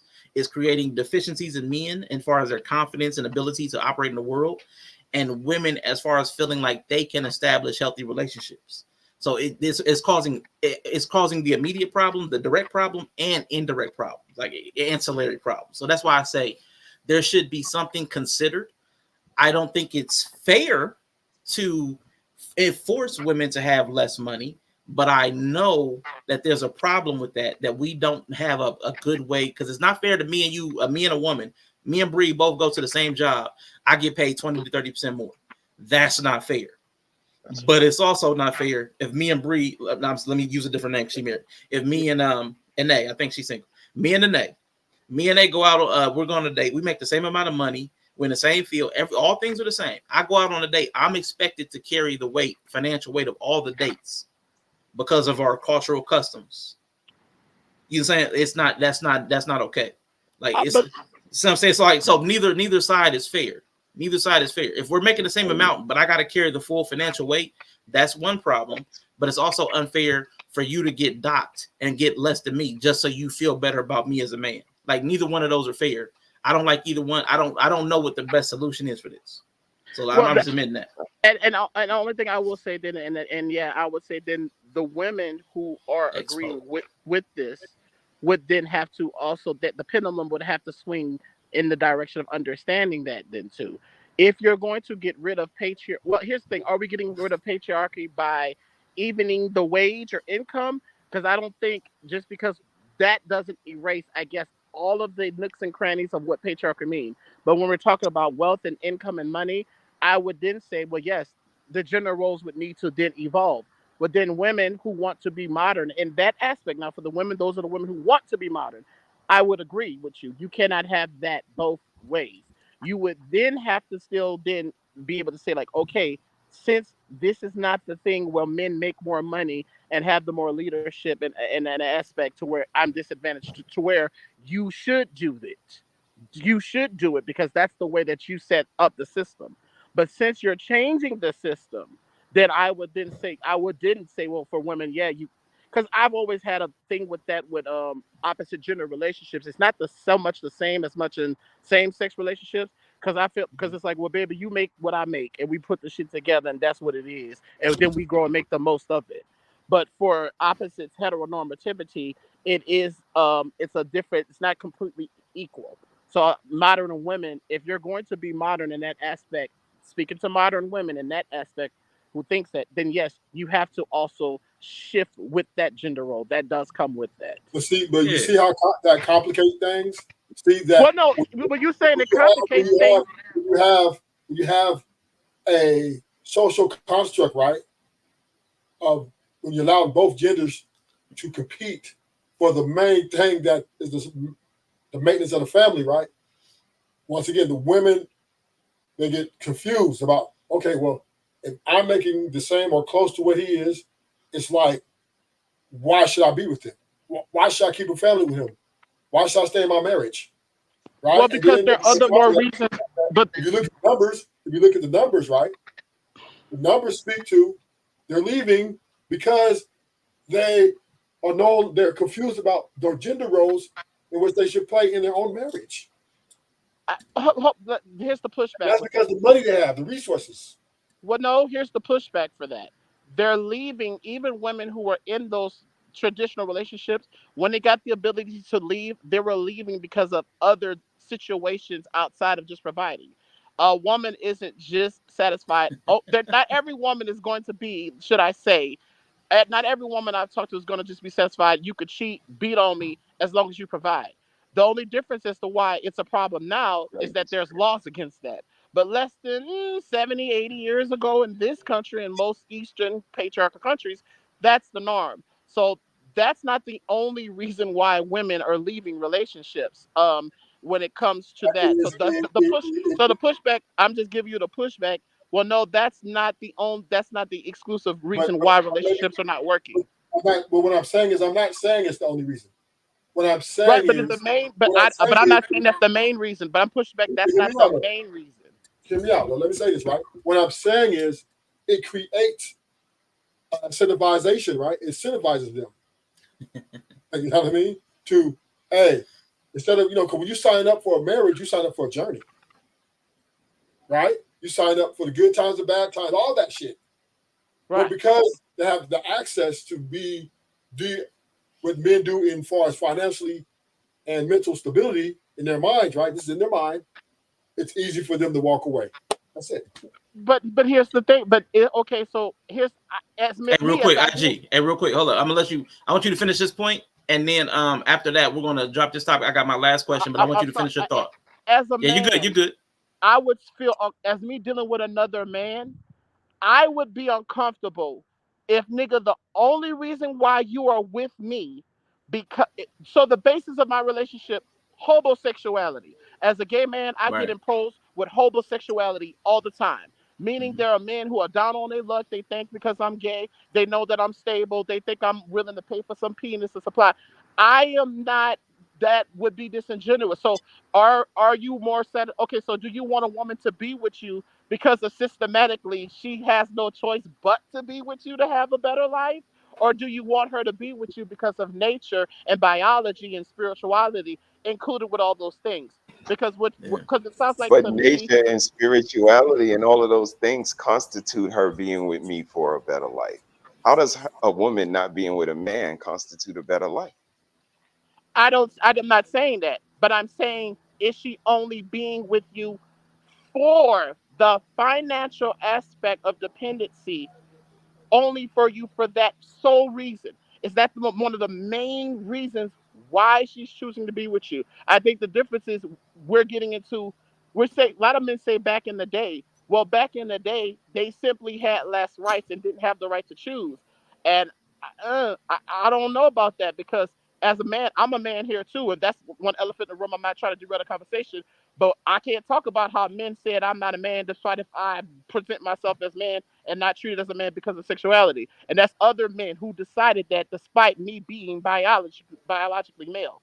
So on that aspect, that has nothing to do with who I have sex with. I can still see where there's a certain hierarchy, even me being a man, where there is a socialism. There's a certain level of classism and elitism that even because I share the same XY chromosome, that doesn't necessarily extend to me in those facets. So that's why for me, I can kind of see like, I don't know. So she's with you because back in the day, our grandmothers didn't have much of time. They couldn't even have a bank account in this country until the 1970s. So how much of that was because I love you or I want to survive and I land my plane? Right. No, I'm with you. It's complicated. We do not want. I do not think most men today want the reasoning of yesteryear. They want more of the outcomes of yesteryear, that as we perceive them to be. We didn't live through yesteryear, so we believe. Yeah, it's romanticized. So we want the steadiness and stability that we believe they had, but we don't know the price they paid, man or woman, for that stability. On the other end, on the opposite end, like what Greg is saying, not liking the result of choices other people make does not entitle you to take them away, to take away those choices from them. Those are called laws, Greg. When people don't like the result of choices other people make, they make laws. So anybody that has the power can absolutely do what you're saying we can't do. But I want to shout out to the people that came in. Ex-poet, man, appreciate you. Yeah, definitely. A lot of people are petty and vindictive and want to get revenge. That's how a lot of people are. Now, again, I don't want to punish women. I just want a favorable outcome for both parties. That's my thing. I think there needs to be a new negotiation so that we can try to co-create a world that serves both of us in perpetuity. But I think that would take a lot of deliberative thought and effort that a lot of people, because my issue is capitalism. I think my issue is not woman or man. My issue is capitalism. Capitalism is driving all of this mess. Capitalism is pricing all of us out. But again, I'm an anti-capitalist, but that's one thing. That's my intelligence thing. Al Lloyd, shout out to you. Intelligence is important, but capitalism is driving down importance because they don't want people to be educated and be able to think critically, because they want I them wasn't to be able to countering you. Yeah, I'm just saying. I'm like, but that's. I was saying. I was adding to that point. You're right. Intelligence is important, and one of the reasons intelligence has been lessened so much is because they want robots. And Alkebulan, which I think is isn't that the old word for Africa? I could be wrong. Alkebulan, goddess. Yes, it says yes. Ladies can have it both ways. This is Mother Earth. We decide what we want to expect and what we don't want to expect. Women are obligated to create the male species. So while you are here, serve us. Hey. You know I hear that. Come through with the misandry, once again, sound a little sassy to me. Anyway, sounds misandrous, girl. Come through. hey. I like a good misandry. I just listen to a whole bunch of bullshit. I don't know. I'm just like, a lot of times it's because I'm just listening to that back and forth, and I'm like, a lot of times niggas who provide, that's all they want to do, and by provide they mean I bring a check home. They ain't providing shit else but it's goddamn check.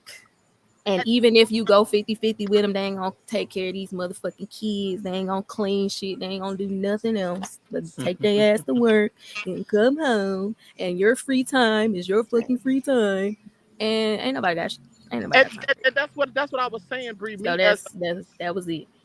And that's what I'm saying. There's other reasons, even if it's 50-50. Okay, just because we are making it financially okay for women to be even, that doesn't mean we are depleting all of the other gender roles. Like you said, I'll be damned if I was a woman, honey, and you try to tell me with me and my man, I wish both of us, we got to go deal with the white man and all of Right. this.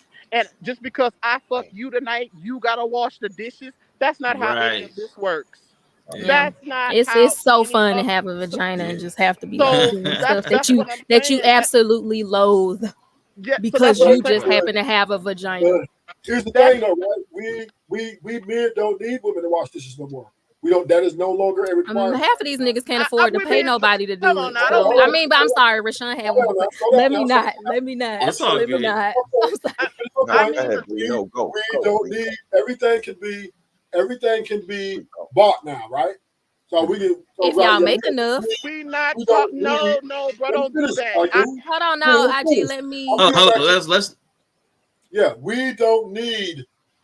It is and no just make it longer a quick one. Make it a quick one, True. My bad. anymore. No, it's no longer a requirement anymore for a woman to come in and ship a lot of these loads because we got dishwashers. I can put the dishes in the machine, push a button, throw some soap, and we Gucci, right? I can outsource everything that she does, as far as the physical aspects of day-to-days. All we really want now from the woman is just someone we get along with. We just want them to be peaceful. We come home, we want peace. A companion. Yes. Oh, okay. We don't. But she If can't she work doesn't for want this. to, She can't work. If we don't, if she, I mean, it depends on the guy's level of what he's trying to accomplish, what he's trying to go, right?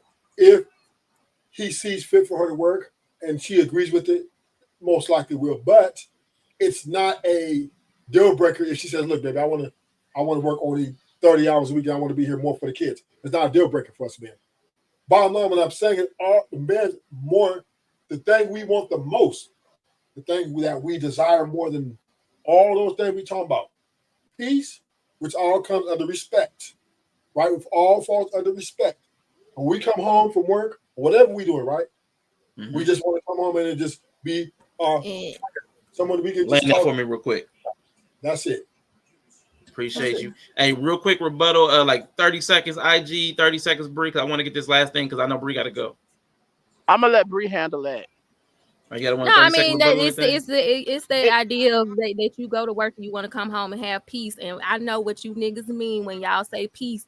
Y'all mean I don't want to be bothered by shit. I don't want to have to do shit. I don't want to hear shit. And I just want to sit my ass here because I done went to work and came home. I already know what y'all mean when y'all say. You said you gonna let her handle that, IG. You said you gonna let her handle that. Let her handle it. And that's what. Now that's cool if you providing. That's cool. I'm cool with having that give and take. Even if I work my little 2 days a week and most of the time I got it, whatever. But you talking about I'm going 50-50 and you want to come home and have all your time be your own and free from interruptions, free from disruptions, free from tasks, free from your kids wanting stuff from you, which I don't even control. That is the part that be ghetto for me. Yeah, that's it. I'm with you, and that's where I agree with women. I want to get this last it's like 1 minute clip of this video. Then I want to start with Bree because I know she needs to go set up for her stream, and then we'll go last round through everybody. But wait, so isn't that the issue though? Like, isn't that an issue in a world where women don't need men for providing and protecting? Men seem to feel kind of useless. And they're not willing to do I don't know if they're not willing to, but it feels like there's another part of humanity that needs to be engaged with outside of I am a man. This is what it means to be man. It's just I am a human being and you're a human being and we are connecting as human beings. And so this is what I need to bring to the table as a human being, not as a man, because it's easy to fall into like the patriarchal sort of archetypes for men and women and say men are supposed to provide and protect, so you need to submit. That's easy. Now that you can provide, you can protect, you're not needed in those areas. How else can you show up? And it feels like men are saying, I don't have to show up any other way. Yeah. No, yeah. And I wanted to get that in there because that's kind of what y'all were saying. So Bree, y'all were kind of already on that tip. And that's going to be like the last point I bring from them. Let me go ahead and drop that down so we can have our big face cams. So how would you address how men are showing up to your last point that you were making? How can we grow our humanity to be more present in relationships that would offer women more fulfillment? And do you think that men have become useless, or women just have more expectations or needs because they can provide more on their own? Like their capability raised the standard. Like rising tide lifted all boats. I think the capability did raise it. I think it's important to listen to the person that you're thinking about dating and think about the kind of life you want. It's good if you can be flexible. Like for me, I'm very capable. Like I can work and do everything. I can make really good money, 6 figures up. Like I can do that, right? And I took time to prove that to myself so that I know I could. But I live a very traditional role life right now. Like I really do. And that's because I do, while I feel like there should be a respect, if a man says manhood to him is providing, I don't have a problem with yielding to that. But what I will say is I'm not gonna nerf everything just so you can feel like you're providing. So I feel like listen to what people say. Like if you're flexible, like if you're a flexible person who can do multiple things and you're adaptable, I think it's okay to work with someone says it's their strength. I know, shout out to Candy Dan, she always say I would never let no dude control all the money. Right. I don't, that makes me feel unsafe, that makes me feel uncomfortable. So for her, she would never enter into that dynamic, which I think is totally fine. But she's also shown herself to be capable. So if that doesn't feel safe for you, I would say don't do it. I can do that because I know I'm capable, right? So like it doesn't bother me. But then at the same time, my husband treats me like a human. Like he's not just because I'm paying the bills, because I'm making this amount of money up, I come home and that's all, my job is done, you know? So we had a conversation about, I think you can play into those traditional things, but you need to have a conversation. What does this mean? Why am I home instead of working? Because you can work, right? Like some men don't want a woman to stay home. It's a lot of pressure. Okay, I'm gonna stay home. Okay, so why am I staying home? Am I staying home to cater to you? Am I staying home to focus completely on the kids and take that task off your plate? You know, okay, if I'm staying home to completely focus on the kids and take that task off your plate, that still means there are some things within the home in our life that I expect you to contribute to. But that doesn't mean you're doing my job, right? So you need to be able to have that conversation. If you're going to do that traditional kind of thing, which is not tradition because you have rights, you need to really be clear about why you're doing it, because they're not all encompassing anymore, I think. I mean, there's a certain level of gratefulness in your life that I think will help you navigate that. Like there are some things I don't have to do or aren't my responsibility, but I just do. But I do think you got to be real clear. If you're going to play the traditional things, because people slide. Men and women, people slide. As soon as they start feeling like they doing what grandma and granddaddy do, they will slide into grandmama and granddaddy, even though they don't even know what that was. So I'm just saying, if you do the traditional thing, be real careful, be real clear, because that slide into all the bullshit is really easy. That's it. Yeah, I'm with that, man. Appreciate that, Bree. I know you got something to prepare for, but I know you're also a grown person and you can drop down when you feel like dropping down. I'm not sending you off. I'm just trying to make sure you got your time in. Yeah. So, ruthless truth. How, as men, trying to be good men, how can we grow our? First of all, are we useless? Have we become useless in society? And in American society, I'm speaking about Black America, however you want to take that. Have we become useless? And how, as men, can we grow our humanity to become better for our individual selves and better as far as who we bring to a family? I don't think we need to do none of that. We are what we are, right? We are what we are. We have different new men are not a monolith. We know this. So what we aspire to be, we pretty much are that. So if you're a criminal and you just, you're out here doing things, that's pretty much what you're going to be. There's some guys who, come back and they transition, but for the most part, we are what we are. We don't need to. I don't think men need to be the better. Okay. Because everybody's imperfect, right? Nobody's perfect. So that's like that's putting a burden upon something that's impossible. What's the first thing you said? The first question you asked me, you said Are we useless? Have we become useless in society? Men Well, or black men? we still got construction. You still got, still you still need majority military men, majority police force men, right?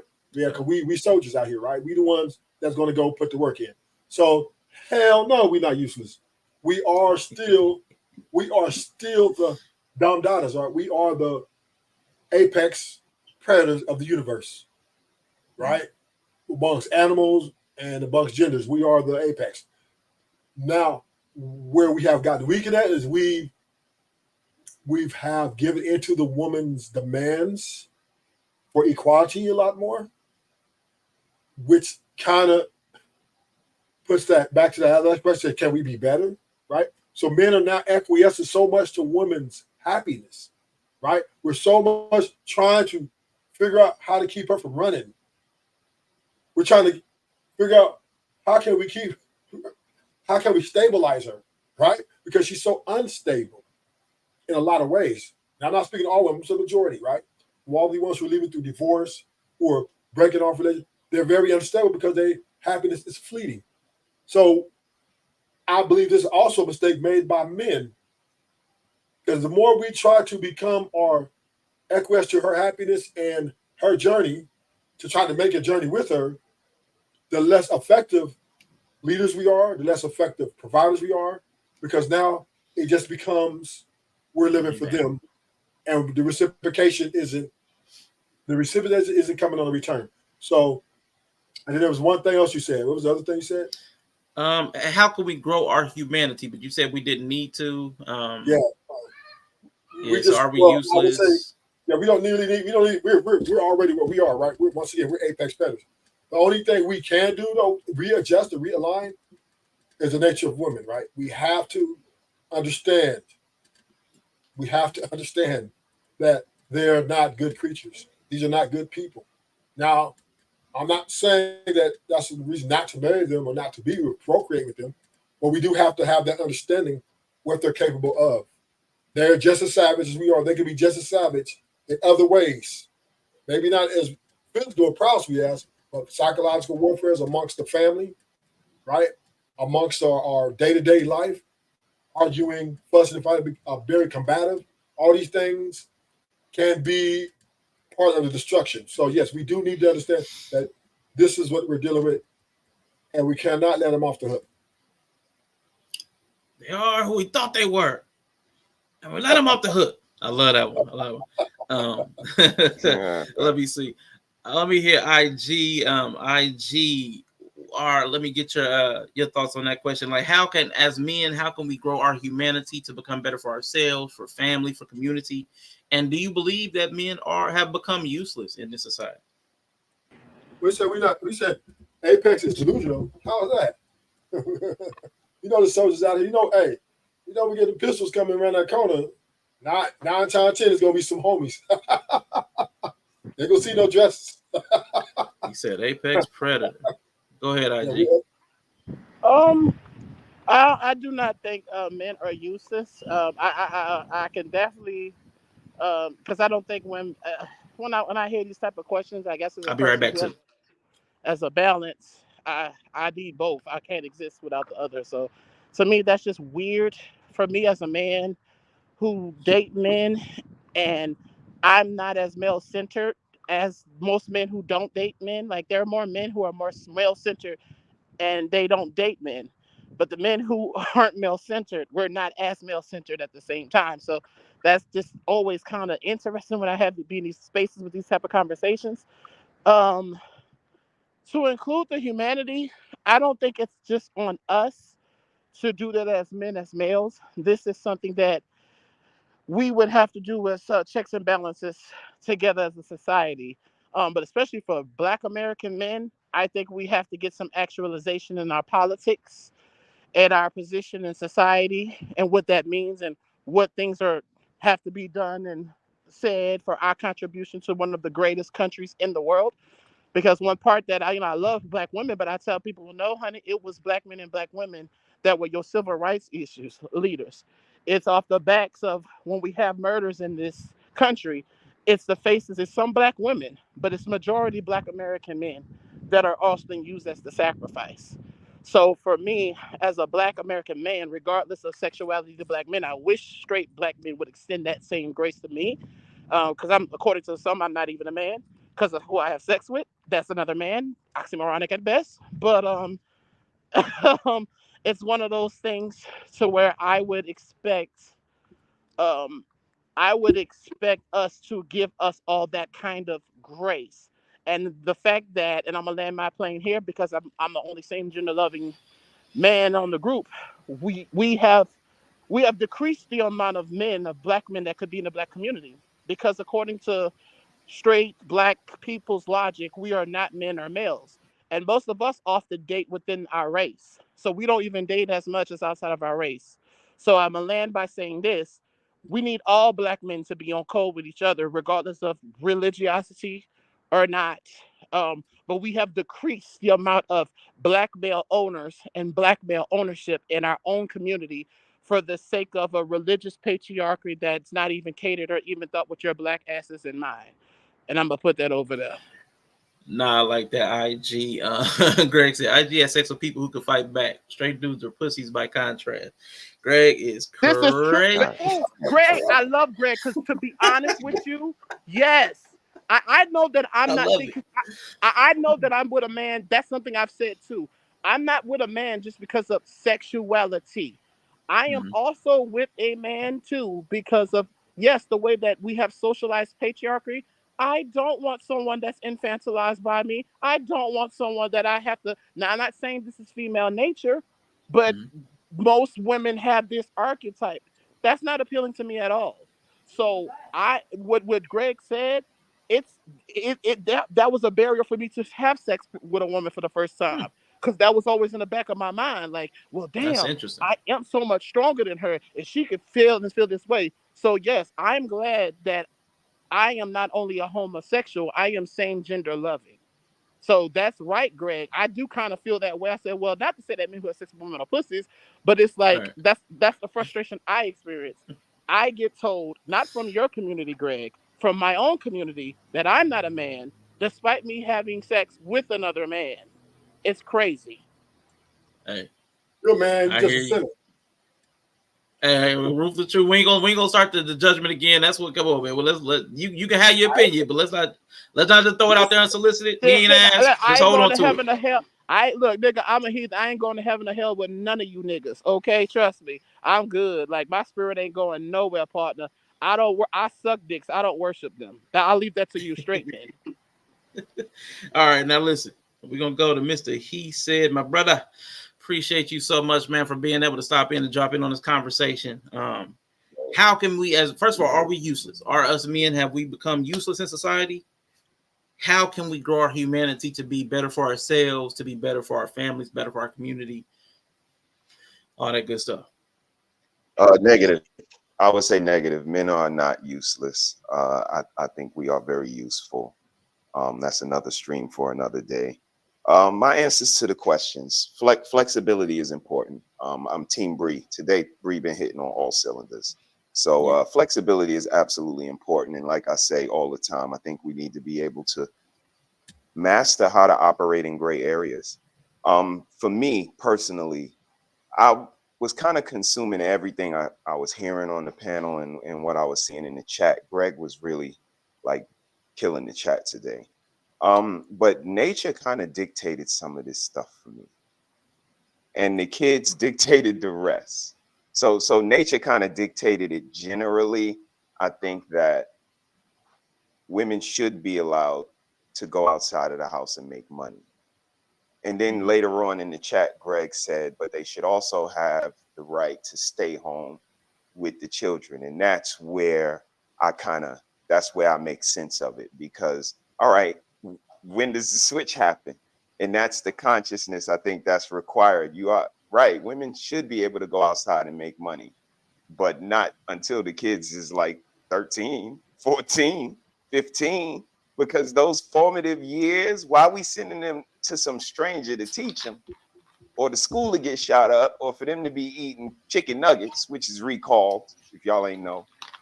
Chicken and again, nuggets. just putting them at subject of the world, making them lose that innocence having everybody else give them the information instead of them getting it from home. And that's where, you know, it should be homeschooling and a parent, whether it's mom or dad. But being that I have the potential of making more money, logically, it would be me going out and earning on the potential of the degree that I got, and so on and so forth.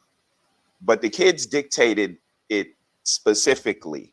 Again, we didn't want to put 12-year-olds and 13-year-olds at the subject of other people. So we wanted to keep them in-house. And logically, the missus was the first teacher of the children. She's been teaching them since she's been breastfeeding them. So it was just naturally logical for her to continue that teaching. So they dictated how this goes. I do understand what everybody is saying, but again, logically, when do we flip that switch on, you know, staying in the home, working outside the home?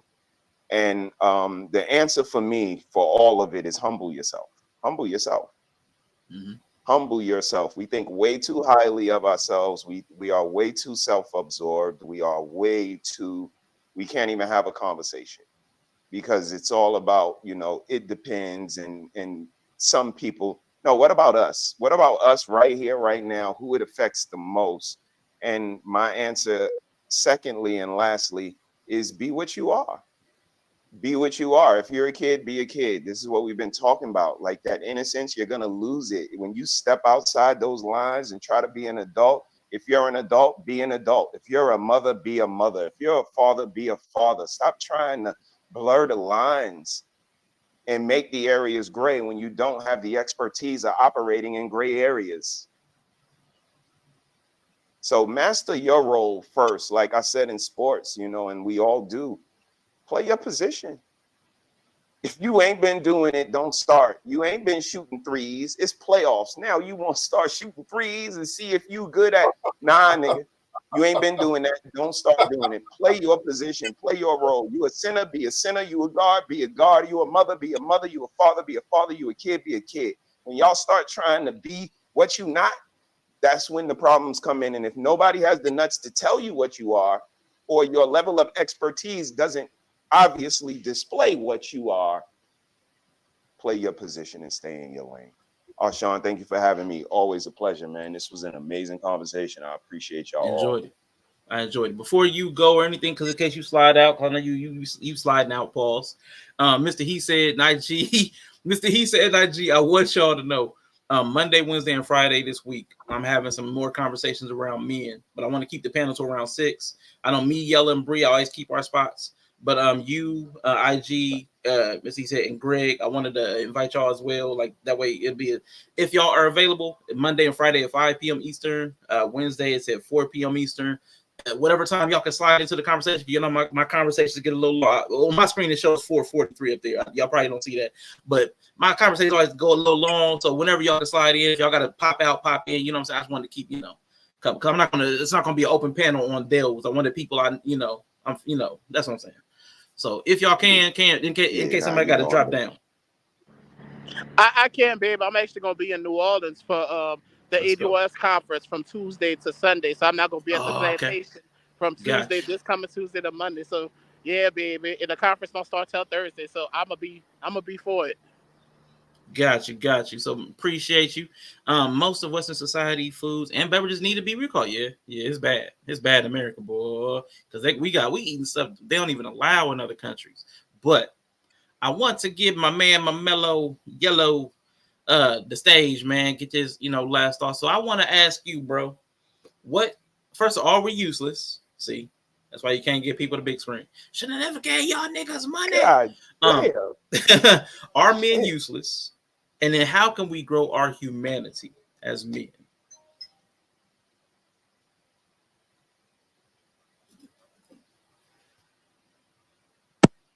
Some men are useless.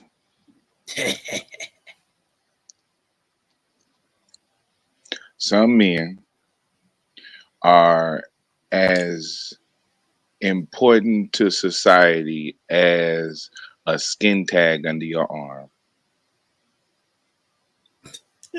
I don't want that to get. I don't want that to get lost. Oh, shit. It's some niggas. It's some niggas that really ain't worth the plasma that flow through their veins. Damn. Like mindset wise, like it's just personality wise, money wise, just fucking useless. So yeah, they are. Now, are men in general useless? That's subjective. I'm pretty sure the dude who was hosting this panel was would think that. What's his name? Themis? Yeah. Yeah. It goes back to what I was saying with perception being reality. Females and female adjacent people who think that certain type of way would say that. And there's nothing I can tell myself that would change that. So I just gotta understand I just gotta understand that that's the perception. That's reality. They speak like that. Folks speak as if men are useless. What type of accomplishment can I do? What type of great accomplishment can I do as Yella to change that? Nan. So, do I think men are useless? Yeah. Some of these niggas are.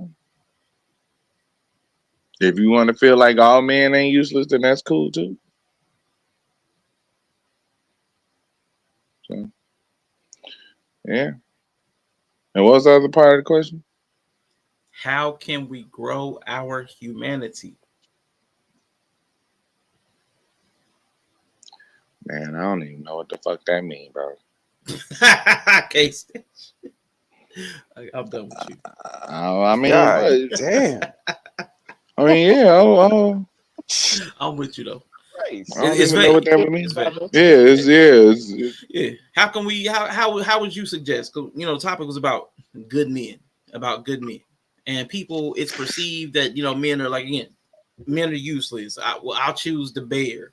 How can we be the type of individuals that are valued, that they don't choose a bear over, that blah blah blah, that blickety blickety, that boo boo blah?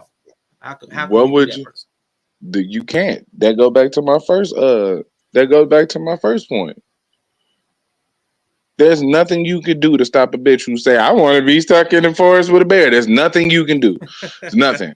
There's nothing the billions of men on earth combined could do to change that one dumb heifer's fucking opinion. Like, I've heard some of these opinions and some of these thought processes on men coming from these people because it ain't just women. Like I said, it's females and female-minded adjacent. It's crazy. So there's nothing we can do to raise our humanity stock from people who don't even see us as humans. We would have to qualify as humans first before we can change some type of humanity quotient or reach some type of humanity quotient. Okay. Damn. Shame lady says shame. Say. Yeah. I hear you, bro. I hear you, man. Well, I appreciate that, man. I appreciate all y'all for coming up and had this conversation. I enjoy, honestly, all y'all's perspective, man. Believe it or not, man. I know Ruthless Truth, man. I was thinking about some of the stuff you said. I dove back into Genesis and was rereading some stuff thanks to some of the points you brought up, man. So, again, I appreciate your perspective that you bring to it. IG, as always, Yella, my guy, Mr. He Said Brody. Appreciate all of y'all. Again, next conversation is going to be tomorrow, 5 p.m. Eastern. Again, I got the people I wanted to pull up, man. Definitely appreciate y'all. If y'all can, if y'all can't, that's cool too. I don't have videos that I'm going to be reacting to this week. It's going to be more of a conversation. So we're not going to be trying to play something and then we react to it. It's going to be more like I'm going to be asking y'all some questions and we're going to just dialogue back and forth. So, format will be a little bit different. So that'll be this week, man. Please, if you can make it, can't. Please, if you can. You're on East Coast time? Sorry, what was that? You're East Coast time? 5 p.m. Eastern tomorrow. 4 p.m. Eastern on Wednesday, and then 5 p.m. again back on Friday. And they'll all be men related. They'll all be about men. Cali, so that'll be 3 hours different, right? Yeah, 3 hours different. So 2 p.m. to you, 2 p.m., 1 p.m., 2 p.m. Monday, Wednesday, Friday, it'll be 2, 1, 2. All right. I'll pull up. All right, appreciate you, man. Appreciate you. But listen, again, I'll have the conversations on Monday, Wednesday, Friday. They'll all be about men this week, except for one earlier, like 12 noon on Tuesday. That's gonna be me, Bree, and Yella talking about like colorism and people's perspective. It's gonna be like using like kind of like Glorilla and Sexy Red, because there is a difference in the way people perceive. So we're going to have that conversation. It's going to be earlier in the day on Tuesday. But, man, I really enjoyed the conversation. Hope y'all did, too. Shout out to the people that came through. Alkebulon, forgive me. I know that I've seen that word when I was doing more Black studies. I really feel like that has something to do with Africa. I think that was the original name. Ex-Poet, appreciate y'all. I'm questioning would be me, myself. Let me ask this last question real quick. Are they men or males? Because I don't like taking somebody's manhood away. They're both males, and if they're adult males, they're also men. But like when people are not living up to the standards that we think they should, do either of y'all just call them males? I mean, that's not my thing, but I think we addressed this earlier, but Exploit wasn't here at the time. Men. Okay. Yeah, they still men. In bad style, we have a plethora of bad men, murderers, rapists. Yeah, they just be trash men. Pimps, but they're still men. And here's the thing: you stand in front of their face and tell them they're not a man. Let me see what happens. That's why. That's the only reason I don't say that is because of that very reason. I ain't about to go up to the random dude that I don't think is living the way I think and just call him. Nah, you're not a man. You're a boy, or you're a male. I'm not. I wouldn't do it. Yeah. But yeah, appreciate you, Quantum. Yeah, we're gonna get out of here. Roll on out. No outro. They ain't been doing intros. I'll do it. Greg, you keep trying to pass that wallet test. Yeah. He ain't taking my wallet. You keep trying to pass that test. Somebody gonna submit that paper for you. Somebody gonna submit it. But all right, y'all, we about to head out. When you advertise, somebody want to buy what you're selling. Yeah.